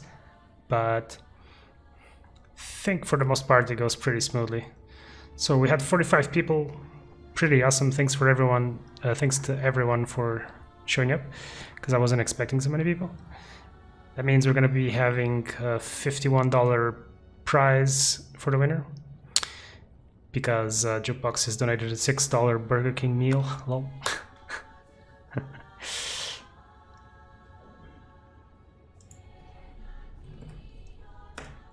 One of the players asks for a small break, so we're going to be having a bit of a break.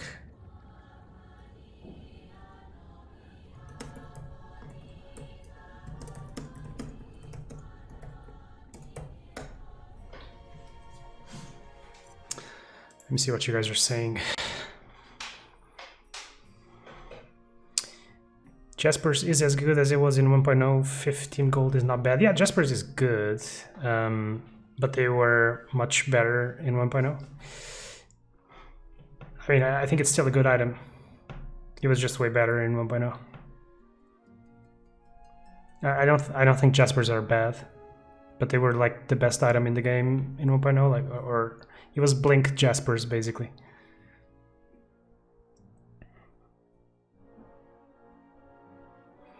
Alright, so it looks like one of the players asked for a break, and I don't know how long the break's gonna take, so we're gonna take a quick break too. Hope you guys stick around for the second semifinal, and we're gonna go straight to the final after that. So, see you guys in a bit.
Right, the show must go on.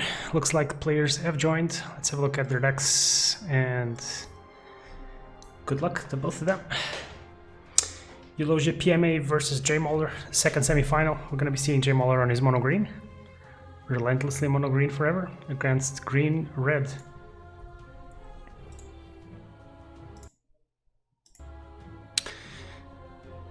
This is essentially the same list that we saw Eulosia play before in the quarters, I think. And JMauler with his aggressive green deck. It's gonna be a fight of the Anshus. So So let's see how things play out. Let's see how much this mana ramp is gonna help Eulosia. I feel like clear the deck into Tidehunter is gonna be huge this game. Because it's I raise the bull snake high. just a combo of abilities and cards that bypasses all of The unclean doesn't have a chance. all of the buffing, all of the untargetable abilities that JMauler plays. This was a very good trade for JMauler. That's better. Anshu dies, he doesn't care. Buffs the Selfish Cleric and trades for the standard flag bearer.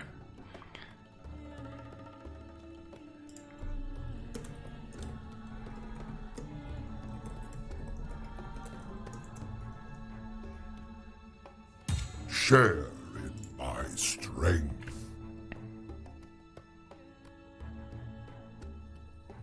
Going to be interesting to see how Call of the Wild is going to be used here, if he's going to go for damage on the tree, or if he's going to go for tower damage. Both of these decks don't really focus that much on the tower damage. They're going to be focusing on buffing their heroes, asserting their position on the board, and then... You're no good to me dead. If the damage goes through to the tower, that's going to be great, but I imagine that's not going to be the focus of the game. Kind of a strange deployment for the Anshu here, but he does have a Screeching Harpy. I don't know if... I doubt he's going to want to throw that creep away. Might be playing for the Standard Bearer, that's the second copy. It is going to die, presumably, because of this Drow, though. Giving away the Standard Bearers is not exactly what you wish for. He could drop it here and get rid of this Selfish Cleric, but there is a Chen, so... I will fight by your side. Downside of playing creeps against the Chen is, you know what's gonna happen. It's gonna be able to kill this. It's gonna get stolen though.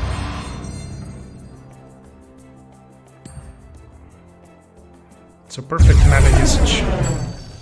Perfect battlefield mana usage for Eulosia here, using all the abilities. And down comes the Terrapin. This is a very, very strong play against this matchup.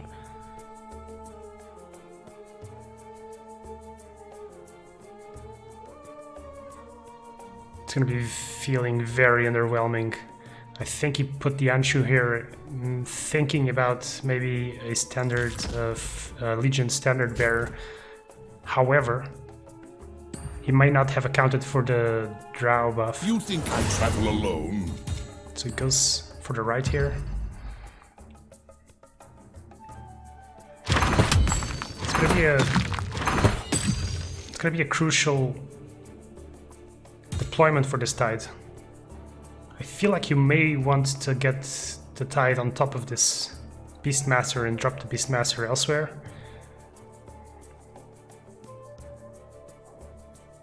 Upgrades the shop. Still 19 gold. Red Mist Maul is actually probably very worth it in this game. Things are going to be smashing against each other a lot. He doesn't go for it.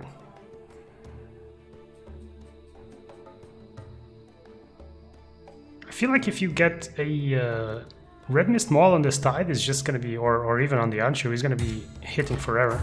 It's not personal. Could be a way to end the game. But it's still very early rounds, so this is going to be game breaking now. If he does steal this though, the axe doesn't kill the Anshu. Alright.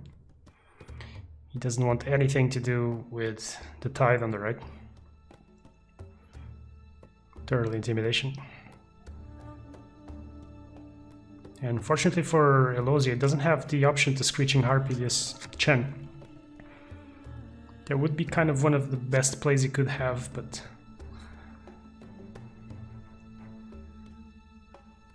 What's the score in the JMauler series? This is the series we're watching, JMauler's here. This is the first game.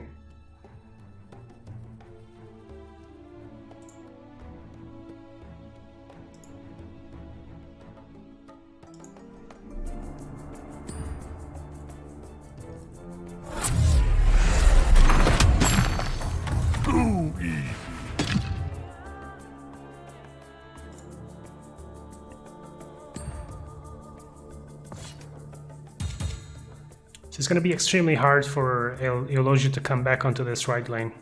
Without the Tithe, without the clear the deck. Chen's going to do Chen things. It's going to be a big hit. 7 You are and 2. never leaving this place. Okay, redeploys the axe onto the right. Still feels like it's not enough, I have to say. But he's willing to fight for it, so... Not only is this a 3 lane where everything's really buffed with armor, the Terrapin Great Shell makes sure nothing is targetable. And this axe is gonna need a big item to start doing damage. Let me show you. And there isn't Jasper daggers, but I'm not sure that's what he's looking for.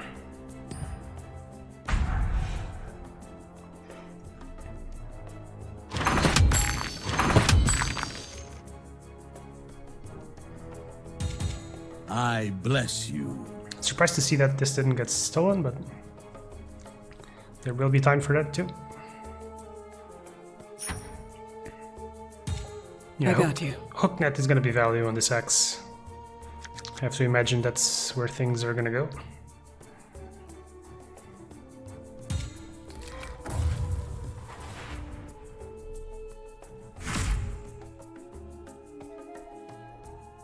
Also surprised to see this coming here. Well, yes and no. I guess if you dropped it here, the flag bearer could...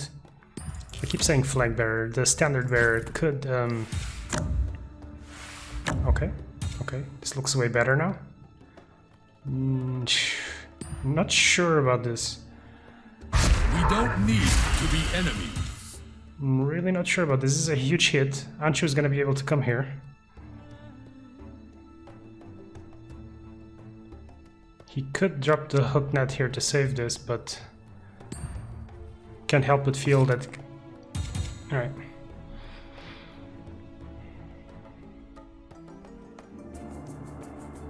Can't help but feel that he wanted the hook net on one of these heroes. He could have dropped hook net here, used the Call of the Wild. Many have attempted to strike me But down. I should stop second guessing the None players. have prevailed. All in all, Eulosia is not doing any tower damage, he's not trading. If anything, he's losing in terms of damage battle here. And JMauler gets the Roseleaf Druid here, safely here, at only the cost of 6 tower damage while he's dealing 17 here, so... That said, Tithe is gonna have his day in the sun.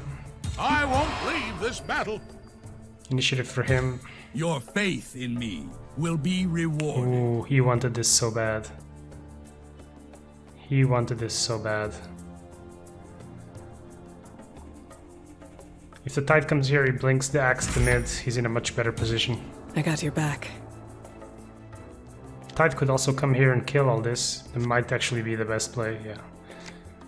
You don't want to have 3 heroes there. He keeps fighting for this, he knows it's going to be important.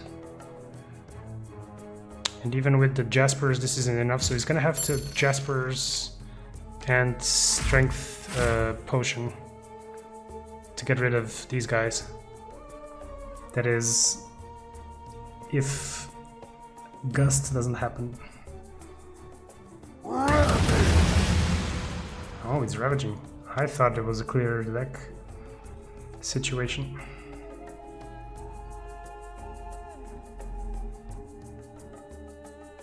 Because you could have cleared the deck, drop Jaspers here for free, for 0. Strength Potion pack, try to Berserker Skull, but he's got other plans.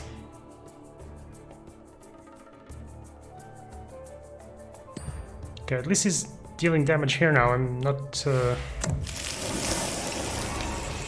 also not 100% sure why the Anshu ended up coming here, but...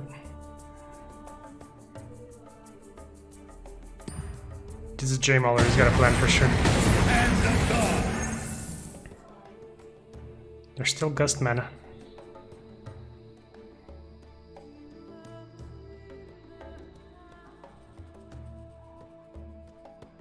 It's gonna look very suspicious if he opens with Strength Potion pack here. But if he drops the Jasper, it's super suspicious anyway. So he could just double potion and then Berserker Skull, but he could get gusted.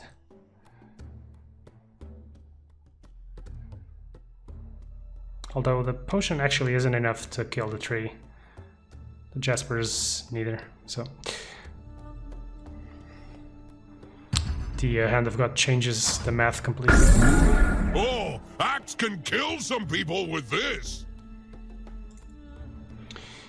He can use the second one that will be lethal, and then Berserker's next round. There is no hero deploy available.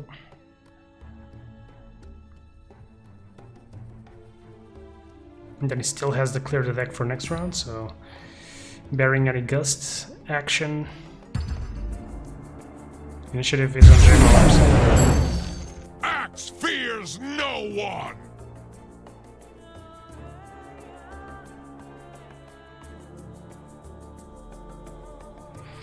The death of the Axe can't bother him too much. There's the Call of the Wild available. But there's still 3 mana, so let's see if he drops something. Whoops, there we go. I'm not here to coddle you. I'm here to fight. So now this took a turn and he's getting all the red denied. Silver Lining is still the clear deck. I think he's gonna have to play that here. With me at your side, you will not know defeat. The Red Mist Maul keeps coming up. He never takes it. I wonder if it's actually in his deck. Probably is. Yep.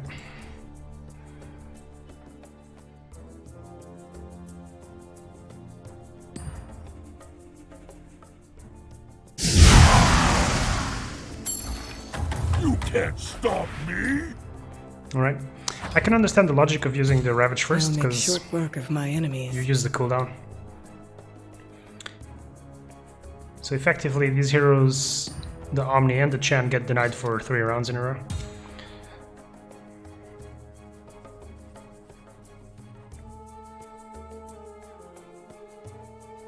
And the Anshu positioning, I mean, he's not getting any damage in, but he is getting extra gold, and the minus armor is actually meaning that every turn this is taking extra damage.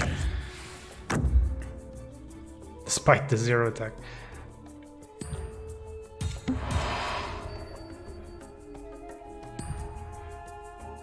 Right, Sarlakan doing Sarlakan things. Just as I planned. Keeps buffing, man, this lane. Eulosia is committed so much onto here. And just... I bring wisdom and power. it becomes really hard to catch up.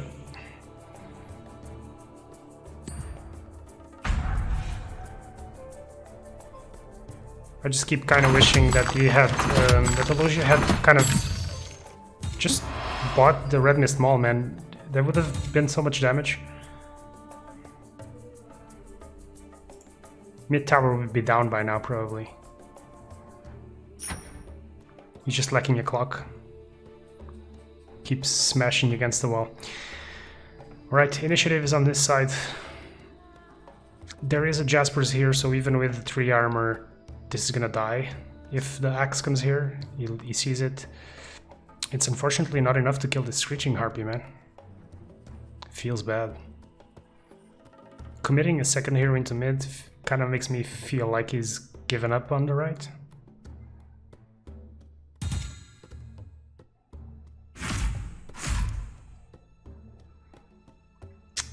Double Spirit Swordman, but yeah, Eulosia's hand just doesn't look like it's punishing enough. All very situational, delay the game or stun effects. 4 stun effects, 2 jump blockers, and a gush. Oof. I have to imagine that JMauler's got something better going on. Also, the deployment of the Anshu here actually denied him 1 mana. So, all in all, I think I felt weird about this, but it's really working out. I think JMauler was actually 5-heading this game. Right, wants to prevent any shenanigans here. Can't imagine that Eulosia cares too much about this Hand of God for now. The jungle will protect me. He's He's gonna have to do some work here though. 2 heroes coming in again. And the tide is just not punishing enough. Oof, the Sarlacan. So actually, the way that things are looking right now, I think JMauler just wants to pass. If the Drow dies, that's fine, because it's basically ending this lane anyway, and then you can replace it elsewhere. Wow, yeah. Still fighting for it.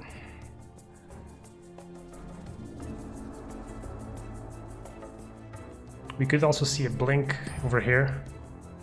Would be enough, the 5 damage to kill this really annoying selfish cleric.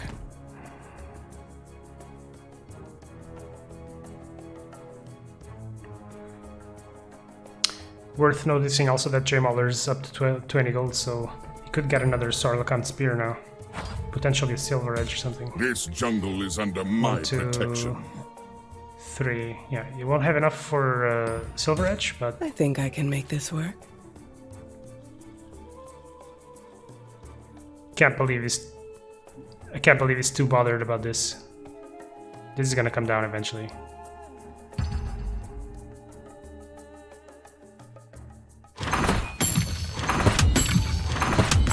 Tide getting disarmed now means he won't be dealing battle damage. We can last a little longer. Basically disabling his Anchor Smash.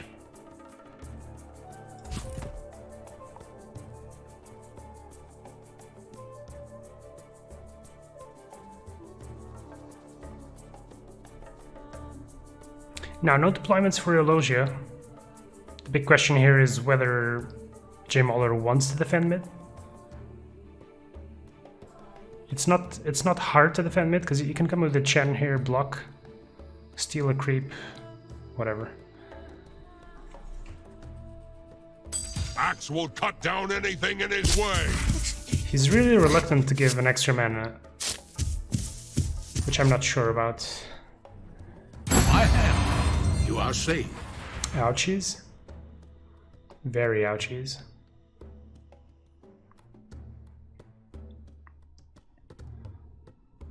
JMauler is looking really good this game.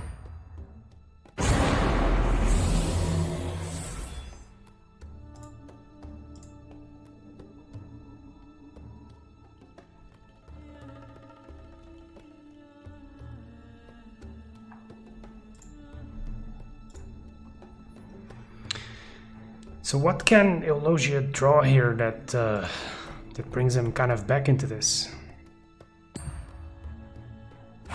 I have to think it's the clear the decks. It's basically the best card in the deck. The Spring the Trap is good, but green is just too beefy. No, so this lane is gonna go down. This Omni can leave. It doesn't need to be there at all.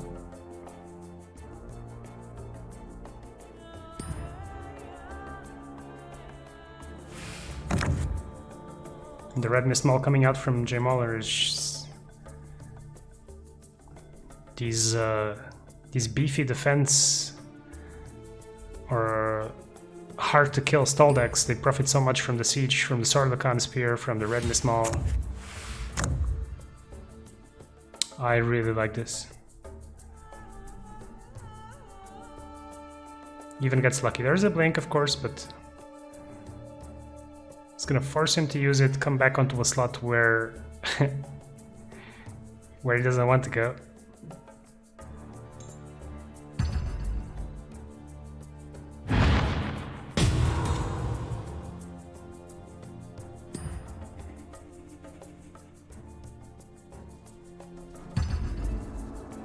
Yeah, Eulosia's hand is just looking like it's not good enough.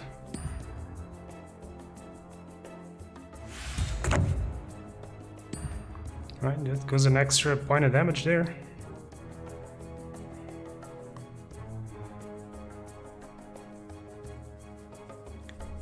This Anshu is gonna have to come here and get disarmed to allow for the tide to deal damage, I think. Ooh.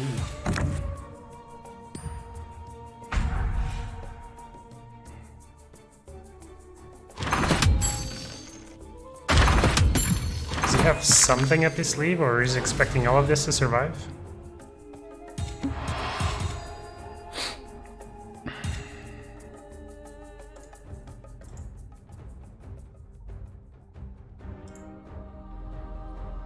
What got healed? Oh, this got the Ironwood. Okay, never mind. I was wondering why this got buffed.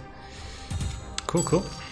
You thought you could fight the champion of the Sunken Isles? Alright. What?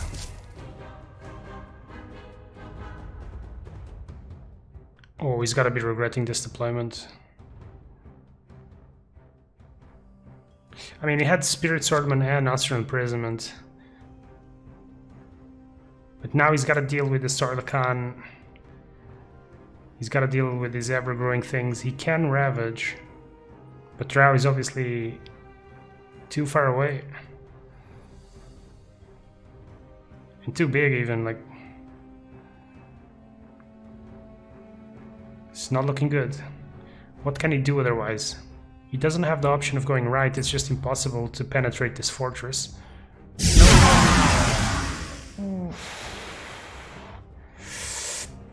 That explains everything. He didn't know that the disarm would prevent the clear. Ow. Okay. Or maybe he did know, and he's just wanting to get lethal on these guys. Excellent! Mind you, that is also possible. But this doesn't prevent the Sarlacan. Ooh, it doesn't These are prevent clean Radiance either. Wow, okay. Yeah. Okay, there's no way that he could bring this back. Absolutely no way.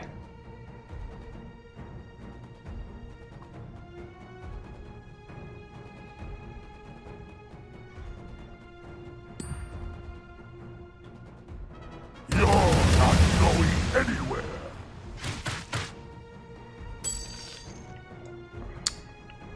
Tough. Tough to watch. The Desperation Ravage. I have no idea what he can be expecting to draw now.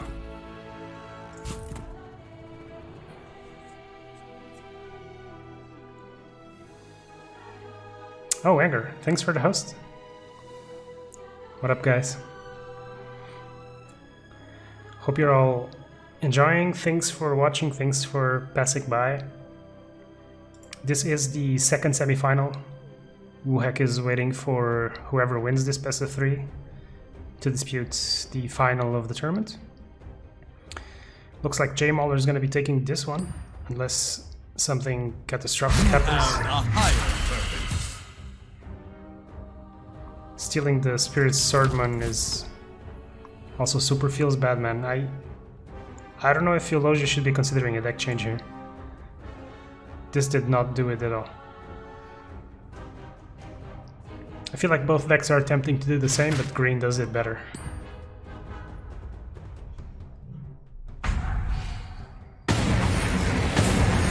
I give with an open hand. You're just playing spells for the Radiance. Yeah. I understand, but at the same time, he could just be passing for the extra siege.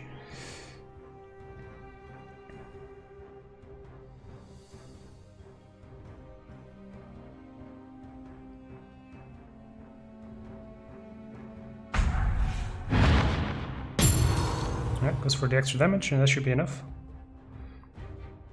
There's still the Astral Imprisonment, but let's be real, guys. There's no way. There is nothing cannot overcome. If Rashida's here, he would be saying, I called it. No one can escape my bow. Because that's basically all it does, is call games on round 2. Hey Rashid, hope you're watching. Hope you gotten out of bed, you lazy slob.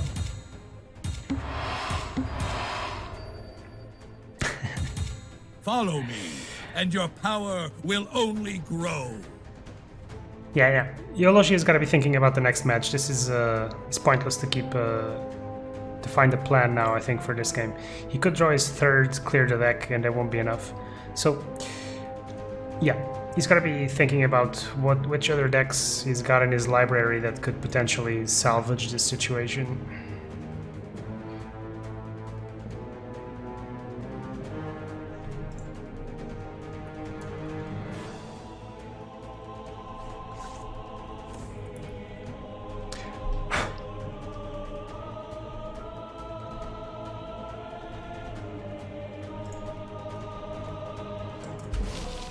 Alright, he concedes. He concedes right as he asks in chat whether he can change decks. Yes, you can.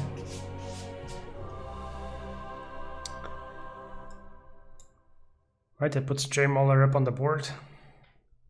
And we know he's not going to change decks unless Eulosia finds like the worst building deck.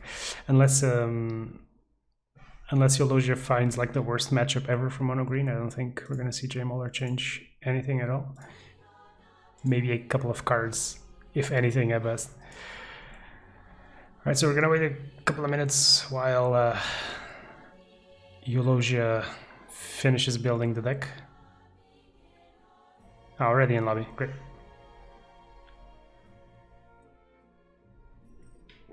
You love to see it. That was pretty fast, man. Pretty fast. Ooh.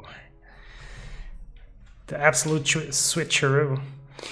So mono blue, Pierpont, Imperia, Earthshaker. Let's have a look at these deck lists. Lightning Strike, Homunculus, yeah, for the combo. Objective Vision, Annihilation, Echo Slam, Sapphire Archon, Objective Escape. Right, so we're gonna be seeing Eulosia play this Imperia Archon combo if he manages to get a Homunculus as well. That's gonna be huge for him. Let's not forget though that there is this guy on JMauler's deck. So you also want to be careful about just making too big of a creep.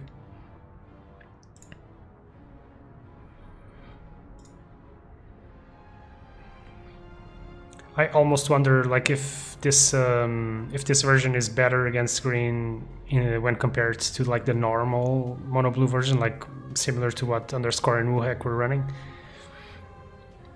But I don't have enough experience with these decks to really say. I don't usually play either of these decks, so it's gonna be interesting to see like what tactics the players find.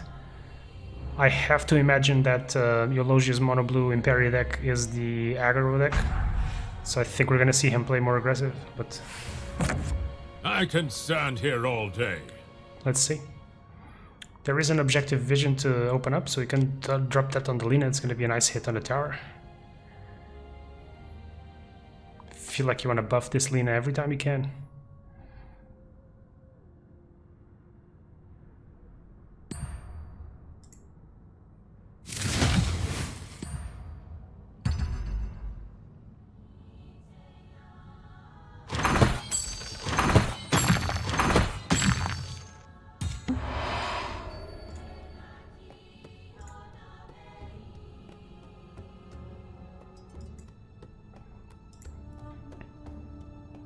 The game music always takes a minute to kick in, interestingly. I guess it's like the end of the round or something. So no gold. Eulosia would have loved this Demolishing Warhammer. Trying to decide between getting gold or upgrading.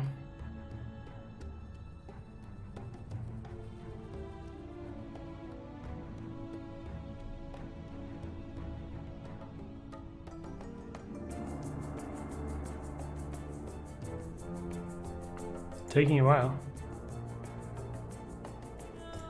Let's take a look at his deck. Amulet, Tear Escape. I'm not sure, man. I think you want these hammers before you upgrade, but 15 seconds remaining. could be wrong.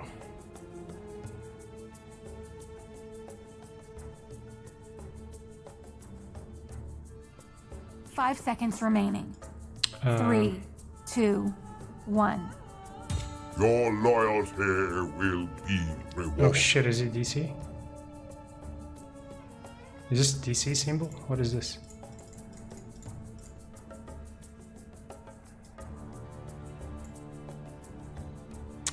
Oh man, that's an auspicious start for Eulosia. That's not how you want to end the game.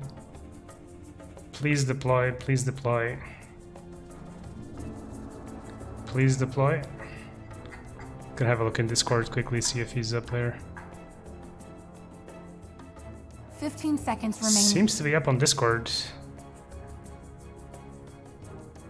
Is it me? Oh shit, it's DC. 5 seconds remaining. 3, 2, 1. Let's hope he comes back. Was that the game or was him?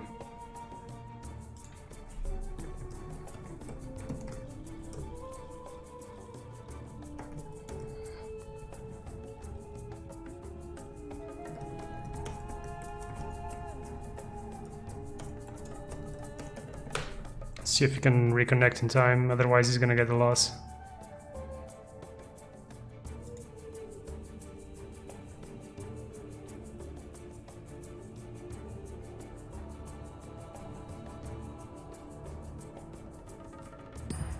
Okay, he's already reconnected.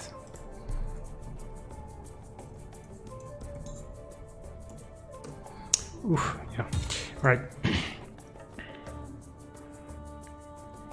So if any Valve devs are watching this, it would be cool if you disconnect, that at least that you get the passive gold or something.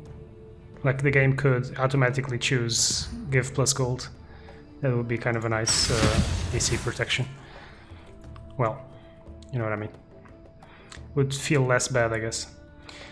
Interesting that I couldn't tell if he placed it there or if the game placed it there. It would be very strange for the game to make a bounce, right? Because he made the bounce. So hopefully he got in time.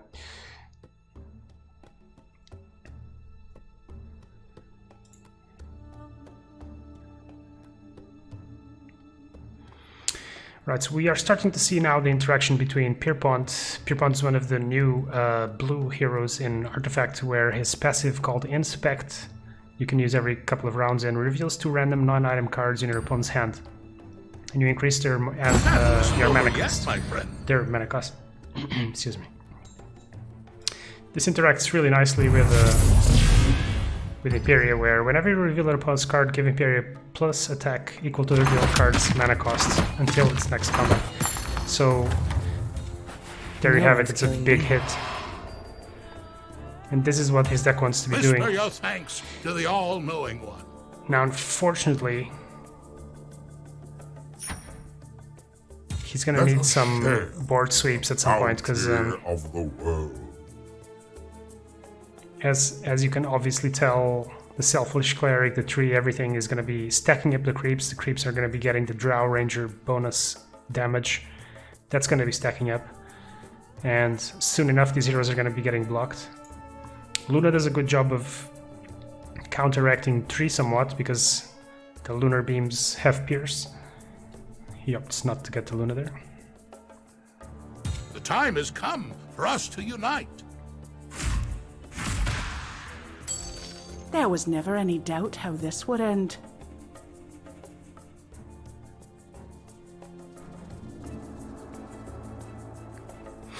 The other synergy that we see is Pierpoint's cards synergizes with his own ability, where the more cards revealed, the less it costs. Again, this is very tricky to be playing these big creeps against mono green, specifically against Chen. The Holy Persuasion ability is stealing the creeps away. I will fight for you. And now Anshu comes into play as well. This is gonna be, I can't help but get the feel like this is still a good matchup for JMauler. Not that I would know what the bad matchup would be, but I'm surprised we haven't seen any very aggro mono black decks, because that's kind of what I felt was very well positioned coming into the last patch. People seem to have adapted really well, if you will. They've driven out the mono black.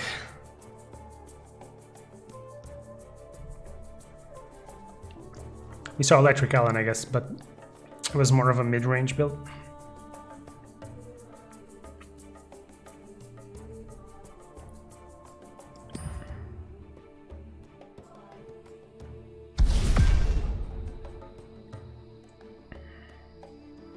That's a very nice home field advantage. It's going to be denying that Imperia forever, so this allows Anshu to buff this lane and then move elsewhere. And things are lining up for JMauler.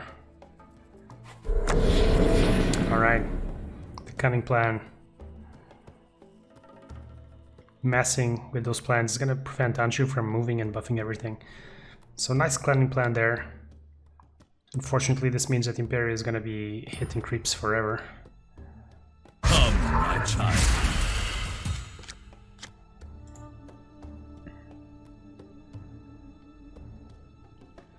Interesting decision from JMauler to steal a melee creep. He has to be feeling like it's not worth waiting for this. Which, fair enough. Like, they're not going to be coming down this round.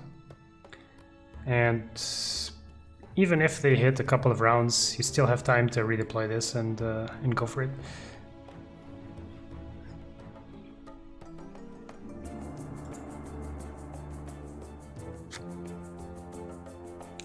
Eulosia considering where to drop this demolishing hammer.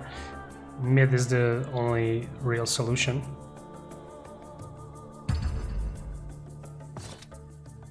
Alright, goes to the Lina. Lina can clear blockers pretty well, so it's a nice spot. You're going to be a force to be reckoned with. I offer you this protection.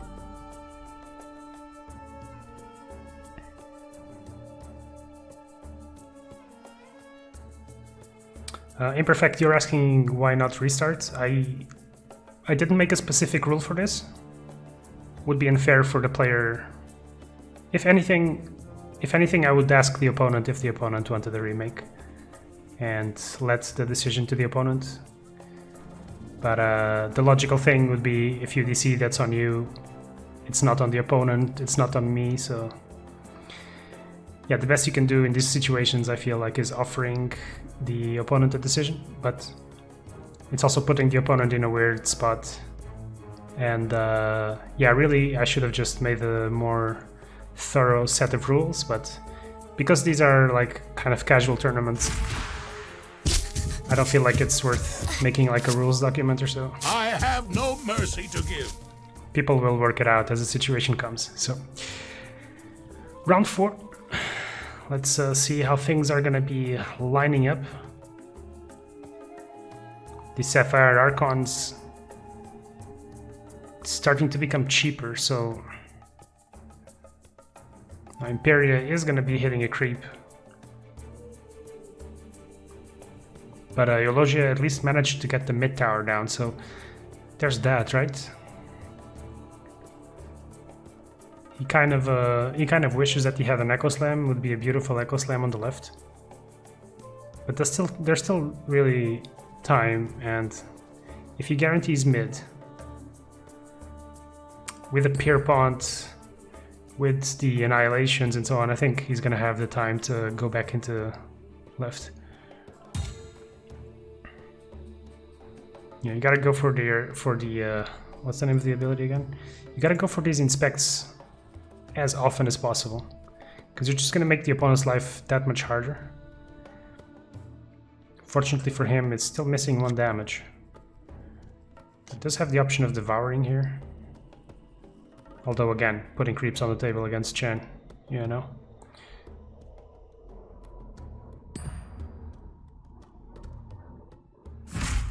Goes for the card draw. Homunculus isn't bad. Homunculus isn't bad at all.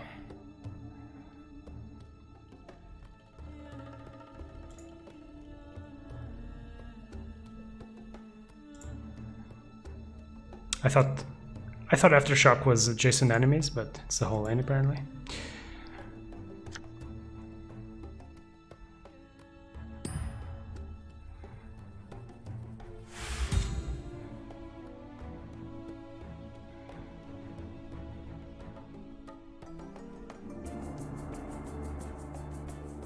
Chan passive Divine Favor will heal this Terrapin at the end of the round and will mean that this will all be untargetable.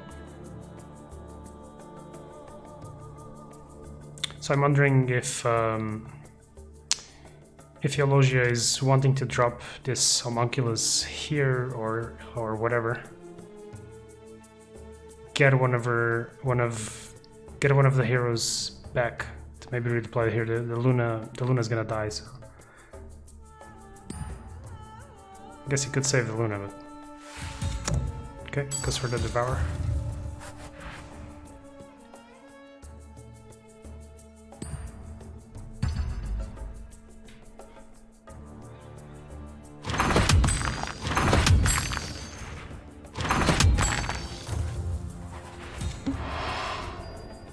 I actually kind of like this. Serve loyally and you will be He's rewarded. going to be able to put decent pressure into mid. Alright, he's going to drop for JMauler as well. A little longer. So, welcome to the left lane action. This is where the game's going to be decided most likely. I'm starting to feel like Eulosia really wants to see the Echo Slam now. This is going to be one of those critical turns. Now there is double him, but as long as Eulosia can clear this whole lane up in one swipe, there's no way to redeploy yet. The Blink Scroll is only going to come at the end of the round. Unless we're missing a Blink, but I think he does play one Blink, actually.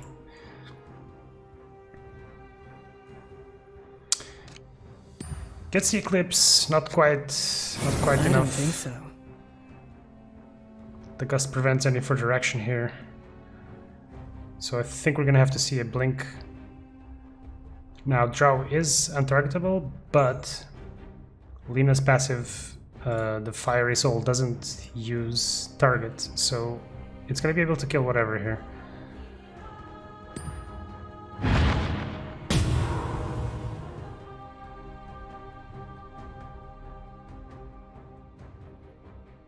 Just not completely sure what you drop here. You could drop a Wild Wing Bait. Be silent.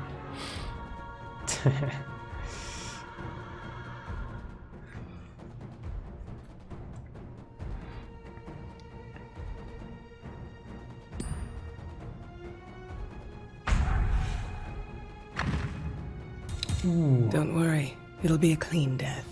Wow, this Warhorn is absolutely huge. What a turn for JMauler. Silence into prevent Drow dying and adding damage. Lina's gonna die. Pierpont's gonna die. Wow. Brutal. But there are 3 heroes coming in. We still have work to do. I feel like Eulosia just wanted that Echo Slam.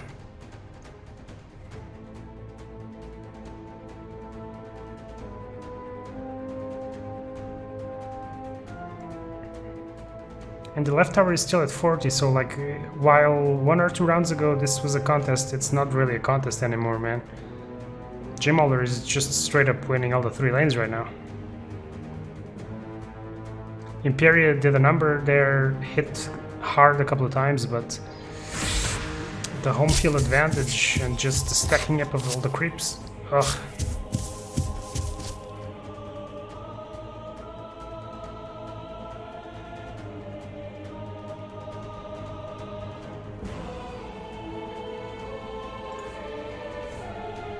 Still no Echo Slam.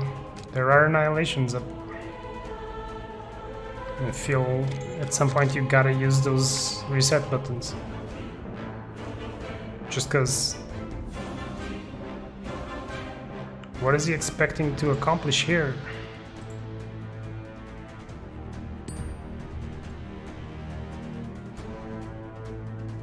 Gets rid of the him.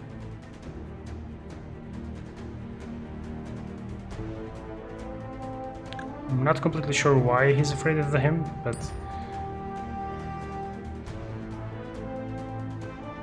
I guess hemming into the Chen could steal the 9-9. but I don't think he cares enough.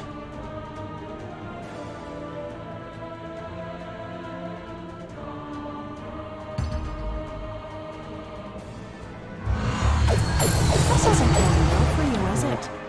Alright, this is a desperation play. It's 5 damage on the tower. There's certainly gonna be creeps hiding in there. There's still a blink scroll. The Eclipse play prevents the annihilation, so yeah, JMauler knows it just seals this creep. That's 3, 6, and 4, 10. There are still the homunculus. That's basically the only play, but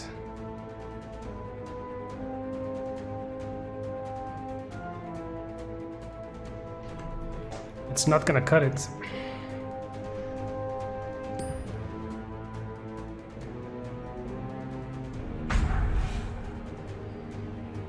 I call.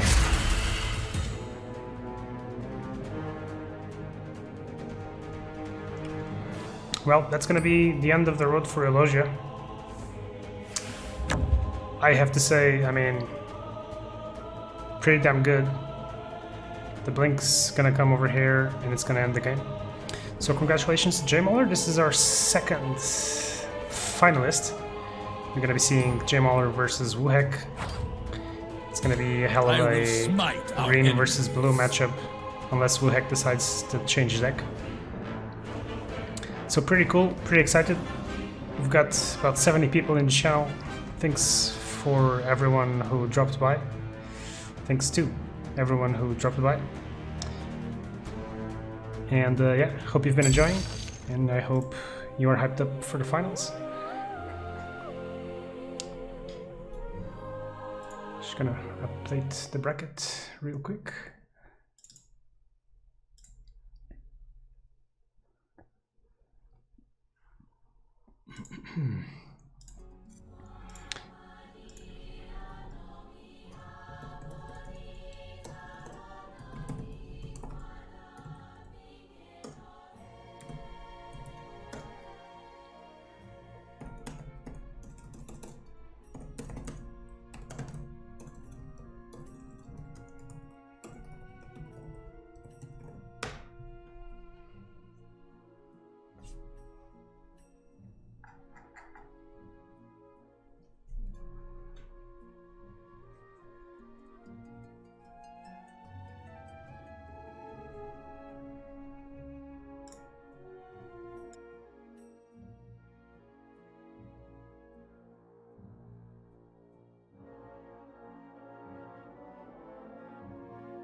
Alright everyone, welcome to the finals of the third beta tournament organized by me.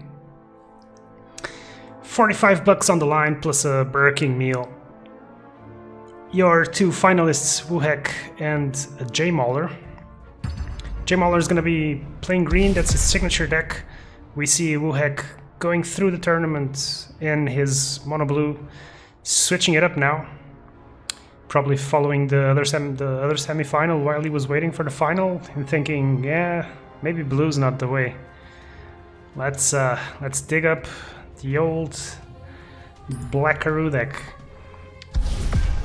Notice how Debbie's hitting the tower, Sorla's hitting the tower. This is basically the dream deploy.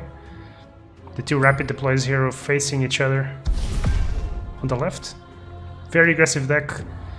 Triple Relentless Pursuit, triple Trebs, Path of the Cunning. So this is essentially a full, all-in, your-face black improvement deck.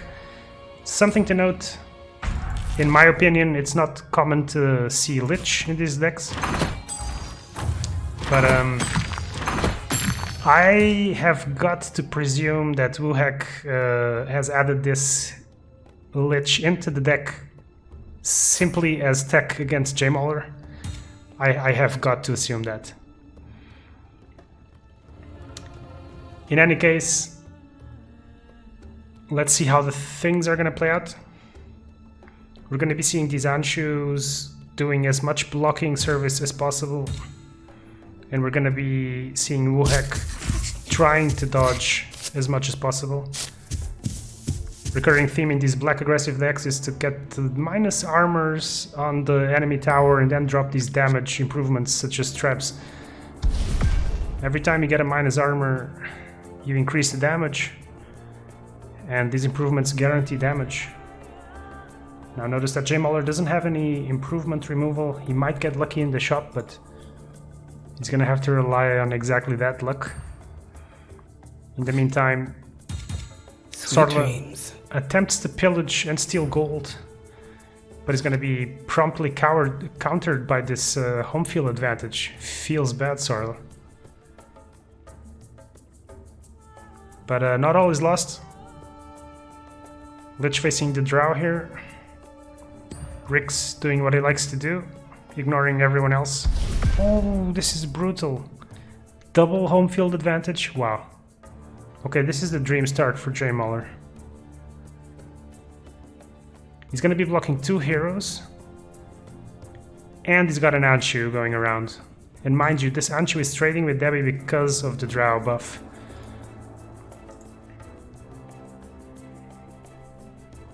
So just to start, I feel like JMauler's got a very good initial hand. Woohek's got a ways to go to fight against this. And this is also the advantage of playing one deck to infinite, is you really know how to play all the matchups. Greater purpose. But double home field advantage is brutal. I won't abandon you. Absolutely brutal. Now Woohek did get an extra card from the Lich and a bit of extra mana. He can go for the Aglodi Vandal. It's gonna go for the Twisted Path. Note that when Debbie dies, she doesn't activate her minus armor passive, unfortunately, for all you black lovers out there. So it's not clear to me if he's gonna sack the Debbie or the creep. Could go both ways, but I imagine it's gonna be the Debbie. It's gonna put an extra 4 damage on the tower, and then the traps will activate. It's gonna sacrifice on the left. Okay. Wants to redeploy that before he gets home field advantaged. Heads up play from Woohek. But it's still gonna be hard, and the Lich dies as well, so... Initiative on JMauler, there is a Nyx coming in. Time for some vendetta, baby.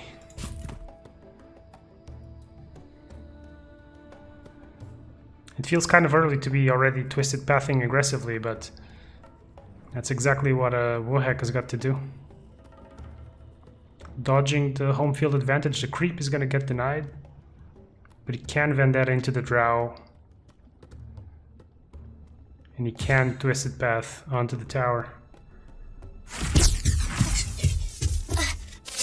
An interesting Chan deployment, because the creep's going to be disarmed.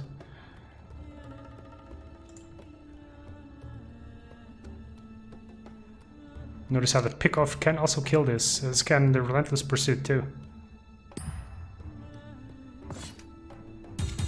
I will fight, and I will win. This has got to be the biggest feels bad, man. Oh, you get the nice placement. You're stealing that gold, dealing that extra damage. This is just useless.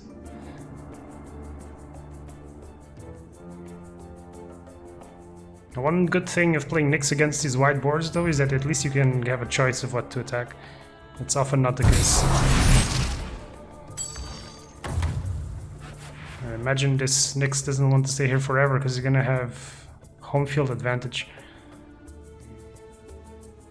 But he can obviously still Vendetta away, having killed the Drow with the Relentless Pursuit. Now you cannot drop a Bloody Vandal here until this Holy Persuasion's been used.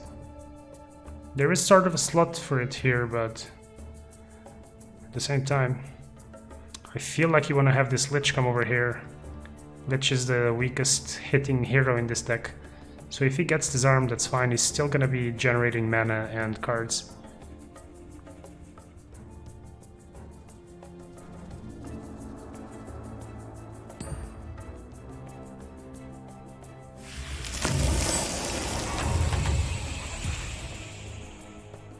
I have to imagine that Wuhek's plan is just to keep switching Rixo from lane to lane here. That's his one way of guaranteed damage, going over this defensive wall of JMauler. Don't need the enemy. Steals the disarmed creep. So we're gonna be seeing a constant flow of Rixos suiciding themselves to deal tower damage, basically forcing JMauler to find a way to deal faster damage to the towers, otherwise Rix is gonna win the game by itself.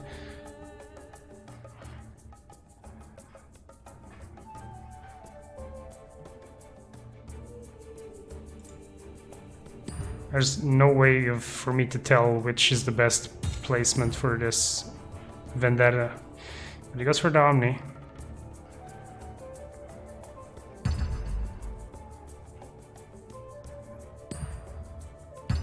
Omni to Spikes.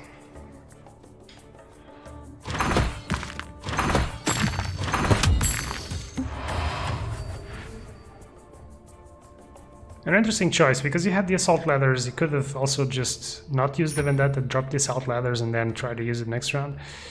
But we're gonna see how this works.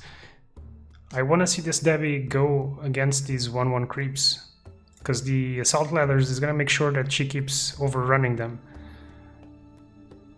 Very surprised if Rix goes here. Very surprised.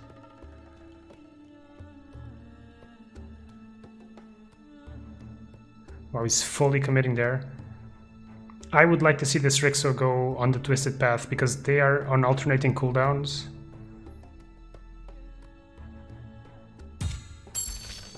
Yeah, I can't agree with this.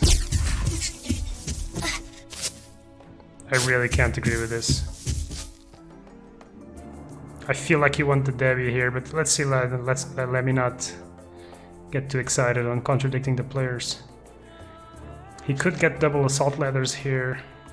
There's a Phase Boots. This can leave the Anshu Strand, and Strand dead.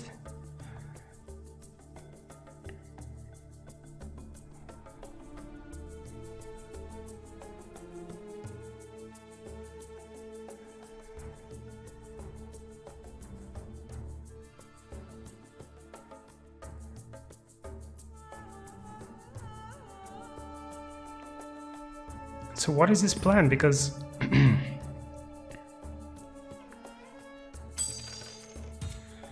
that's a strong him. He sees that Wuhek is committing to the right.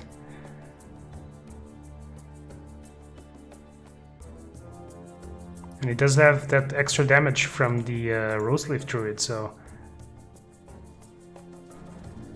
I don't know, things are looking kind of grim.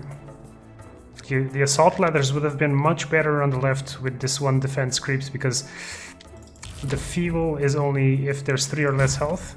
So it's obviously way less effective here now that the Anshu's died and there's 2 heroes in it.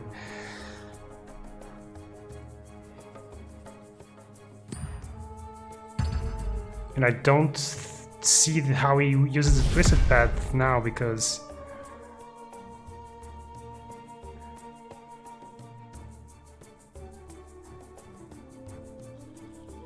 well, hopefully we're gonna see some way for Wuhek to try and contest this, because it's looking very one-sided right now. This turn is not what he hoped for.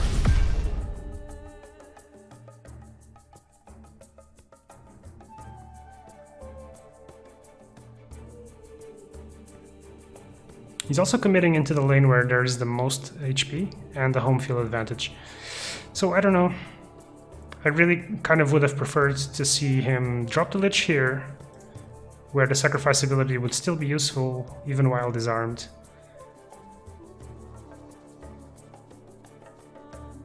Maybe sacrifice... Yeah, I don't know. My aim is true. It's tricky. Could have sacrificed the Debbie for the Rexo too. Multiple options. But with double pick off a Glody Vandal, it's gonna have a hard time. Sacrifice is available, he can draw an extra card, get some mana up. But, you know, despite the double assault ladders, he's only doing 3 damage onto this lane.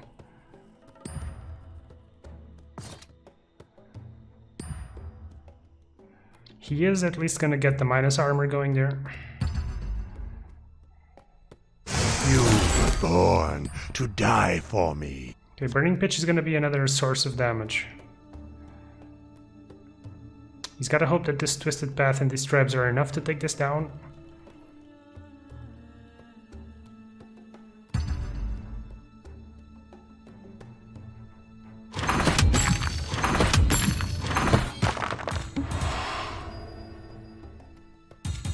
We are bathed in holy light.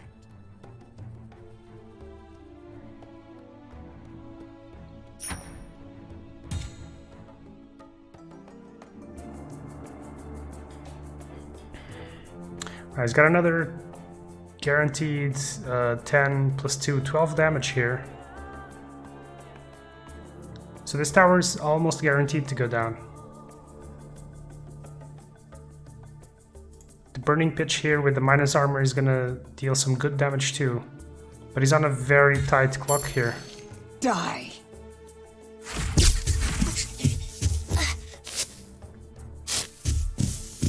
Chain Frost. Okay, you put Lich in the deck. Now let's see how good it actually is. See, all-seeing one's blessing. That's making it all the less useful. Can you Chain Frost on the left?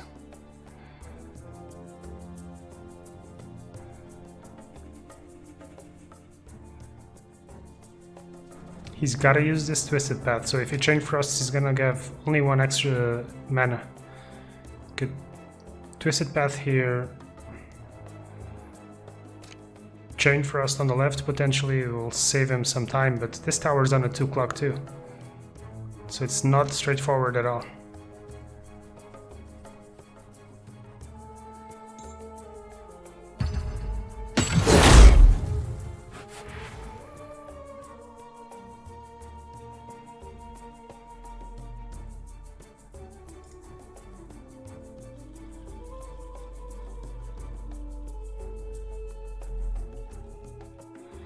Six mana for Wuhak, 7 mana for JMauler. Mind you, JMauler's got a bunch of repositioning abilities too. Triple Intimidation, triple Screeching Harpy. And he's leading in gold production. Of the 15 game slots available to JMauler, only 1 is empty. And that 1 empty slot is currently disarmed.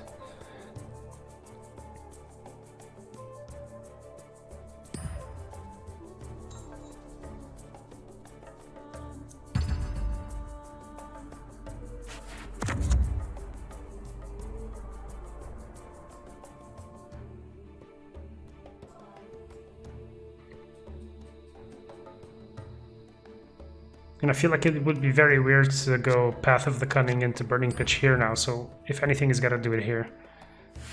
There comes the Screeching Harp. And, oof. Of all the lanes, going mid is the worst too.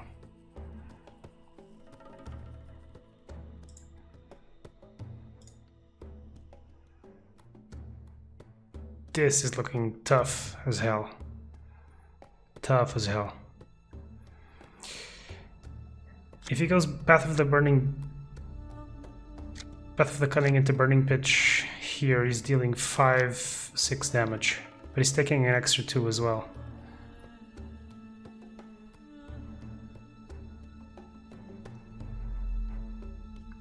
Feel like right lane is completely out of Chain Frost range. Chain Frost would have been nice here. 15 seconds remaining.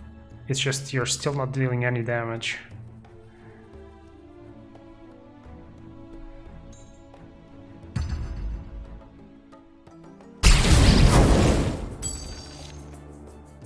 Right.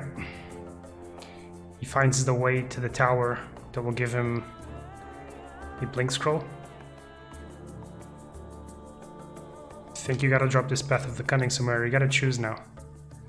He's gonna have to choose. Do notice, though, what's happening here. Ooh. I don't fear death. Okay. Even so, it will not find me. This Romusk is absolutely back-breaking. Chen is out of Chain Frost range. And if you even kill a couple of creeps, it's already a lot. There is still the Twisted Path here.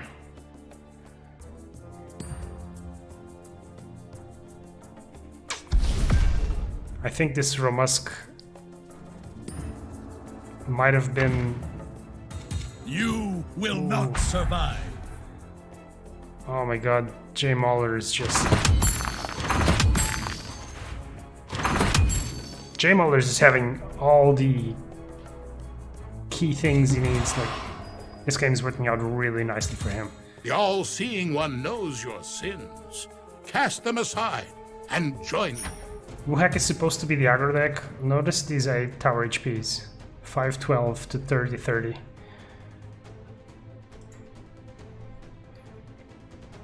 He's gotta pull something out of his ass, man.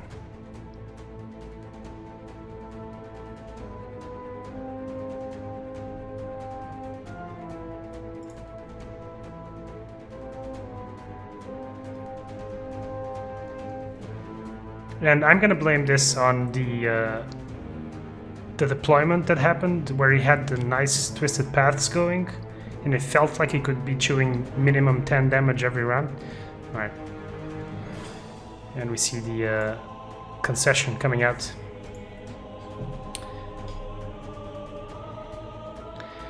Alright. Anticlimactic ending to game 1. This is a best of 3. People can change decks. So it's gonna be possible for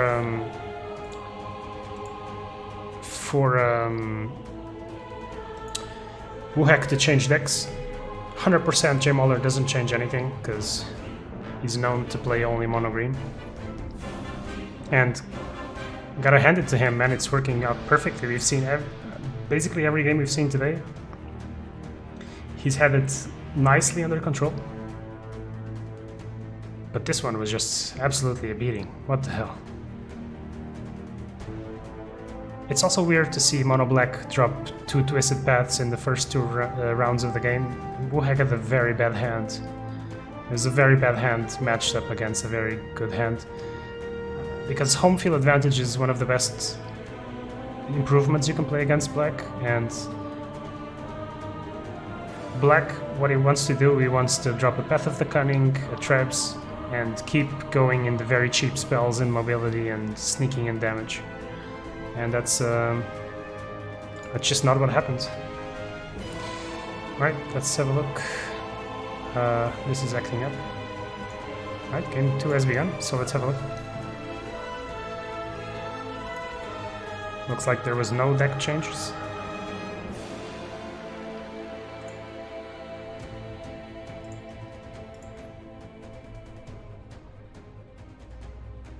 Let's have a look at Wuhek's hand this time around.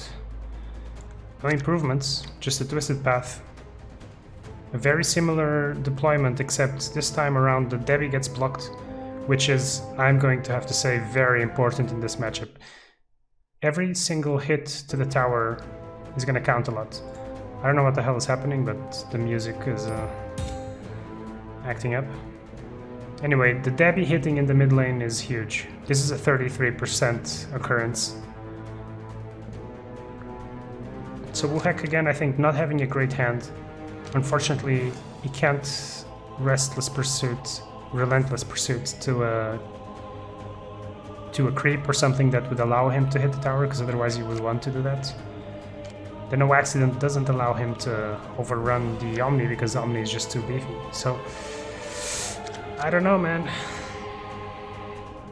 I'm also not sure that Lich is what this deck needs. But I'm definitely interested to find out.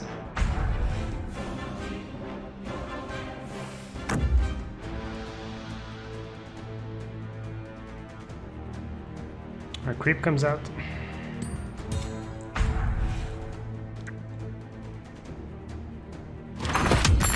At least Sorley is hitting very nicely.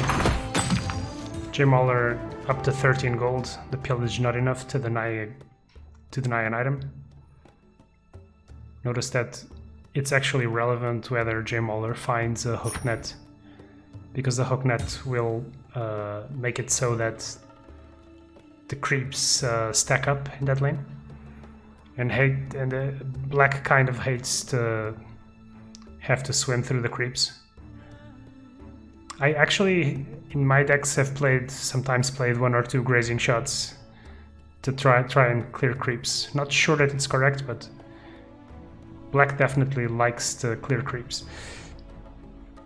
Or rather, black hates having to fight over the creeps. This is why Sarlakan's card is so good. And also why I thought in the last game that he probably should have gone left. I'm gonna insist on that. Wuhek is a better player than I am, but this is gonna be tough. He's got phase boots. Definitely wants to protect this Debbie before it dies. Now Rixo is on defense duty this time around, looks like. He goes to kill the creep. Sarla blocked by the Anshu. Nothing new.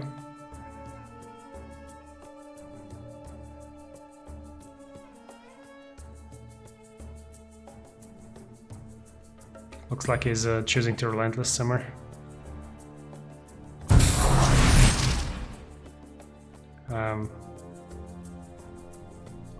Did he think that was piercing?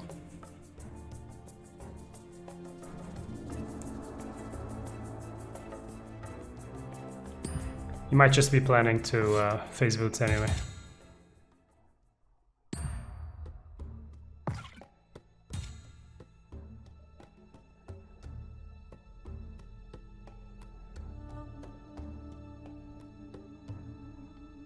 I'm slightly confused, I'm not gonna lie, I'm not sure what is happening right now.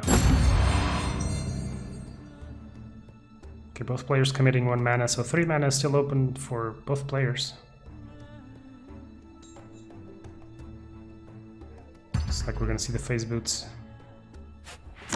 He might be setting up for the no accident on the Debbie.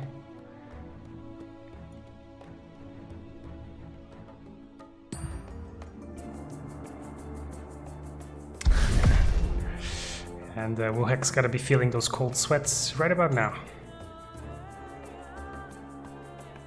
He's seen this before, and it was in a bad dream he had not long ago. Die for me!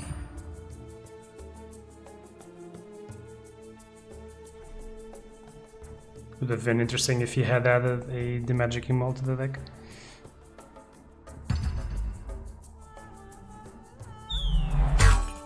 Right, goes red. Unfortunately though, that Sorla is going to be inutilized. She's going to be disarmed, and Debbie can't keep fighting those creeps. She's going to die. And he's committed a bunch to that right lane.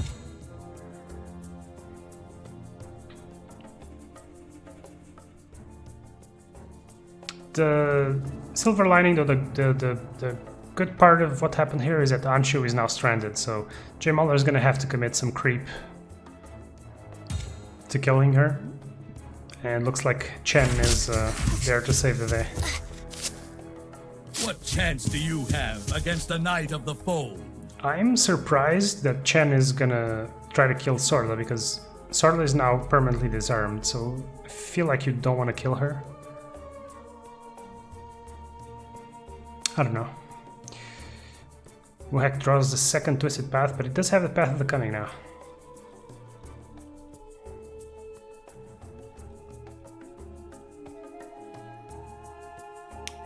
And Nyx finds himself at a crossroads. He can't kill anything. Can't target Drow. Can't kill Omni.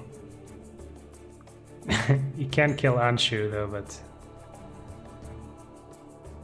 he's not gonna want to do that.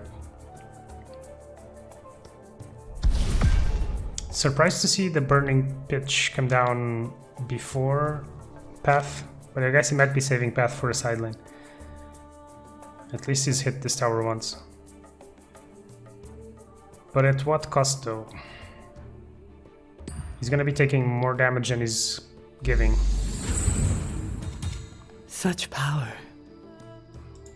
This is getting out of hand real quick again. This is just gonna be the quickest finals ever. What can he do? For a second I thought he was gonna kill this. But you don't want to have three heroes actually, two black heroes stuck here. He's just receiving more damage than he's giving. Right, there goes the Anshu. David doesn't even kill the creep. Oh man.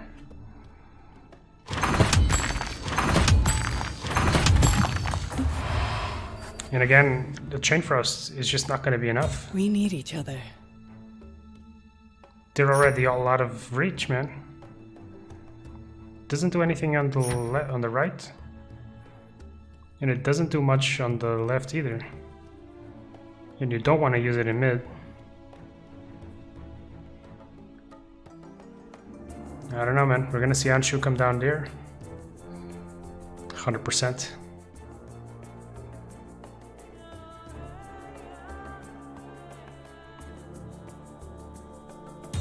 Okay, not 100%, but I feel the correct placement was there. Face your death with courage.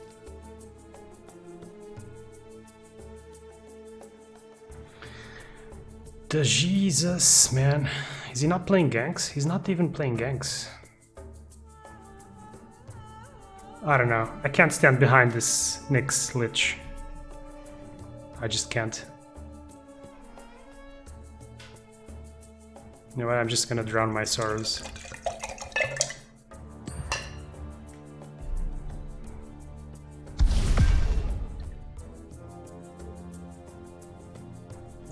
But you know what?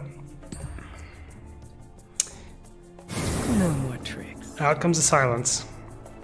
I just want to point out how the first tournament I organized was won by Mono Red, the second one by Mono Blue, and this one's gonna be won by Mono Green, clearly. I'm sorry. I'm pulling a Rashid, I guess. But I just don't see it, man. Okay, you can drop the Demolishing Warhammer.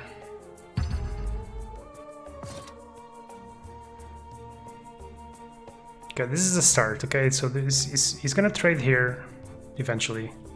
3 rounds to trade here. He's putting 10 damage here. He's dropped the Path of the Cunning.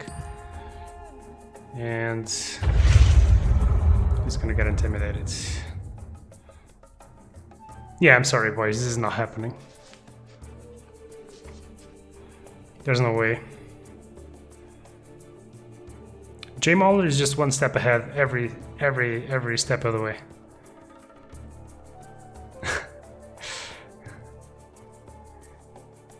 What a brutal display, man. JMauler is just like hammering people left and right. I love it. This makes me want to play mono green now.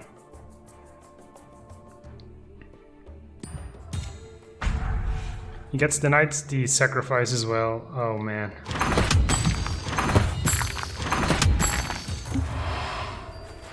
I'm surprised he doesn't sacrifice the Ricks Keep for fighting. tower damage, but on the other hand, I kind of understand, like...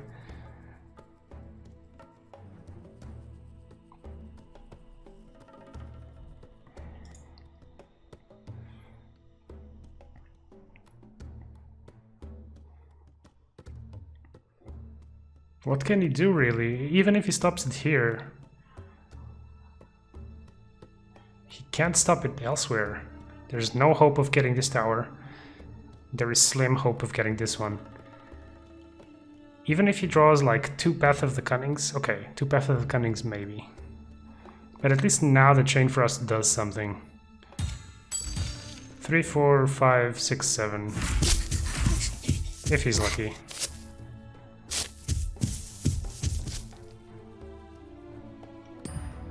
Is that how he wins this?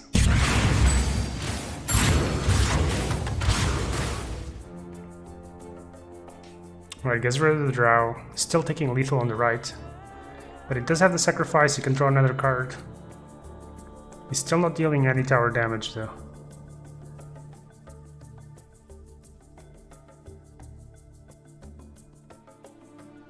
He's stuck having to play defense with a deck that does not do that.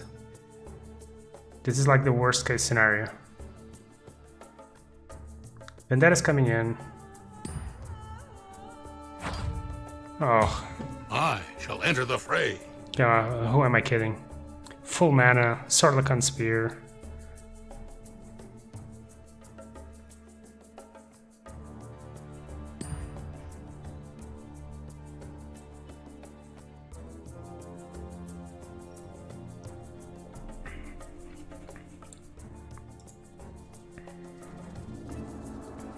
Could still sacrifice, drop escape route. He can drop some stuff. I just don't see how he can either. The battle isn't over yet, my friend. I just don't see how he can stop this or deal damage. I don't see one of the two possibilities. He is indeed getting lethal here. That's good, but there's just no way. And he's taking 7 damage. Where if he plays anything... Oh man. Brutal. He can't do anything because if he does, he's losing.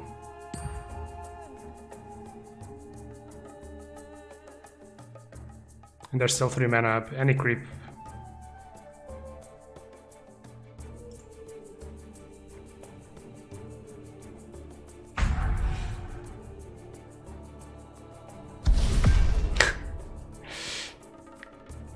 This is not necessary. We cannot play any cards because if he does, the Sarlacan Spear ends the game.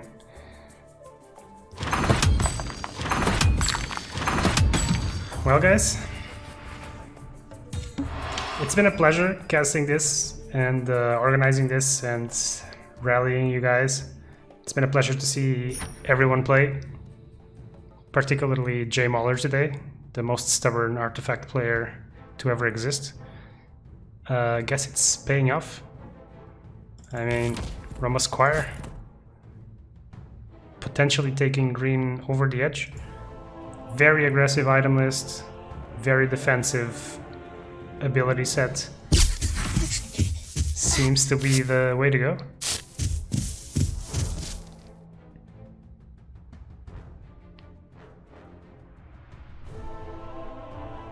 So, without a way to really deny this, he can still face swap and spike Carapace, but seriously, there is no way to end the game. Who heck knows it? And there we go. So, congratulations to JMauler. 15 minutes of pure demolishing. He's gonna be getting a Burger King meal and $45. So I have to assume that he's Super excited about that. And yeah, I want to thank everyone for stopping by. We had more players than I thought we were going to have. We've had more viewers than I thought we were going to have. We're going to be working to put this on YouTube. I'm going to be working to collect all the deck lists, put them on Twitter and so on. And yeah, I don't know what to say, man. It's been good. Haven't been the most optimistic on the game, but it is a lot of fun to cast these games. And when a game is good, it's super good. No other card game can come close to the satisfaction of a good artifact game. So here's to all you guys and Valve not giving up, doing their best to get this game where it wants to be. Yeah, congratulations to JMauler, congratulations to Woohek and all the other guys. I'm gonna be hitting them up for their deck lists. And I will probably be running other tournaments, but don't ask me when, because I don't know. It will depend on how the meta is, how I'm feeling, and whether I have a free Saturday that I have nothing else planned. It will happen eventually. Yeah, it would be cool to see other people do tournaments as well, guys, because otherwise I never get to play in them.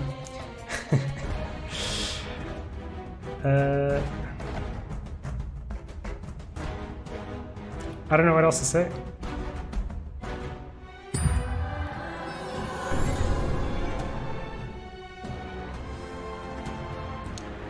Thanks for listening.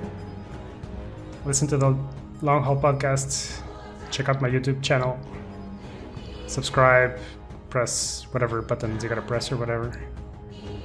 And yeah, I'll see you guys around in the long haul. Let me see if there's someone to raid. And I'll wait a few minutes for the stream to catch up and stuff. Love you guys. Keep long hauling.